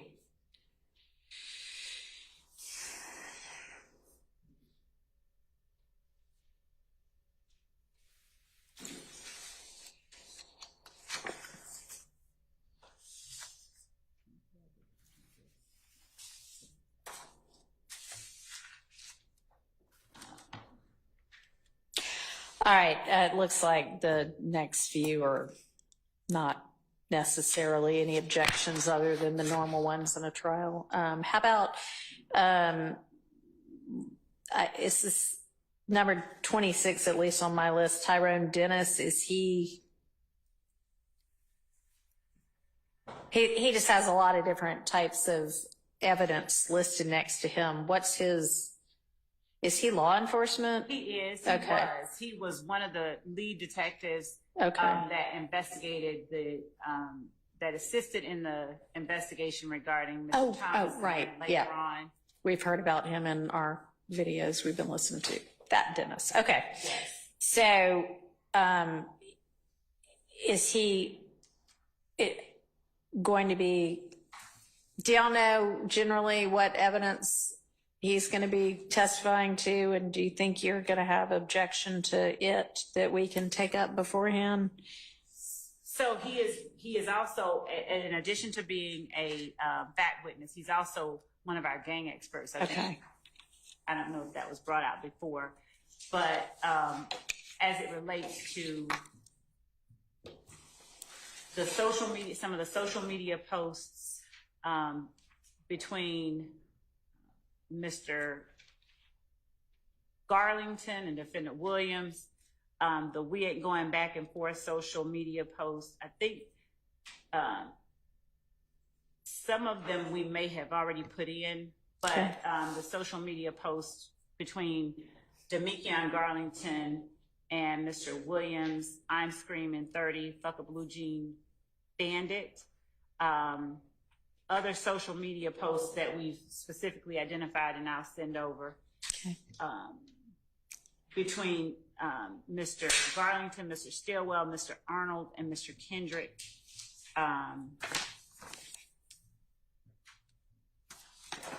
Photos of the gun recovered by law enforcement from Mr. Kenneth Copeland that belonged to Quindarius Zachary. A photo of the gun Mr. Zachary was arrested with on May 7, 2015.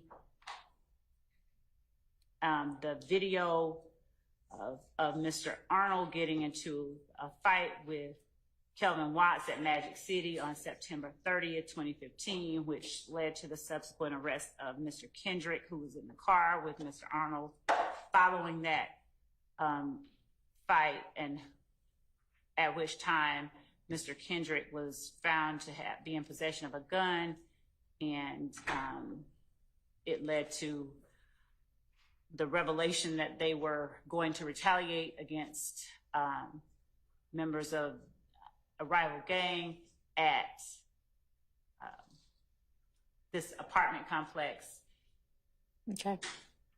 All right, and then you also have music next to that. Is he going to just testify about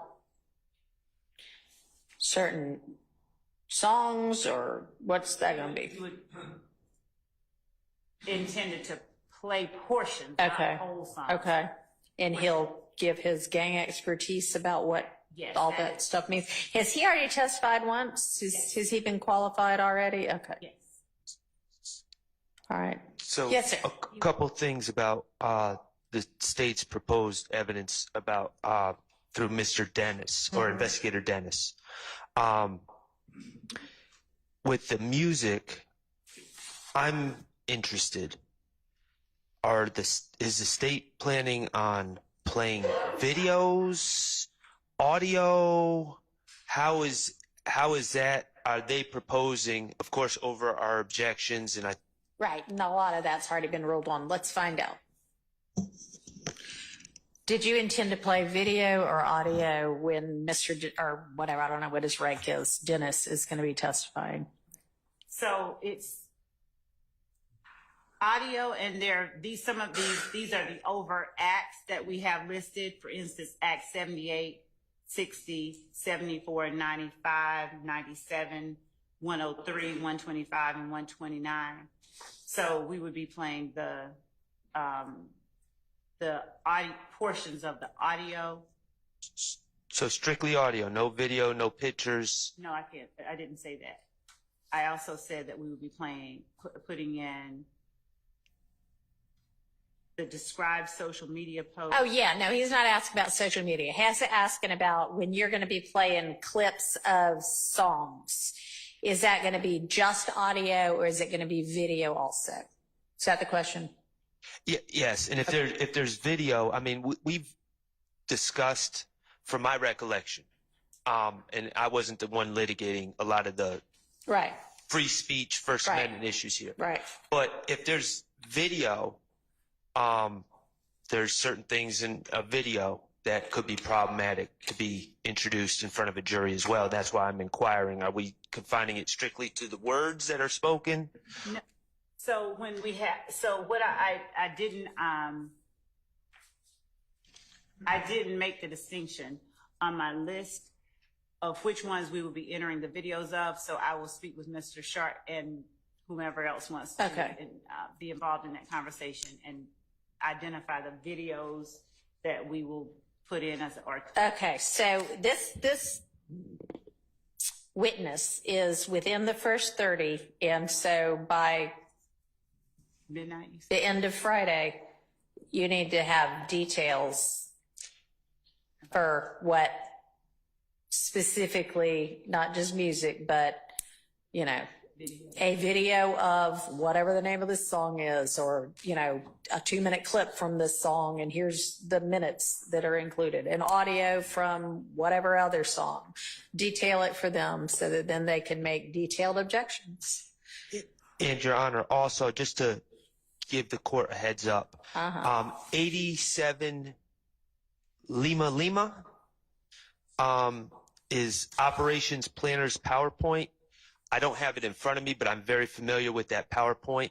That PowerPoint includes all sorts of conclusory language, all sorts of additional information that is not relevant to this case, all sorts of commentary from it written down on the, I believe it was intended to be a PowerPoint to other law enforcement. That's my understanding. I could be wrong. Is that PowerPoint that Dennis is? I believe so. And I understand that the state's intending to call him as an expert, but, you know, hearsay and an expert can't be used as a, you know, mere conduit to get into hearsay and other inadmissible evidence. And there's a lot of, I'm saying I know I have numerous objections. And All right. Is 87 Lima already in evidence or no? No, I don't think we've introduced it. Okay. Evidence, but they. Your Honor, when we were served with this, I filed, I'll get you the date, I filed a motion challenging the admission, and my memory is Judge Glanville said he's not letting that in and asked the state, and they said they were not using it. Now, if that's wrong, I apologize, but I'm pretty sure that's okay. accurate.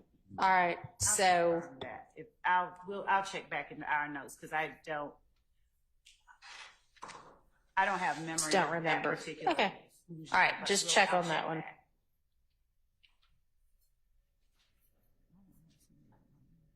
Thank you.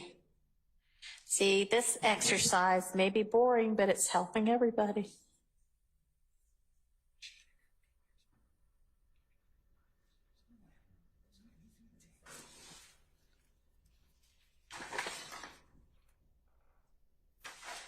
All right, and then there's Arnold,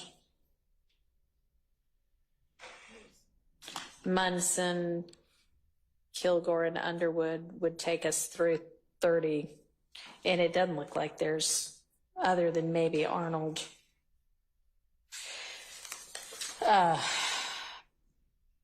He doesn't seem to have an interview. He just has jail calls. Is that right? Jail calls and the plea agreement. Right. Okay. And the plea agreement would be kind of the same issues as the other plea agreement we were talking about previously? Okay. Yes. All right. And then some social media. Okay. All right. All right. So y'all get together on what I've told you to get together on. As far as I know, outstanding, waiting on an order from me are Mr. Stillwell's renewed motion for fair trial, which I'm finished but have not filed yet.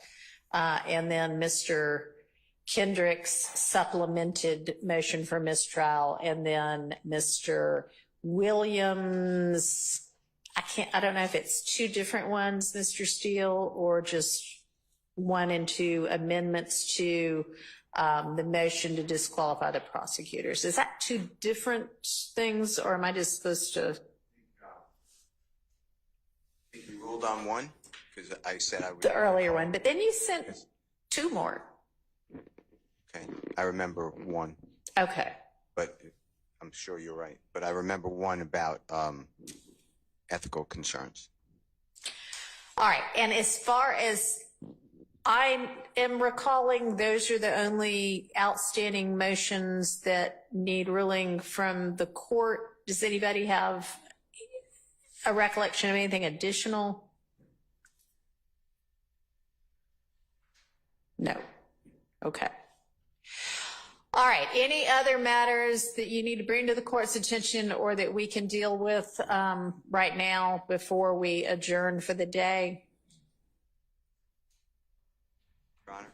Yeah. Mr. Adams, you're correct. There are two, but there's an amended additional motion that was filed on August 6th at 3:53. Yeah. And then there's an additional motion to disqualify lawyers Love and Hilton, which was filed approximately 56 minutes before that. But all I added was, all we added was a footnote. That's the only difference. Okay, so basically one just supersedes the other then. So I can look at whatever the latest filed one is and that'll deal with it. That's correct. All right, thank you for that clarification. Okay, y'all have got lots to do. Thank you for your hard work thus far. I will see everybody bright and early on Monday morning at 8 a.m. All of the attorneys should already have orders for early entry into the courtroom. Does anybody need one? Mr. Howell, will you be with us Monday, or will Mr. Weinstein be back with us? Okay, and he should have one. And our defendants are already with us, so. Speak into your microphone, please. We've got an old order from Judge Glanville. I'm assuming, he's still our chief judge, and it probably, does it just say through this trial? I don't know. All right. I'll have to look. I'd imagine those are still in effect. All right. Okay. All right. So I will see everybody on Monday, and please do the homework that I gave you. All right. Thank y'all.